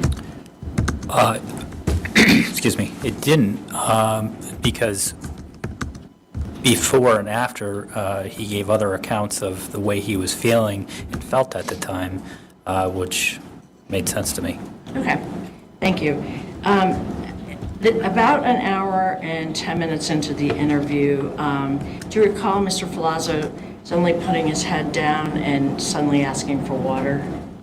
I don't. Okay. At that point, you don't recall that you and Detective Boris, when he put his head down and asked for water, both of you did in fact say, okay, we'll get you some water, and then you left. I don't remember that, no. All right. And Detective Truex came in, so I'm guessing on the video at that point, he was hyperventilating and crying. So you did not witness that, is that accurate? No. Okay.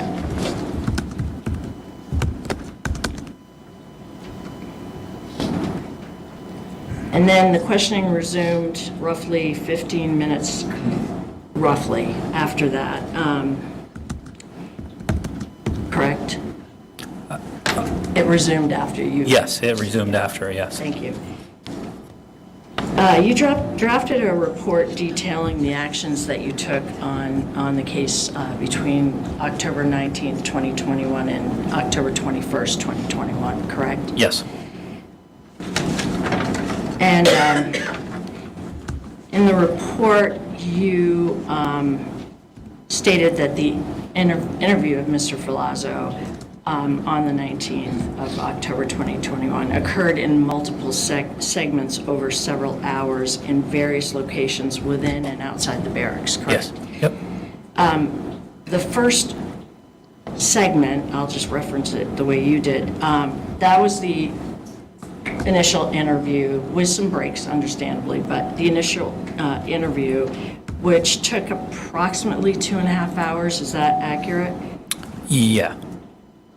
Let's see, and I think at that point, it looks like, so the interview ended at that point, that segment, at about 5 o'clock.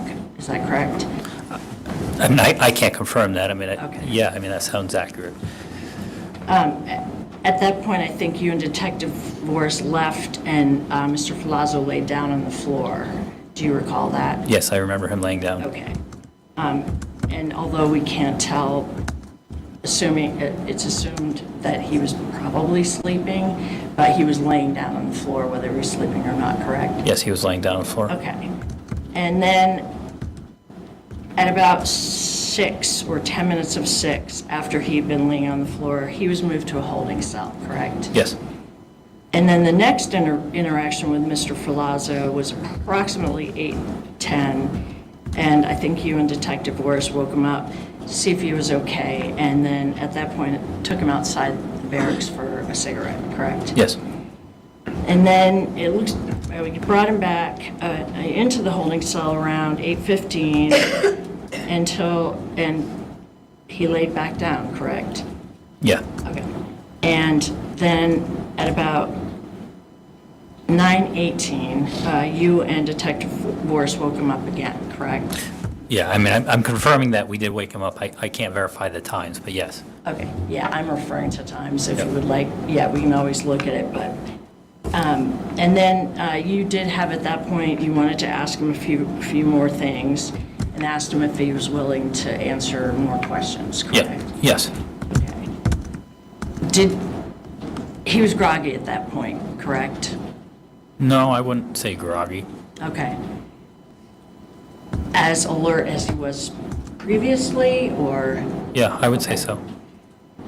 And you told him again that you had some additional questions. I believe you also gave him the option of going back to the interview room or remaining in the holding cell, correct?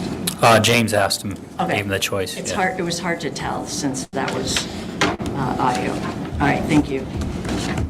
And do you recall Joseph responding by stating, "I'm just trying to let my mind rest"? Yes. Okay. But at that point, you resumed the questioning, correct? Yeah. And I believe that lasted about another 20 minutes, correct? Correct. Okay. I have no further questions, thank you. No redirect, Judge. Okay, thank you. Thank you, Your Honor. You're all set.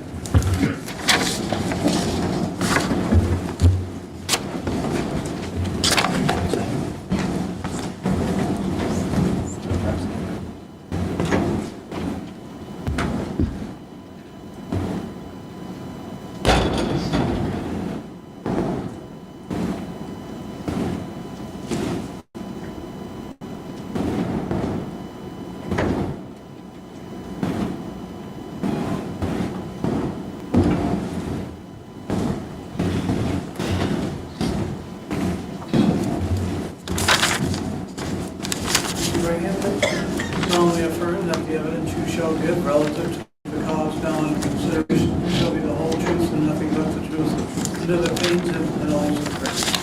Thank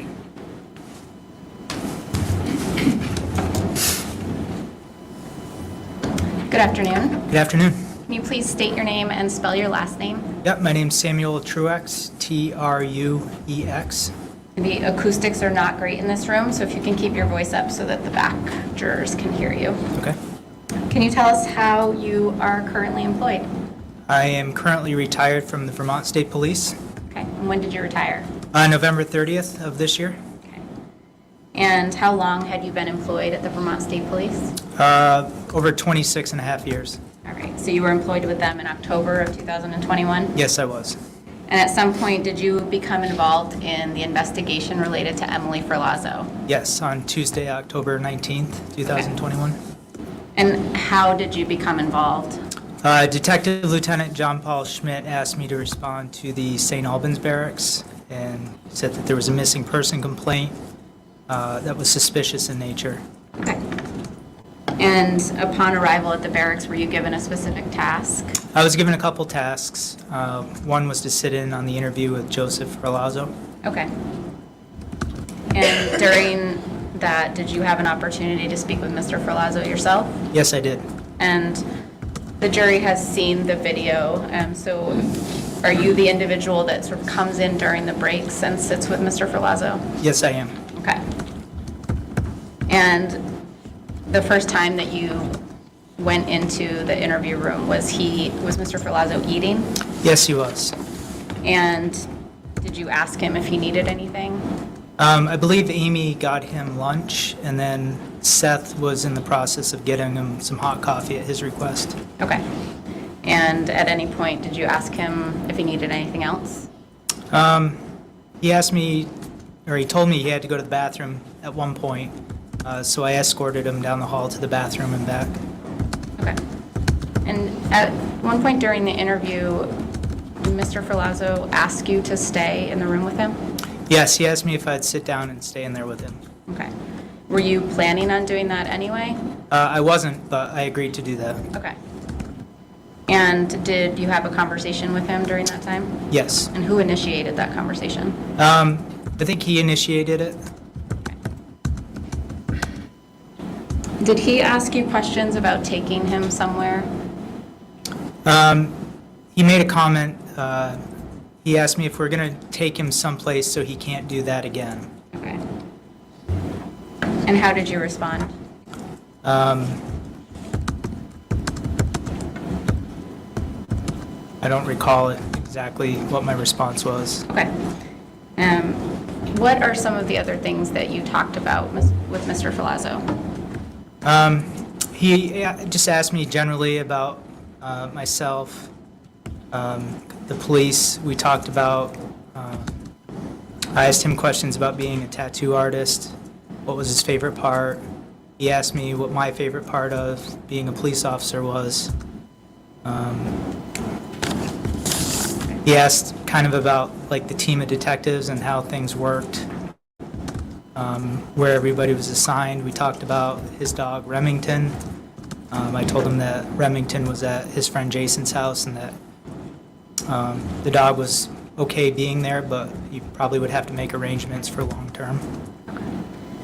At any point, have you ever sat in on interviews like this before in your career? Yes. Have you interviewed people who have been charged with murder before? I have. And at any point during your interactions with Mr. Ferlazzo, did you have any concerns about his ability to be engaging in a conversation with the police? No, our conversation went both ways. He was actually very cordial and nice to me, and he asked questions, I asked questions of him. It was just a give and take. Okay. And at some point, were you able to find him a cigarette at his request? Yeah, he asked for a cigarette. I asked one of the detectives who brought one in, and then we brought him outside for a cigarette break, I think on 2 different occasions. Okay. And he made some comments about possible self-harm. Do you recall that? Yeah, at one point he said he wished someone would take him out. And I had said to him that if you have any thoughts of hurting yourself, you need to let me know. He says, well, if I had a gun, I would do it. But I don't have a weapon, so I can't. All I have is this hot coffee. And again, did him making those comments give you any concerns about his ability to continue to engage in a conversation? No, I was just concerned for my safety, being in the room with him, and just for his own safety as well. Okay. And when you would leave the room and come back in, did he recall who you were? Yes. Did he recall you by name? Yes. When I left after, well, he was still eating, he just said, "Thank you, Sam," Okay. when I stepped out of the room. And when you'd come back in the room, did he recall your name? Yes. Did you ever feel like he wasn't responding to your questions appropriately? No. At any time that he asked for anything, did you get him what he asked for? Or did anytime he asked for food or drinks? Yeah, if he needed bathroom food, breaks? if he wanted another hot coffee, to use the bathroom, another cigarette, we were very accommodating. Okay, that's all I have. Thank you. Ms. Jones. Thank you, Judge. Good afternoon. Good afternoon. So,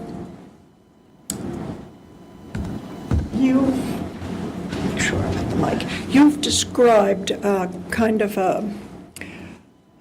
almost like a switch flipping back and forth between engaging in small talk with Mr. Ferlazzo and him expressing concerns about, or him becoming upset. Is that fair to say?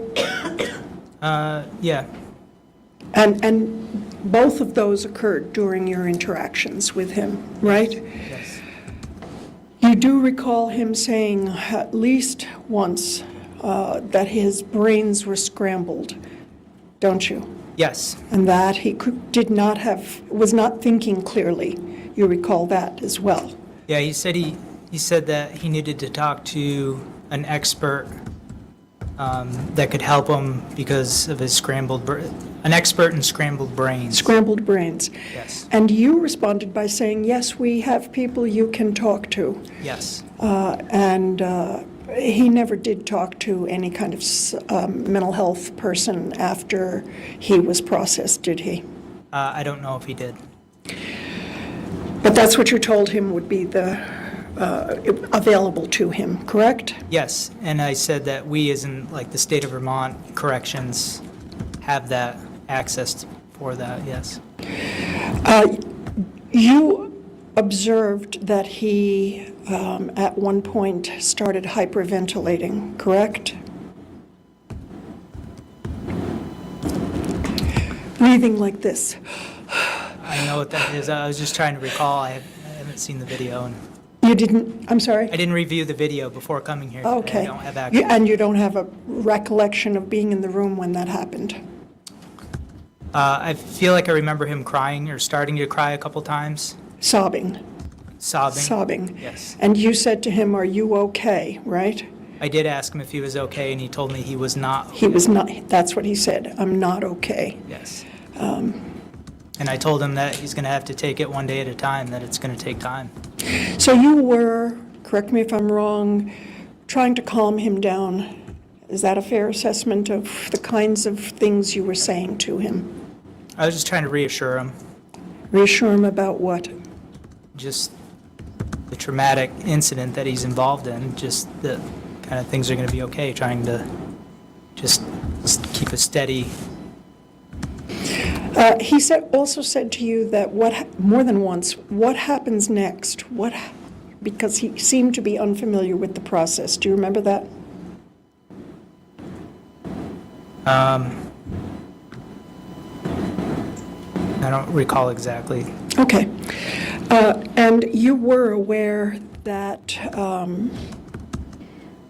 the interview was being live streamed to another room, correct? Yes. So he was under observation by other law enforcement the entire time, correct? Yes, he was. So even if you didn't observe his complete, I'm going to call it meltdown, he was being observed, correct? And that was all recorded in that room as well. In that room? Yes.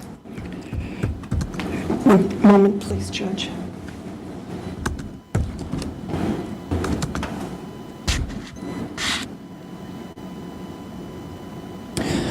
Thank you. I don't have any other questions for you. Okay. Any redirect? No, Judge. Thank you. You're all set. All right. Next witness, there may be a number of exhibits, so we have to gather them and discuss them a little bit, but we'll be back with you probably 10 minutes. We'll need to go through them, so we'll excuse you to the jury room again and come back as soon as we can. All rise.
Stand up for truth you see. No chains of doubt, we're running free. Equality, we shout out loud. With justice here, we're feeling proud. Justice is a process, watch us rise. We ignite the change, open eyes. Together strong, we'll never fall. Justice is a right for all. Justice is a right for all. From the streets to the court we fight. In the dark we bring the light. Tear down walls that hold us back. With unity we stay on track. Justice is a process, watch us rise. We ignite the change, open eyes. Together strong, we'll never fall. Justice is a right for all. Voices loud and hands up high. We'll break the chains and touch the sky. With every step we take in stride. Justice by our side we ride. In the heart of every place, fight for love and endless grace. No one left out in the cold. Our truths are brave, our stories told.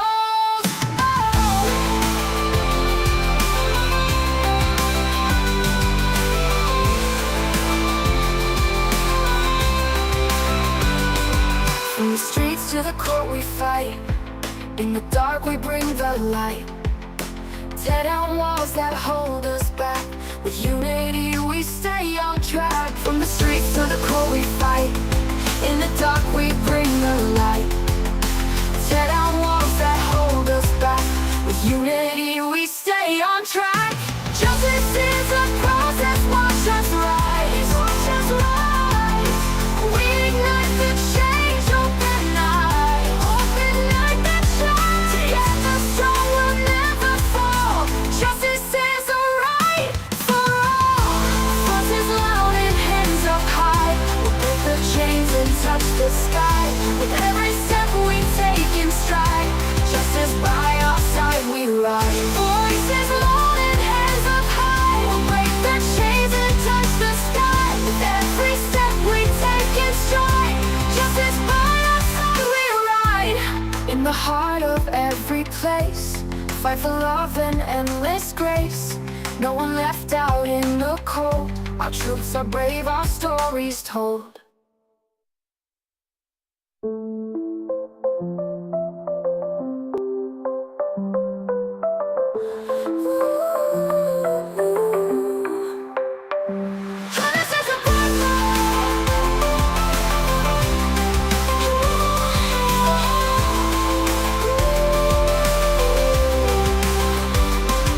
In the heart of every place, fight for love and endless grace.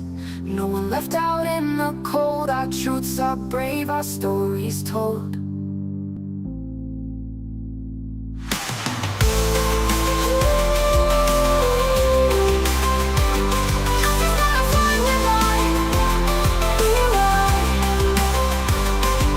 In the heart of every place, fight for love and endless grace. No one left out in the cold. Our truths are brave, our stories told. We stand up for truth you see. No chains of doubt, we're running free. Equality, we shout out loud. With justice here, we're feeling proud. Justice is a process, watch us rise. We ignite the change, open eyes. Together strong, we'll never fall. Justice is a right for all. Justice is a right for all. From the streets to the court we fight.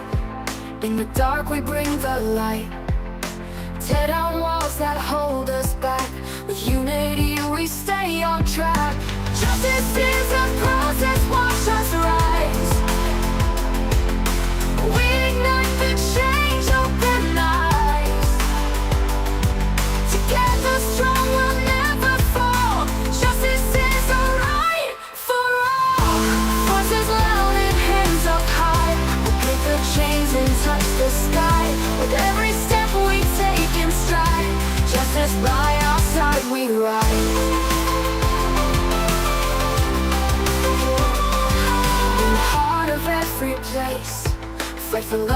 endless grace.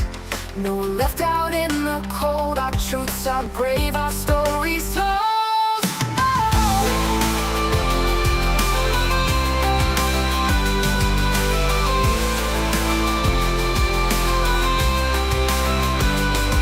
From the streets to the court we fight. In the dark we bring the light.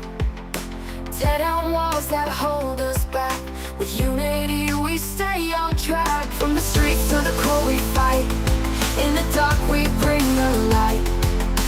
Tear down walls that hold us back. With unity we stay on track. Justice is a process, watch us rise. Watch us rise. We ignite the change, open eyes. Open like the shine. Together strong, we'll never fall. Justice is a right for all. Voices loud and hands up high. We'll break the chains and touch the sky. With every step we take in stride. Justice by our side we ride. Voices loud and hands up high. We'll break the chains and touch the sky. With every step we take in stride. Justice by our side we ride. In the heart of every place, fight for love and endless grace. No one left out in the cold. Our truths are brave, our stories told.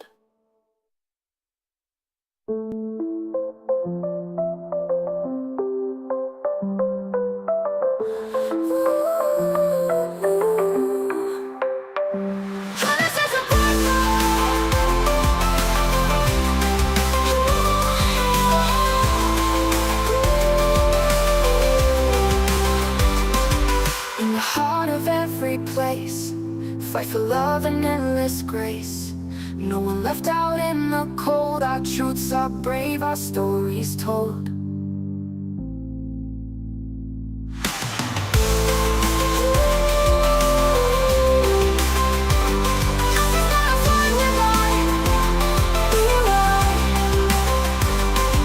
In the heart of every place, fight for love and endless grace. No one left out in the cold. Our truths are brave, our stories told. We stand tall for truth you see. No chains of doubt, we're running free. Equality we shout out loud. With justice here we're feeling proud. Justice is a process, watch us rise. We ignite the change, open eyes. Together strong, we'll never fall. Justice is a right for all.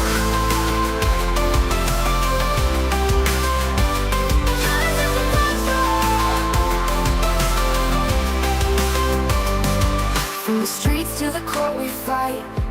In the dark we bring the light. Tear down walls that hold us back. With unity we stay on track. Justice is a process, watch us rise. We ignite the change, open eyes. Together strong, we'll never fall. Justice is a right for all. Voices loud and hands up high. We'll break the chains and touch the sky. With every step we take in stride. Justice by our side we ride.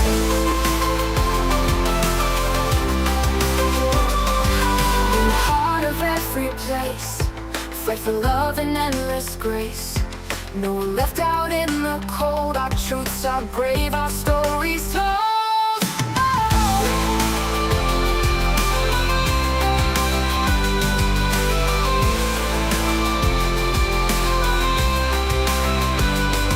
From the streets to the court we fight. In the dark we bring the light. Tear down walls that hold us back. With unity we stay on track. From the streets to the court we fight. In the dark we bring the light. Tear down walls that hold us back. With unity we stay on track. Justice is a process, watch us rise. Watch us rise. We ignite the change, open eyes. Open like the shine. Together strong, we'll never fall. Justice is a right for all. Voices loud and hands up high. the sky.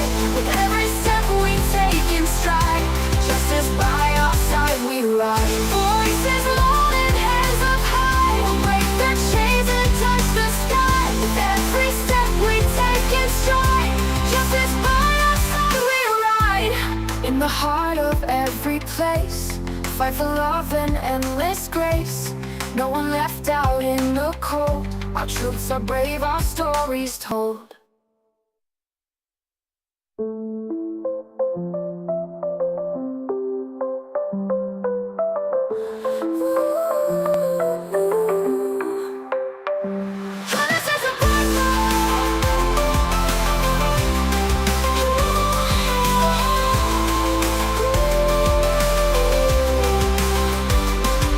In the heart of every place, fight for love and endless grace. No one left out in the cold. Our truths are brave, our stories told.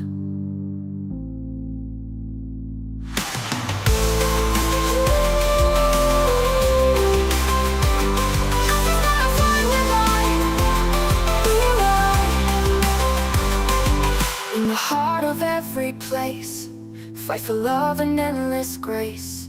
No one left out in the cold. Our truths are brave, our stories told. We stand tall for truth you see. No chains of doubt, we're running free. Equality we shout out loud. With justice here we're feeling proud. Justice is a process, watch us rise. We ignite the change, open eyes. Together strong, we'll never fall. Justice is a right for all.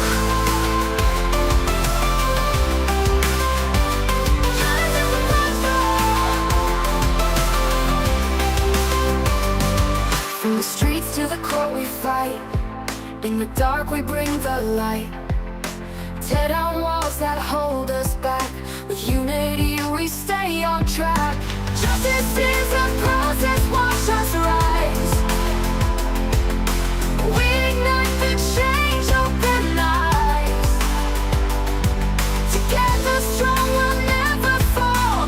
Justice is a right for all. Voices loud and hands up high. We'll break the chains and touch the sky. With every step we take in stride, justice by our side we ride.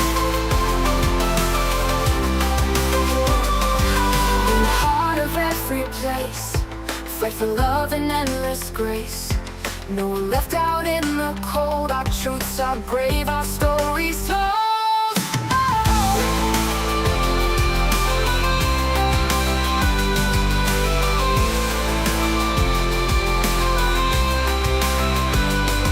From the streets to the court we fight.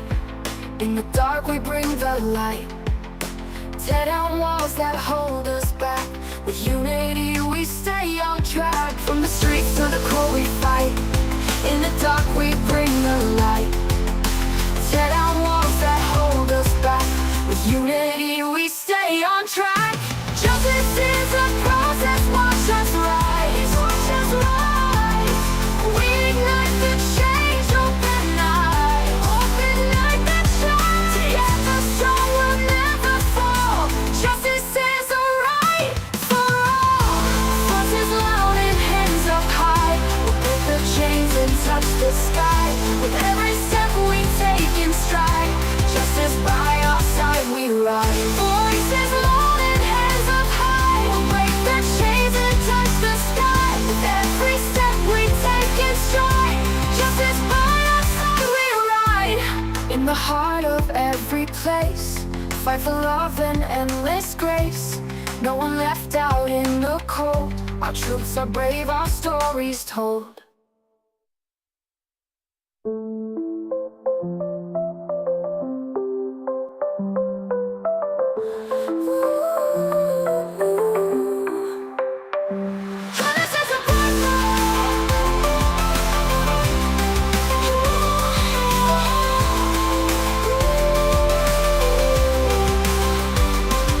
In the heart of every place, fight for love and endless grace. No one left out.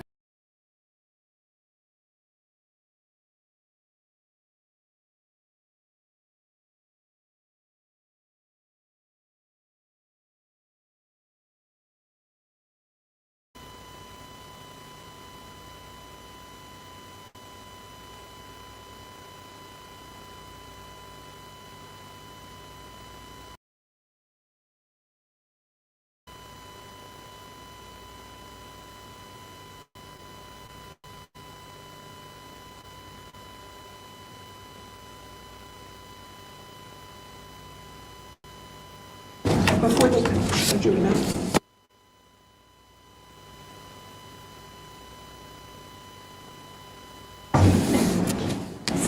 All right, I should be able to deal with this without my computer. How are we doing? We're doing great, Judge. There's no objections to any of the physical evidence. And the state has a lot of photographs. I believe the only objection on any of those is maybe reassessing an objection about the body, the pictures of Mr. Ferlazzo. Right. But I'm sort of hopeful we can just do all of that now, and then we can Sure. just present all the evidence as Sure. stipulated. I mean, Aside from those. yeah, Ms. Jantz wants to bring that all up again in front of the jury one way or another. Let's get that done. Okay, so which exhibit numbers would you, is the 30s, the ones, or are there some before that that you want to address?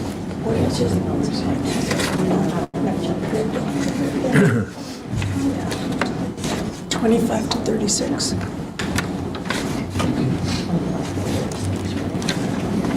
Yeah. 25 to 36. Yeah. Yep.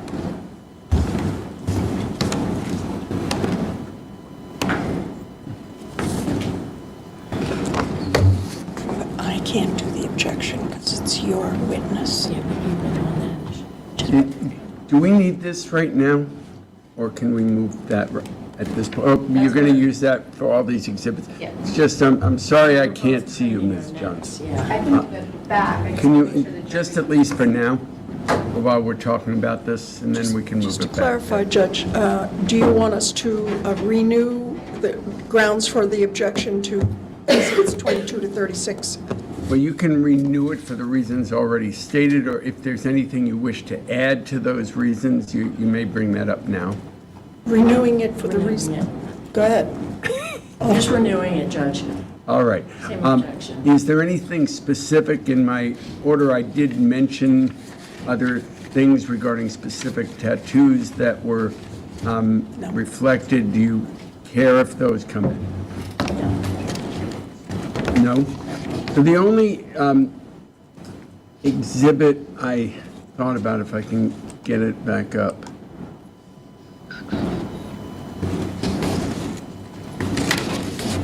And I don't think, yeah, no, gotta find it. 32, maybe. What number, Sally? 32, 33, 34. 32, No, 32 is not the one I'm thinking of. 32 is one. Please. It was the, I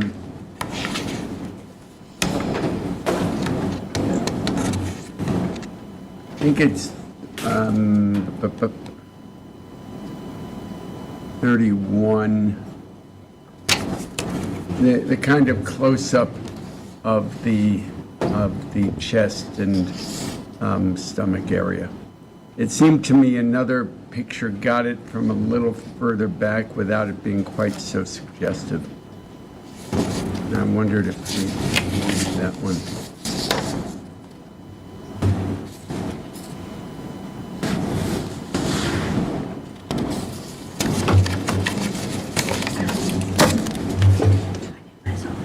Are you asking me, Your Honor?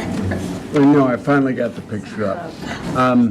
Which number is it, Judge? It's 31. It's not, again, it's another picture which shows the whole body. It shows a touch more than the far off picture, which I think might have been 30.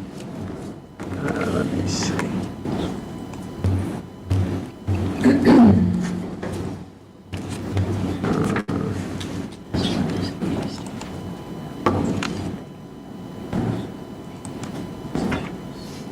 But there was I don't. Can I get the pictures for a second? I'm not getting them all on the, is it 30 that is the whole?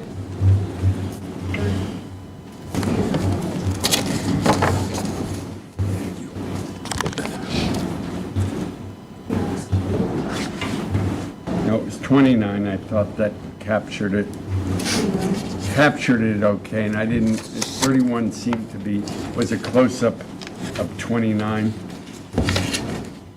I really don't think any of them, though, are prejudicial in the sense of unfairly prejudicial that 403 speaks of. They're just pictures of his body.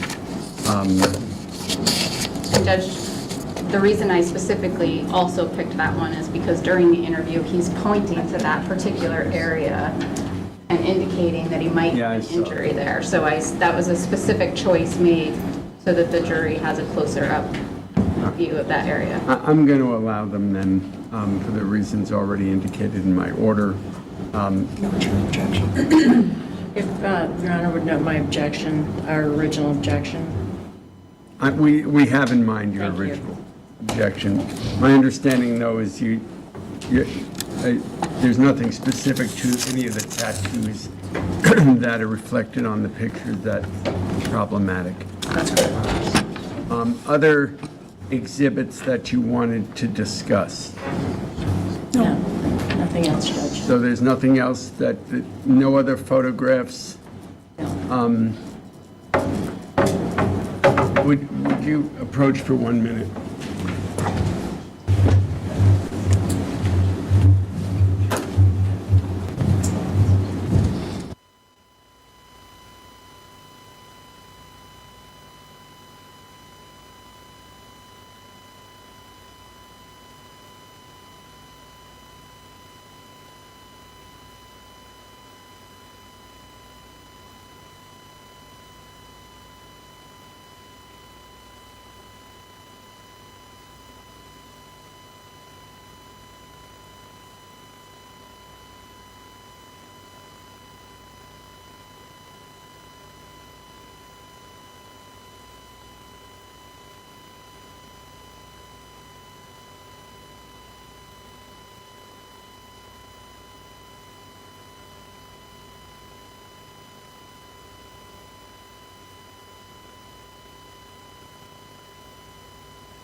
Ready for the jury?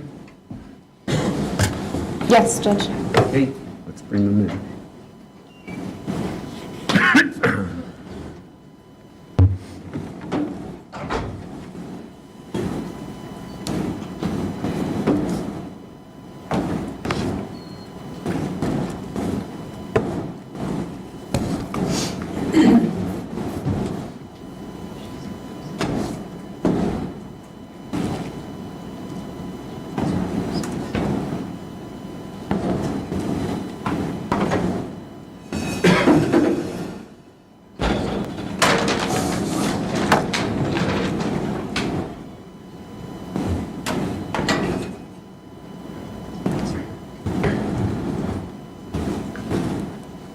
Are there any stipulations coming in?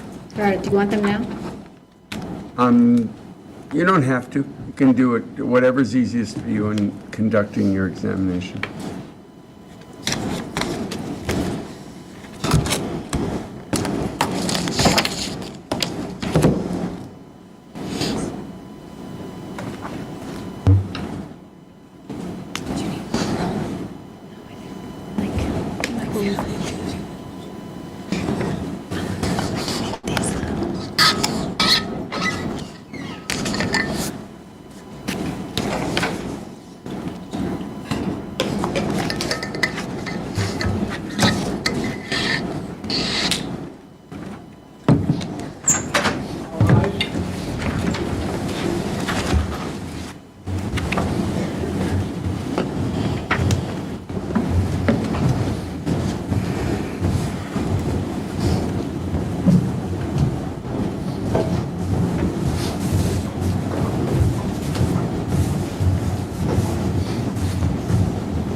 Please be seated.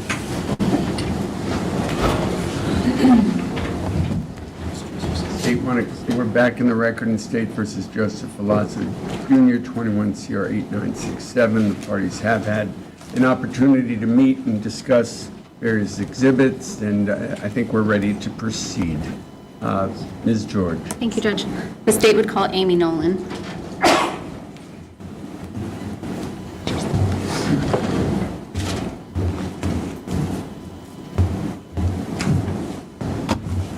Raise your right hand, please. You solemnly affirm that the evidence you shall give relative to the cause now under consideration shall be the whole truth and nothing but the truth, under the pains and penalties of perjury. I do. Thank you. Thank you. Good afternoon. Good afternoon. The acoustics in this room are not good. Okay. So if you can keep your voice up so the jurors in the back can hear you, that would be appreciated. Can you just start by telling us your name and spelling your last name? Actually, in your case, can you spell your first name as well? Certainly. It's Amy, spelled A-I-M-E-E.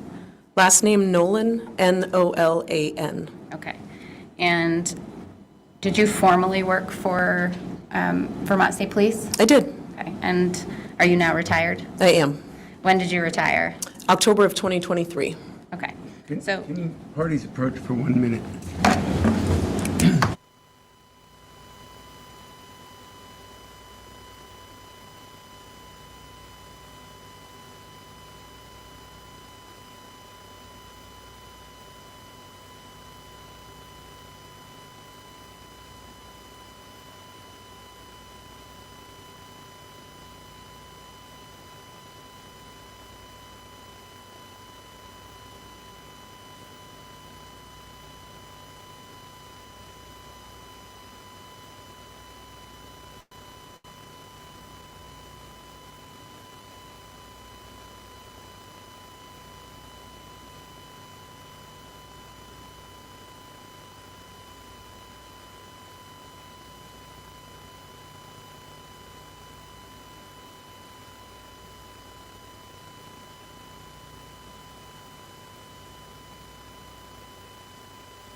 Thank you.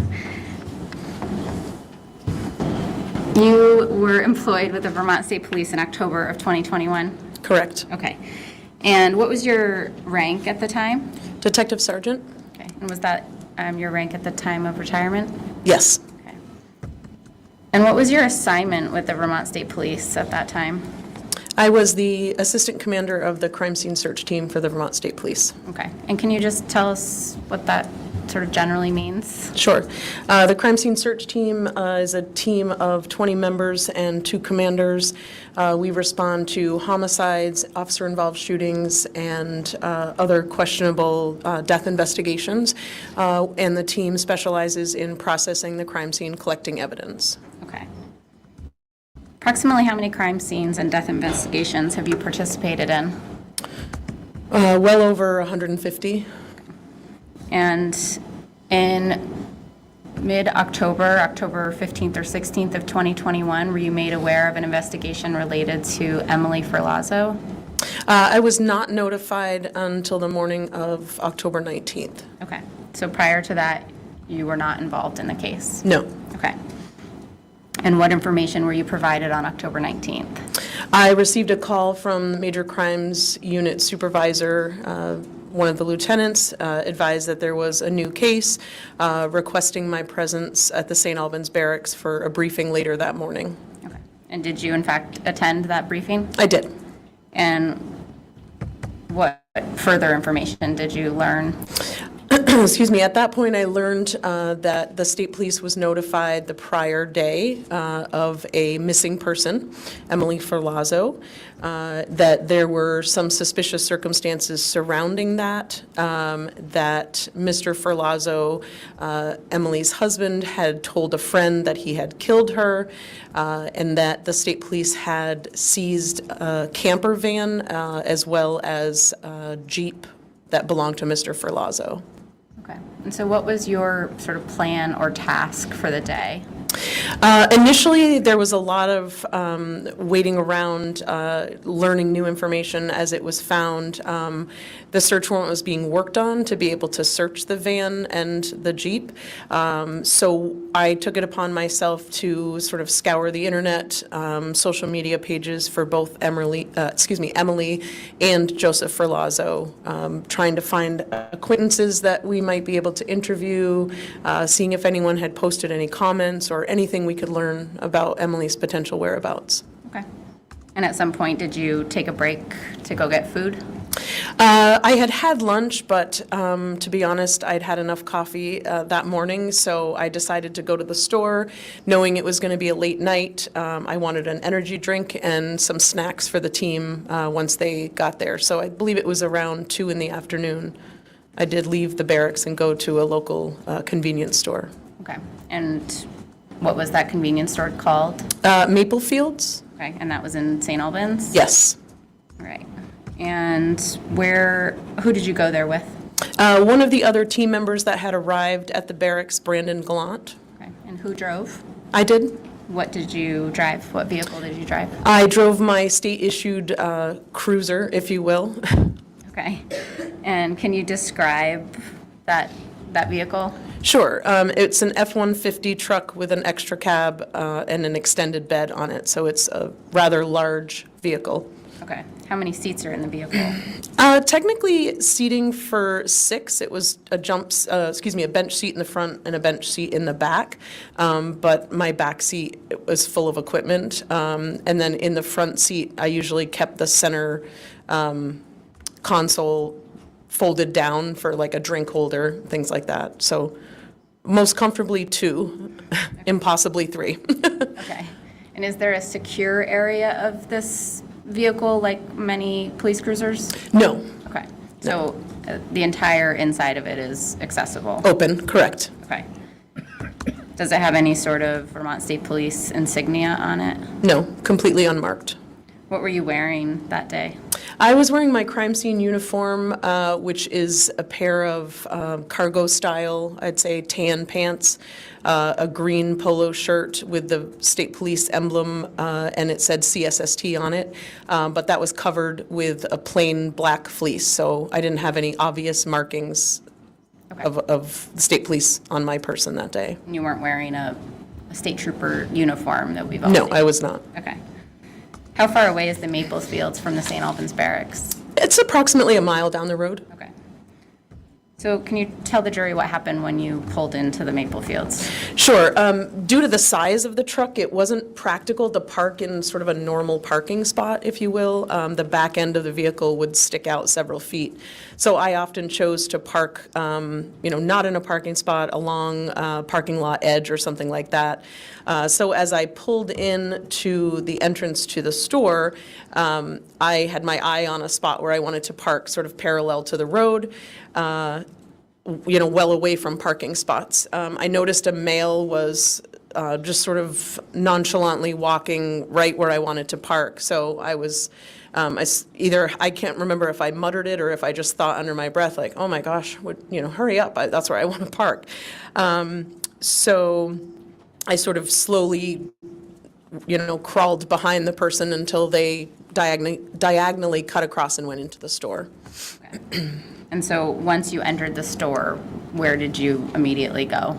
Right to the back of the store where the coolers are located. That's where the energy drinks were. Okay. And as you're walking towards the back of the store, did you notice anything? I noticed that same male. I had sort of given him a nickname in my head of Hoodie because he was wearing his hood up. It was chilly that morning. And I noticed that same male that I had waited to move out of my way so I could park was also at the coolers. He had walked right to the back of the store as well. Okay. And what was he doing? He was getting a drink out of the cooler and sort of stepping back from the cooler at that time. Did you recognize the male? When he closed the door to the cooler and he turned around and we made eye contact, I was like, wait, I know this person. In that moment, I couldn't figure out where or why. My brain was still trying to catch up with me. But I knew I recognized him. Okay. And did you ultimately determine how you recognized him? Yeah, so he walked to the right and then turned to walk up to one of the aisles towards the front of the store, and he turned and looked at me again. And we locked eyes again, and at that point, I recognized that it was Joseph Ferlazzo. Okay. And how did you recognize him? What have you seen? So I had spent, like I said, a lot of that morning sort of scouring through social media. I had seen dozens of pictures of Mr. Ferlazzo as well as Emily. And then also our public information officer for the state police was at the barracks that morning. He was preparing a press release that he was getting ready to put out with photos, which included Mr. Ferlazzo. And he had asked me to proofread that for him just before I went to the store. So it was like another look at Mr. Ferlazzo's face right before I left. Okay. And where did that mail go? Up to the front of the store to the cash register area. Okay. And so what was the next thing you did with that information? I told Brandon that's Joseph Ferlazzo. He's heading out of the store. I'm going to follow him. Okay. And are you aware that this interaction with Mr. Ferlazzo was recorded? Yes. Okay, and how was it recorded? Through the Maple Fields surveillance video system. Okay, and have you reviewed those? I have seen those videos, yes. Judge, I have a stipulation for the court. States 120, stipulation number 5. So I was told my voice was not quite loud enough last time, perhaps for some of you, so I'm going to read a little louder this time. Stipulation number 5, members of the jury, the state and defendant Joseph Ferlazzo have agreed that you may find certain facts. This is called a stipulation. A member of the Vermont State Police collected surveillance video from the Maple Fields gas station in St. Albans, Vermont, from October 19, 2021.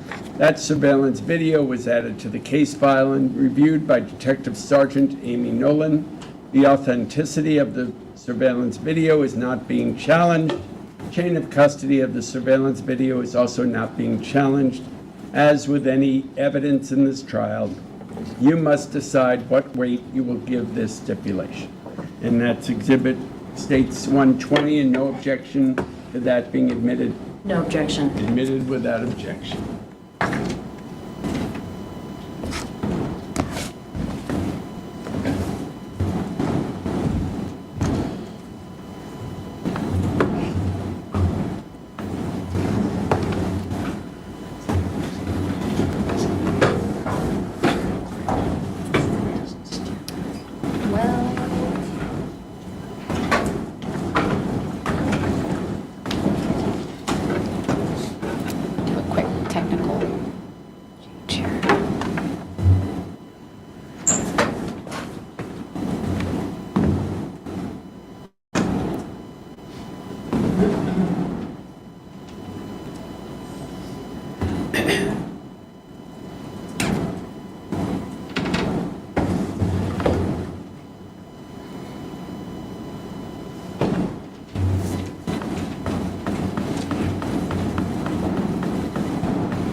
Judge, the state would next move to admit States 23, which is the first Maple Fields video. No objection. Okay, States 23 is admitted without objection. I don't think that was heard. Go back here. States 23 is admitted without objection. Thank you, Judge. Sorry about that.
At some point in the video, you appear to look at your phone. Can you just tell the jury what you're doing? Yes, I feel like my body language is pretty clear at the moment that I recognize him, and I turn back around, I take my phone out, I say something to the trooper I was with, and I take my phone out because I'm looking for that press release to show the picture to Brandon and to sort of confirm my suspicions that it was Joseph Ferlazzo. Okay. And is there another angle of this same sort of interaction within Maple Fields? There is. Judge, the state would move to admit States 24, second Maple Fields video. No objection.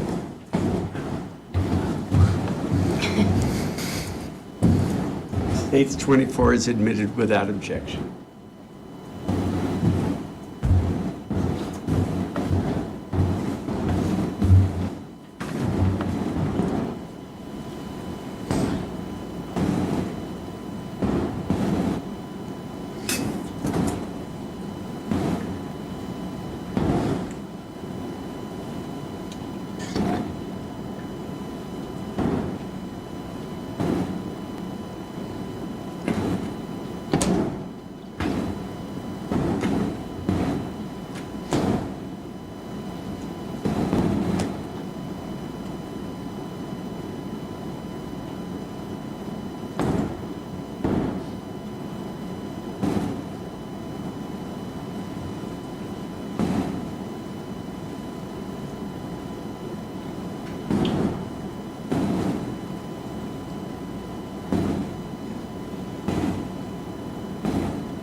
So after seeing who you believe to be Mr. Ferlazzo in the Maple Fields, did you in fact follow him outside? I did. Okay, and did you approach him outside?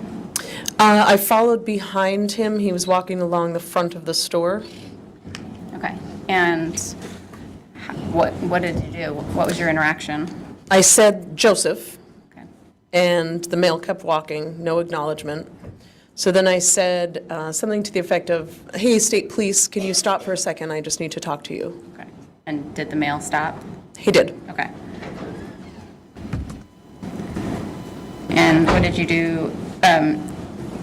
Once the individual stopped, did they stop and actually turn around to face you and interact with you? He did turn around and then took a very long, almost exaggerated drink of his energy drink, just looking at me, sort of the proverbial deer in the headlight look. It seemed to me, based on my training and experience, it was almost as if he were trying to figure out, fight, flight, freeze, what do I do? Okay. And what did you say to him? I said, Joseph, it's you, right? Are you okay? Okay. And what did he do in reply? He took his drink down and his body language sort of deflated. And he said, no, I'm not okay. And what do you mean? Can you describe what you mean by his body language deflated? Sure. As he was looking at me taking that drink, he seemed, quite tense. Again, sort of deer in the headlights. Do I run? Do I freeze? Do I fight?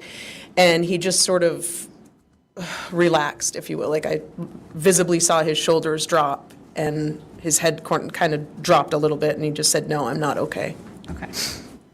How far away from you was he when you first said state police?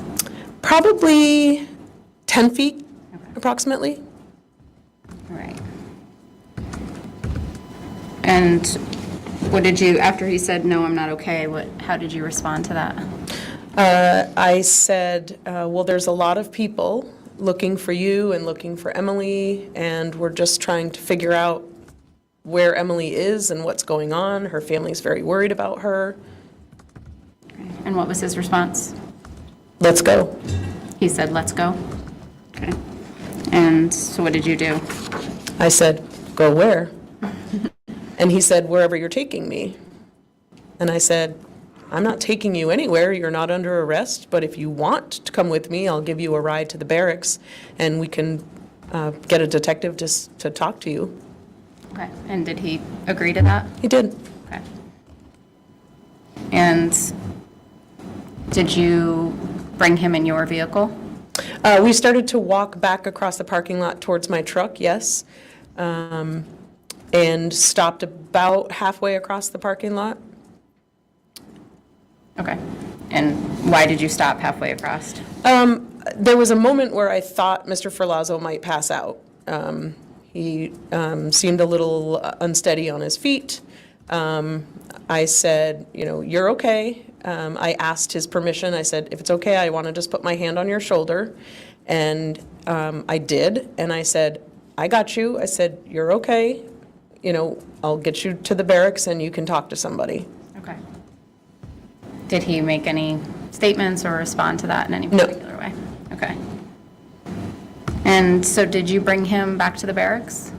I did. The other thing that we did sort of in that halfway point was I asked him and explained before I could give him a ride. It was our sort of protocol that we had to pat somebody down for weapons before I could allow him in my cruiser with me, and also because I don't have a typical cruiser with what they call the cage in the back to separate the officer from a person that they've picked up for some reason.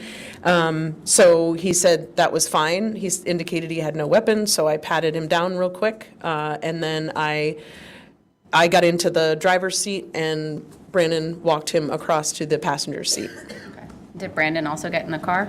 He did not. Okay. Was that because there wasn't any room? Yeah, I told him I would come back and pick him up. Okay. I didn't think we needed to sit three across the front seat. Okay. So it was just you and Mr. Ferlazzo in the ride back to the barracks? Correct. And did you speak to him during that time about Emily? Not about Emily. I asked him, like I said, it was cold that day. I asked him, are you cold? He said he was. I turned the heat up. I said, have you been out all night? Based on the interactions that I knew had occurred the night before, he said he had. I asked him if he, was thirsty, if he was hungry. He said he was. And so, again, I told him, I turned the heat up and I told him I would get him something to eat once we got back to the barracks. How long were you in the truck with Mr. Ferlazzo? Less than 5 minutes, probably. Right. Did you see anything on the way to the barracks that sparked a conversation? Yes, there was. So at one point in the video, as I start to walk towards the front of the store, I turned to Brandon and I told him to call dispatch to let them know what was happening. So that message had gotten relayed, and there was a trooper coming to the store, lights and sirens.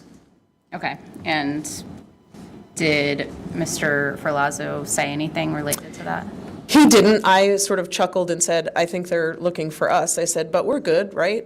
And we continued on, and I placed a call to my lieutenant at that time. And could Mr. Ferlazzo hear that conversation with your lieutenant? Yes. Okay. Did you make any other calls during that time? I also, actually, let me back up. Before calling my lieutenant, I got on the radio to dispatch, and I clarified, I am in the truck with Mr. Ferlazzo. All units can stand down. I'm headed to the barracks. Do you have a recollection of what time you arrived at the barracks? I would say it was probably, if this interaction was around 2, as I remember, I would say probably 2:15. Okay. Approximately. And when you arrived at the barracks, where did you park? I drove around to the back side of the barracks, into the gated parking area of the barracks. Okay. And did Joseph get out of the car? I can't remember. I think I walked around to his side of the truck and opened the door for him, if I recall correctly. Okay. And did you ultimately get him into the police barracks? Yes, the station commander of the barracks was outside waiting for us, and together we walked inside the building, yes. Okay. And did he still have the drink that he'd bought at Maple Fields? At that point, I believe he did, yes. But did you had said earlier you told him you would get him some food and drinks. Did you do that? Eventually, yes. After a short period of waiting for an interview and a detective to be ready for Mr. Ferlazzo, as this was obviously not planned, I returned back to the store and got a sandwich and some chips. Okay.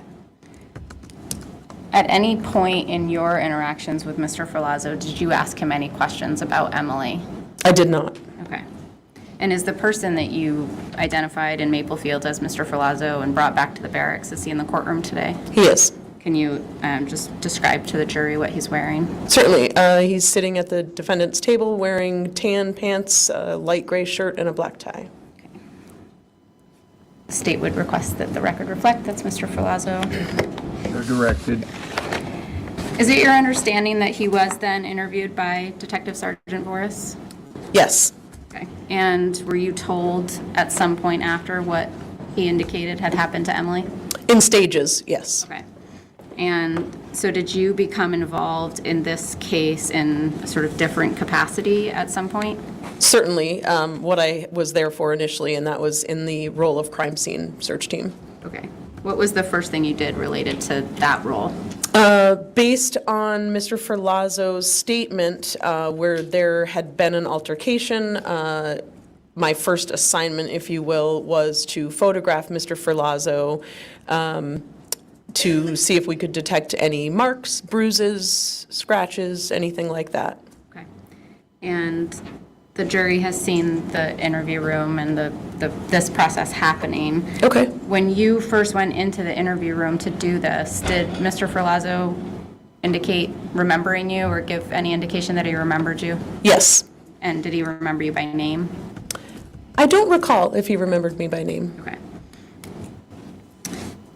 And so did you in fact take photographs of his condition? I did. I also collected what we call buccal swabs to get a DNA sample from Mr. Ferlazzo.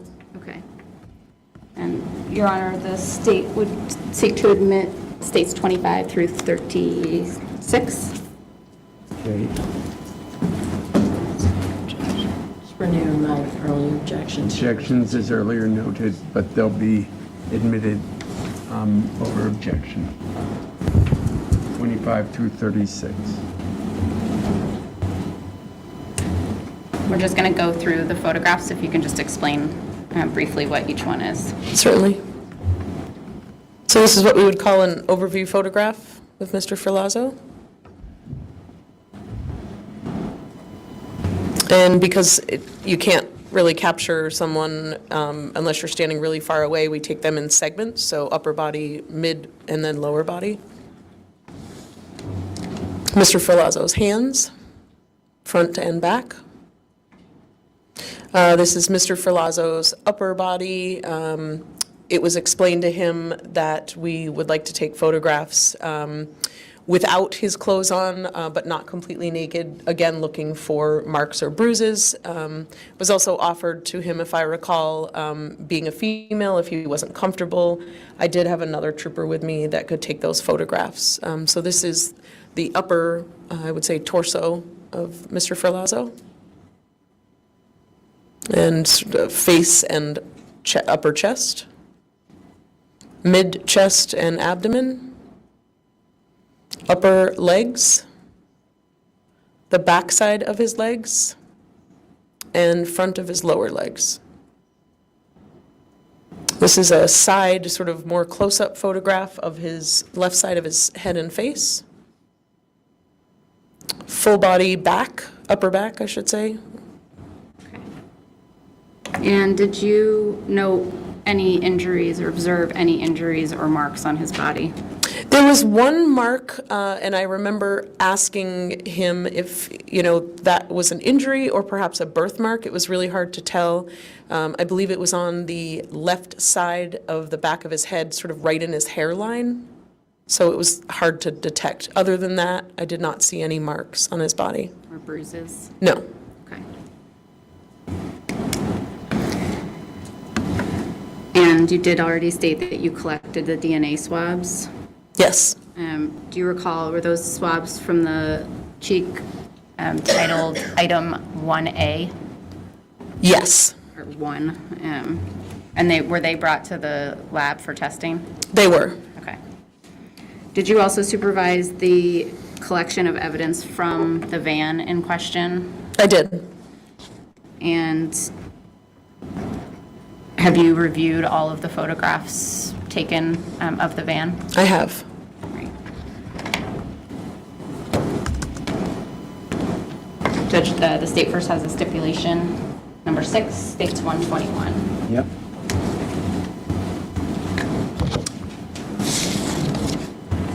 No objection, Ms. Johnson? I'm here now. No objection. Thank you.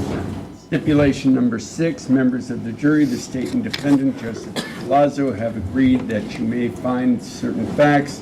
This is called a stipulation.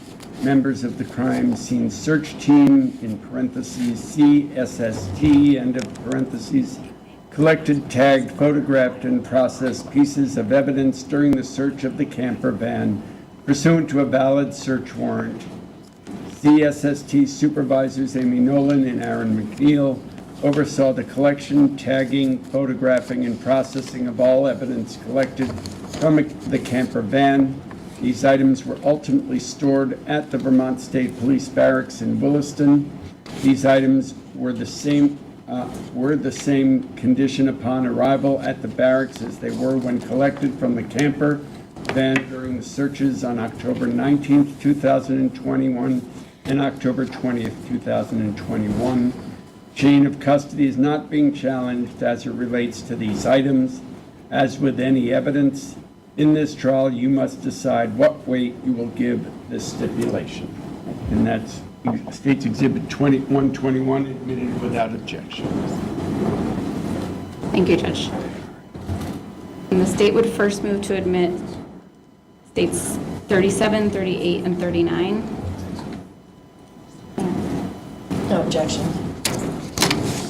Exhibits 37 through 39 are admitted without objection. Detective Sergeant Nolan, can you tell the jury what this photo is? Certainly, this is a view of the right side, or if you're looking at the van from the front, the left side of the van that Mr. Ferlazzo and Emily were traveling in. Okay. So these double doors on the right side here is the entrance? Correct. And this one? This is the driver's side of the vehicle. And this the rear. Okay.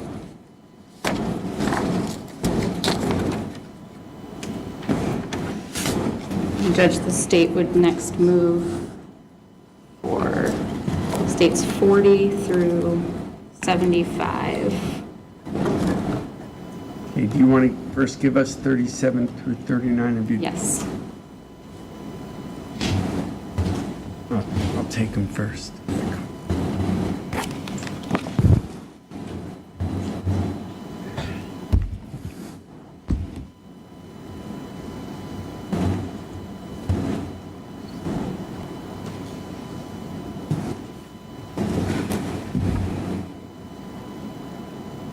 Any objection to 40 through 78? No objection, thank you. Exhibits 40 through 78 are admitted without objection.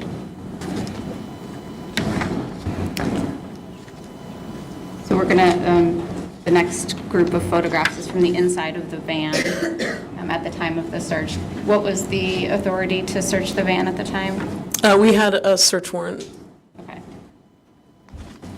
So I'm gonna show you first states 40. Can you tell the jury what this is showing? Sure. This is a photo of the entrance and the steps up into the van. What you're seeing is, I believe, like a bug net or mosquito net over the door once the double door was opened. It's hard to see up there, but you're looking to where the driver's seat would be, and there was a curtain up over the driver's door for privacy over the driver's window.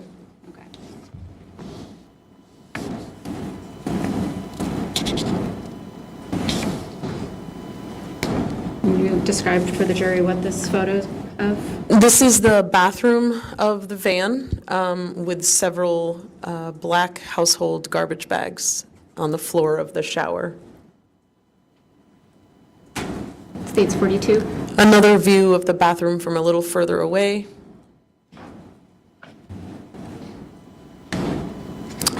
Another photo of the bags in the bathroom. Here, the bags are numbered with placards that we use to identify our evidence items. So you're seeing 1 through 7. Here you're seeing items 1 through 8 laid out on butcher paper. The bags were taken out one at a time and placed onto butcher paper as we removed them and numbered them. Okay.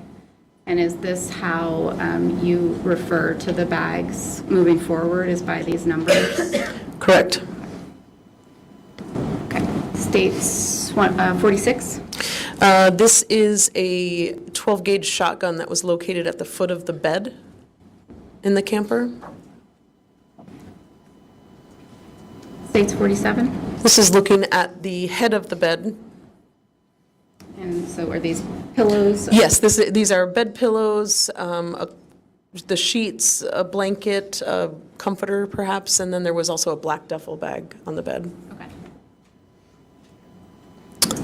This is a Glock firearm that was found underneath the pillows of the, I would say, front side of the bed. Again, standing at the foot of the bed, looking at it would be the left side of the bed. Okay.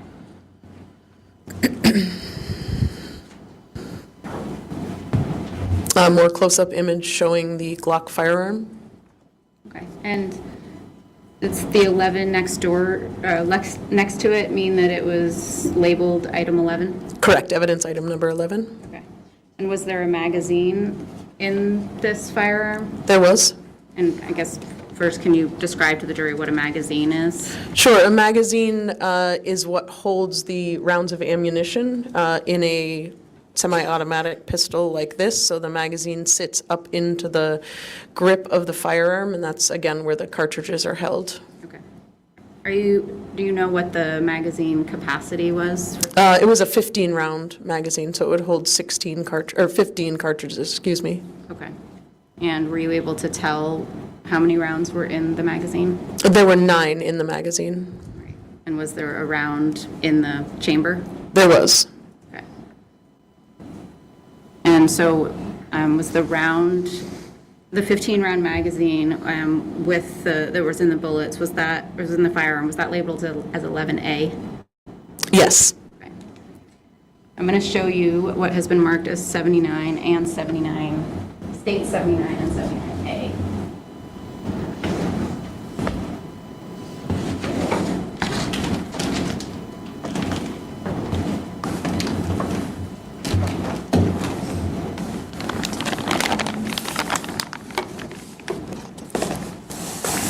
Are you familiar with what each of these is? Yes. Okay. Can you just describe to the jury what each one is? Yes. State 79, which is marked in our evidence system as number 48, is the Glock firearm shown in the pictures that was found under the pillows of the bed. And State 79A, which is marked item number 53 in our evidence system, is the magazine and the cartridges that were included in the magazine and the one in the chamber. Okay. Are you able to open I can, 79? certainly. To the jury?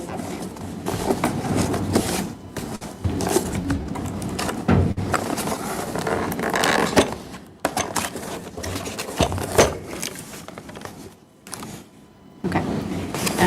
Yeah, if you can just show it to them.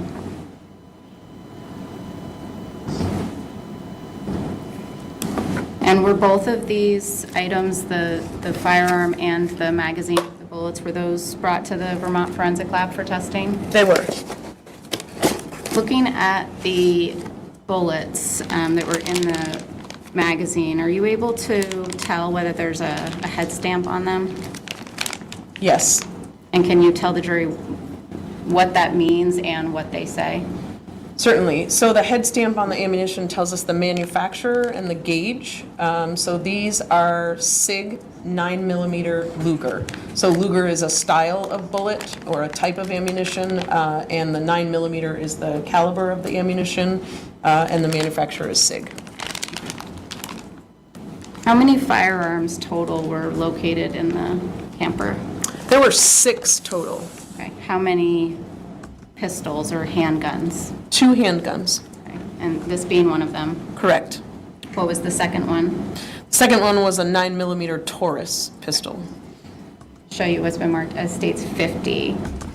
Can you tell us what that is?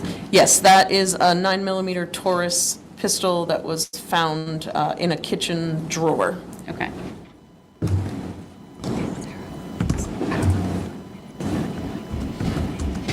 Oh, I'm sorry, Judge. The state would move to admit 79 and 79A.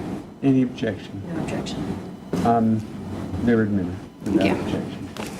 Where should I put them, Your Honor?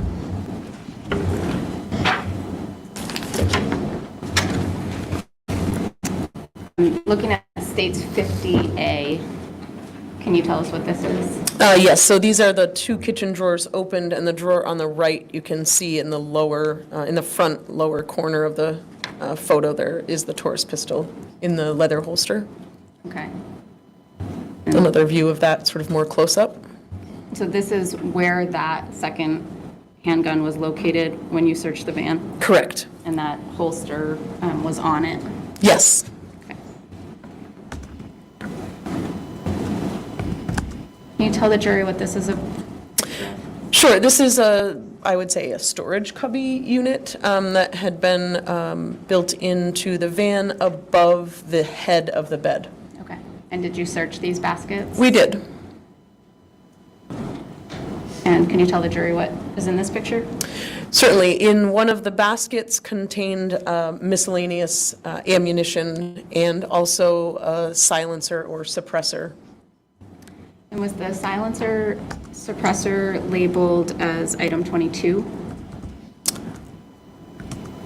I would need to refer to my report or an evidence list to be sure, but to the best of my recollection, yes. I'm going to show you what's been marked as 52A. And would move to admit 52A, Judge, based on no objections. Oh, okay. Any objection? Objection. 52A is admitted without objection. Can you tell the jury what this is? Okay, so it was marked 22. This is the silencer or suppressor seen in the photograph that was in that basket with the ammunition. Okay. And did you know, was the silencer sent to the lab for testing? It was. Okay. And did you notice anything of interest related to the silencer? The items as they were collected were brought onto the command post where we have better lighting and a controlled environment to take better photographs. During the time when this was being examined and photographed and documented on the truck, there were red fibers, or at least a red fiber, in the end of the silencer that were appreciated by members. Okay. And were you able to collect that? No, during the process of trying to collect it, we believe that it fell down into the barrel of the silencer. Okay. So did you take a swab from the silencer? We did take a swab of the silencer. Okay. And was that labeled 22A? Yes. And did that go to the Vermont Forensic Lab for testing? Yes. I'm going to show you States 53. I'll take it. Okay. Thank you. Can you tell the jury what's in this photo? This is just in front of, so the bed made up the entire back of the camper, the rear of the camper. So just in front of that, looking down the camper on the left-hand side was like a couch area, if you will, two small chair type things. There was a space in between, so it's more of a chair than a couch, I guess, a seating area. In States 54? This is a photo from the kitchen area, again, looking to the back of the van, showing the bed.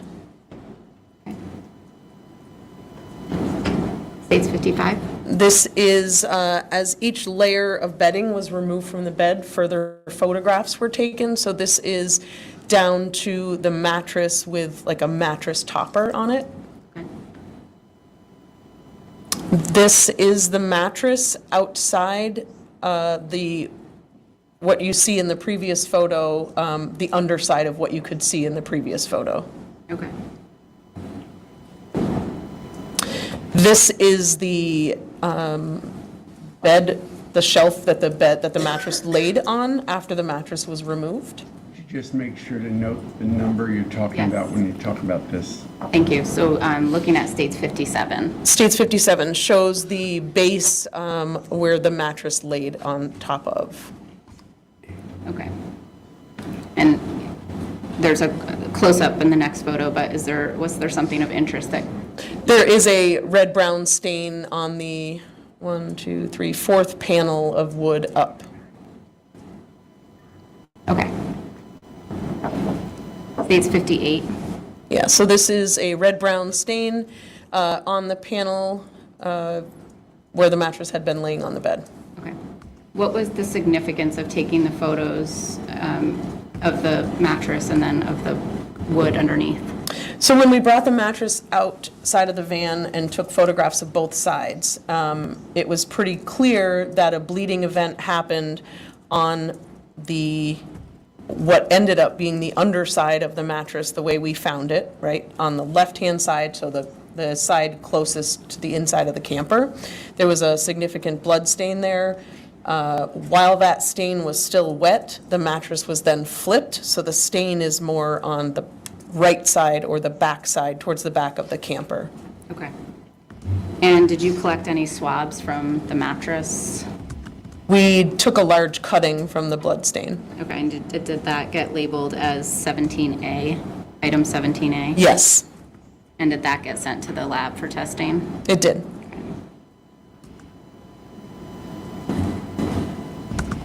I'm looking at States 59. Can you tell us what this is a picture of? So this is the floor area, and you see the driver's seat of the van and the contents behind the seat. There is a faded red toolbox of sorts that had a red-brown stain on it, as well as, very hard to see in this photograph, but you can see the handle of a saw that was also collected. There's the saw. State 60, is that the saw that was in the previous photo? Yes. And state 61? State 61 is a close-up view of the end of the saw with a red-brown stain on the end. Okay. And was DNA swab collected from the blade, the reddish-brown stain on the? It was. And was that identified as 32A? Yes. Yes. And was that also sent to the lab? It was.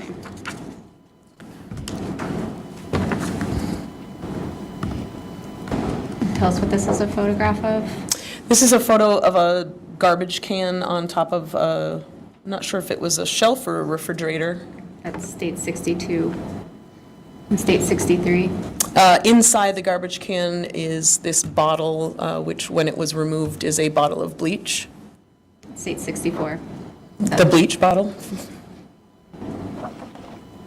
And state 65. This is the floor of the shower after the 8 bags were removed from the shower. There are red-brown stains on the floor of the shower. Okay. And was a swab collected from the tub drain? It was. Was that labeled as item 36? No, I believe those are 33. The swab was also 33? I believe so. If I could, I'd need to refer to my report to be sure. I believe 36 was a different swab of red-brown stains. Okay. I'm going to, just to be sure. Yes, thank you. You wrote several reports in this case. Would this be the van and processing report? Yes, please. So I'm going to show you what's been marked as state 107. Thank you. Just refresh your recollection. Thank you so much.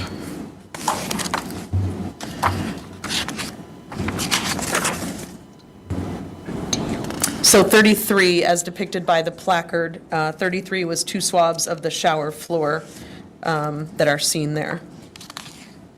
Okay, thank you so much. Yes. I'm going to just go back to the bleach bottle for 1 minute. When this picture was taken of the Hannaford bleach bottle, was there a known significance at the time?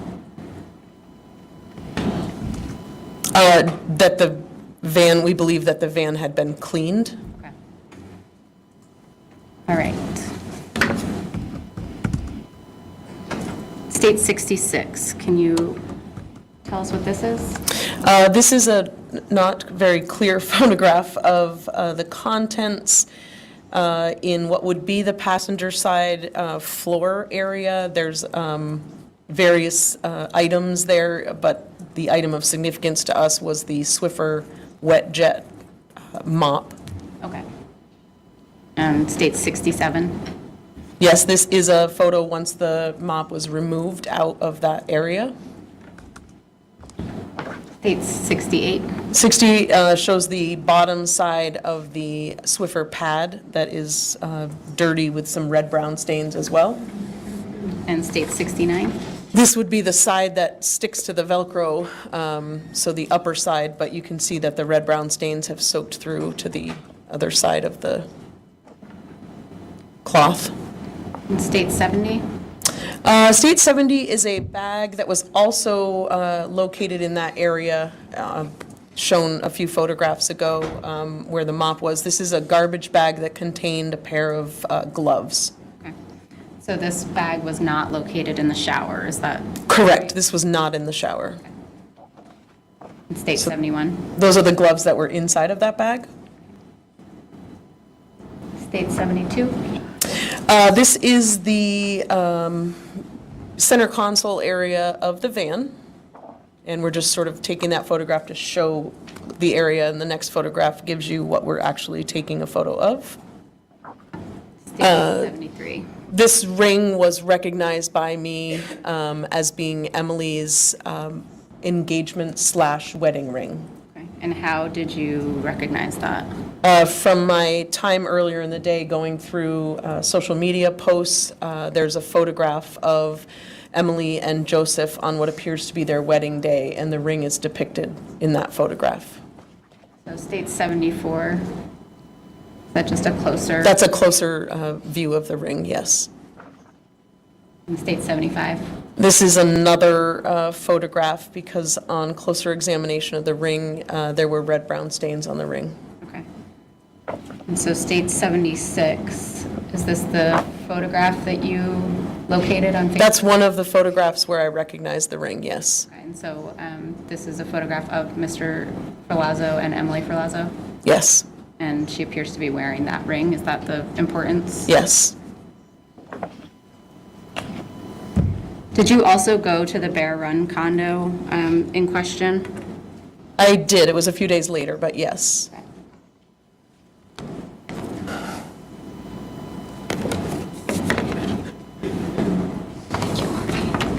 Oh, I think I already admitted them, so I'm going to go. All right. State 77, can you tell us what this is? So this is a photograph of the parking area. It is depicting the front of my truck, my cruiser at the time, as the parking lot was rather narrow, but a parking area that goes for the condos. Okay. And state 78? Another view of the condo. And what was the significance of these photographs? This was the condo that Mr. Ferlazzo's sister had rented for the weekend when Joseph and Emily came to visit them. And were you also present for the autopsy of Emily Ferlazzo? I was. Okay. And where did that occur? At the Office of the Chief Medical Examiner here in Burlington. And do you recall when that occurred? That occurred on the 20th of October, 2021. Your Honor, if I may approach with states 122, which is the stipulation number 7.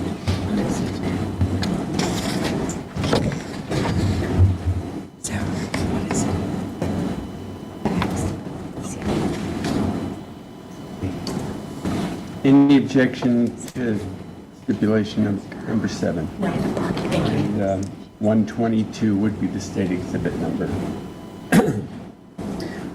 Members of the jury, the state and defendant, Joseph Ferlazzo, have agreed that you may find certain facts. This is called a stipulation.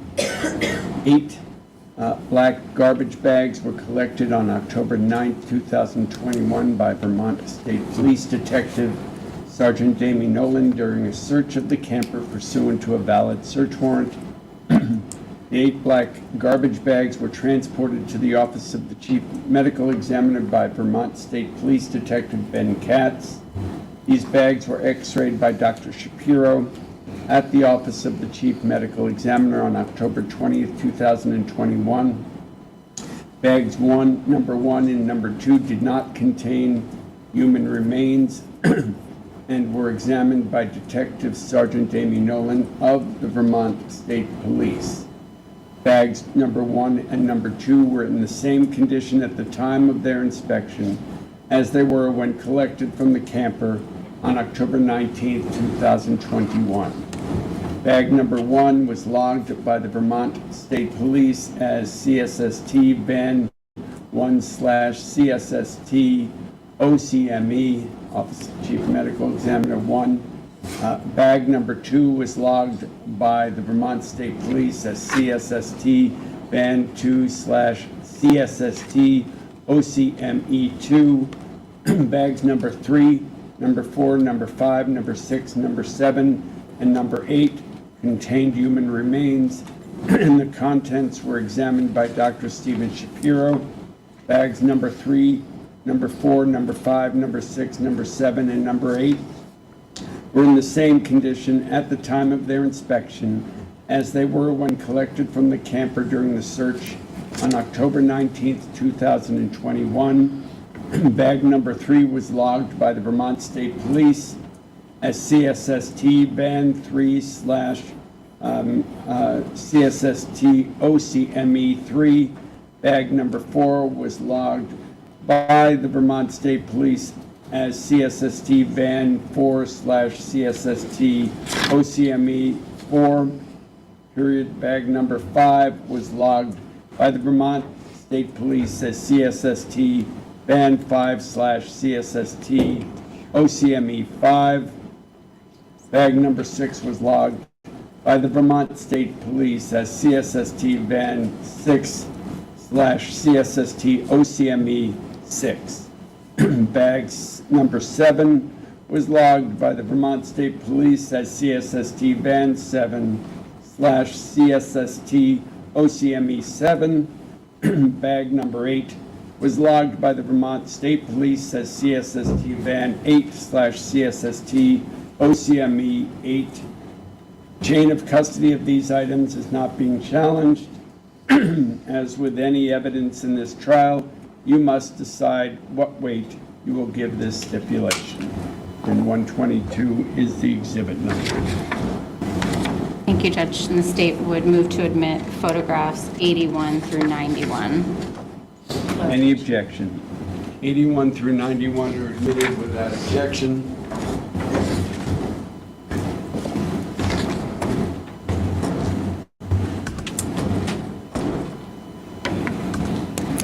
Okay, so you said that the autopsy of Ms. Ferlazzo occurred on October 20th of 2021? That's correct. What was the first thing that you did in the autopsy? All of the bags were placed into a transport bag.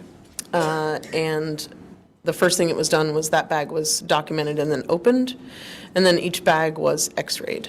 Okay. What did you discover in the first bag? In the first bag was a red throw pillow. And for the record, it's been marked as states 81. Yes, the pillow, as you can clearly see, appeared to have 2 bullet defects in it.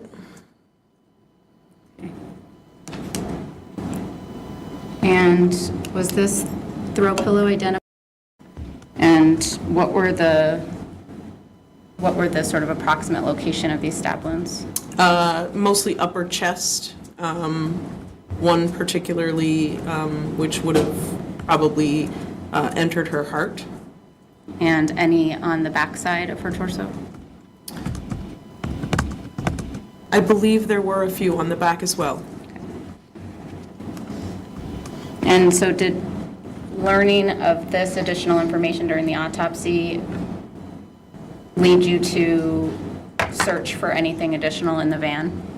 Yes, so because I was at the autopsy, my partner, Aaron McNeil, had shown up in the later evening on the 19th. So on the 20th, because I was going to the autopsy, he was sort of overseeing we thought we were wrapping up processing, but learning this information during autopsy, the focus then became collecting all knives found in the van, excuse me.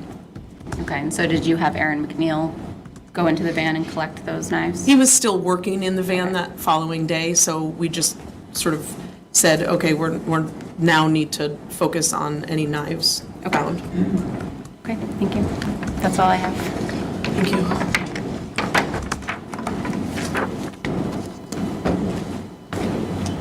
You ready?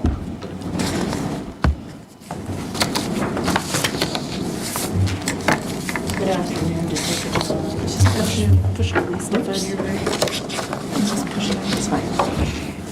Just a few follow-up questions.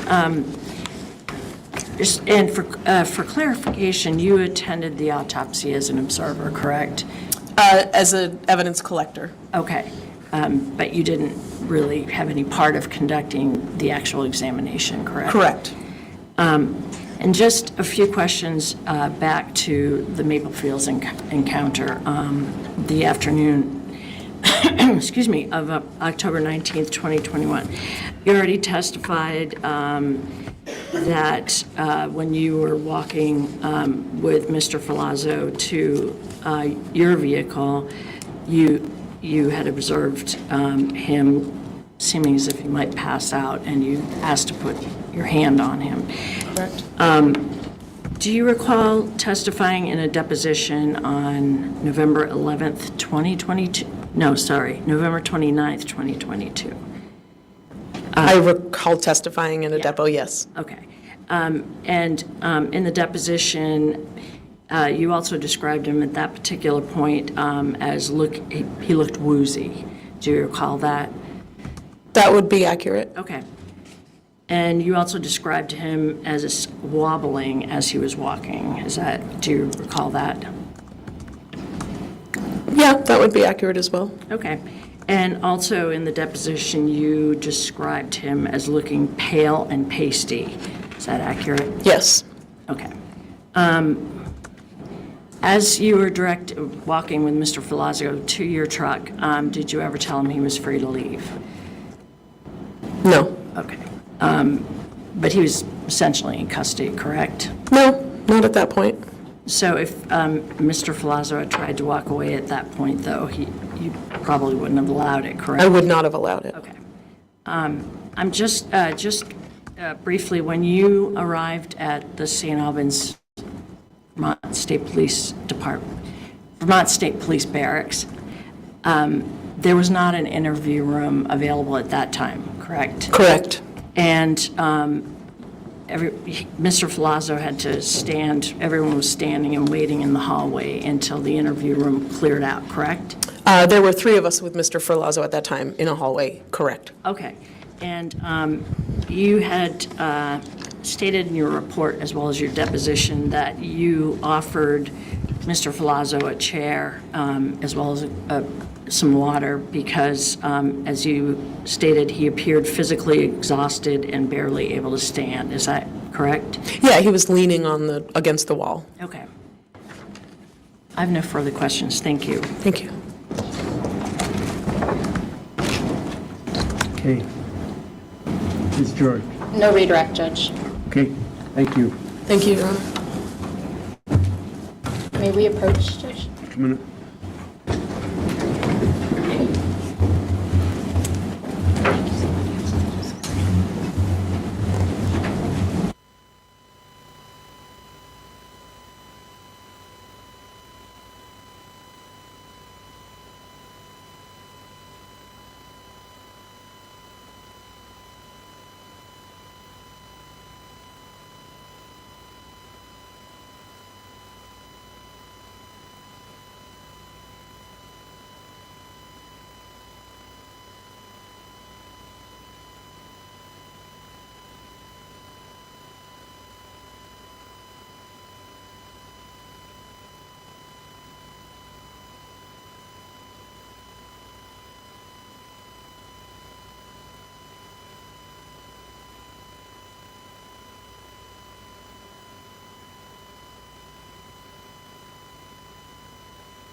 Tomorrow is so we're going to break for today. Tomorrow's a shorter day, but I'm going to ask you to get here a little early.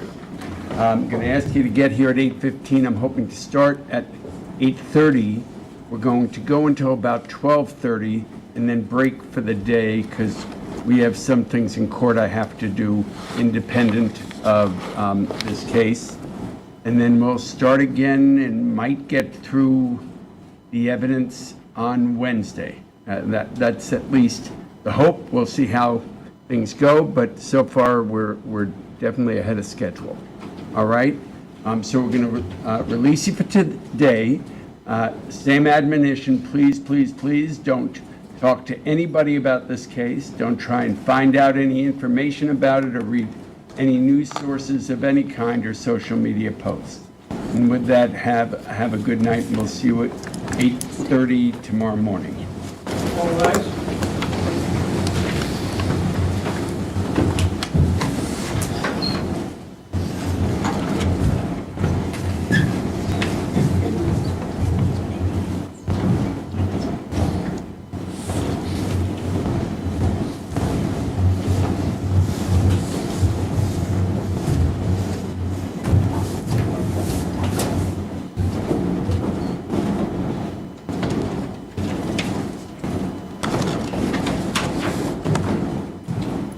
Any other issues anyone wants to discuss outside the presence of the jury before we break for the day? No, Judge. Thank you so much. Tomorrow, why don't you all get here at 8:15 just to make sure there are no additional issues to take up before your first hearing. And we'll start at 8:30? Okay. Can you just ask before leaving the evidence? Yes, Yes. so. The court is us to keep it, okay.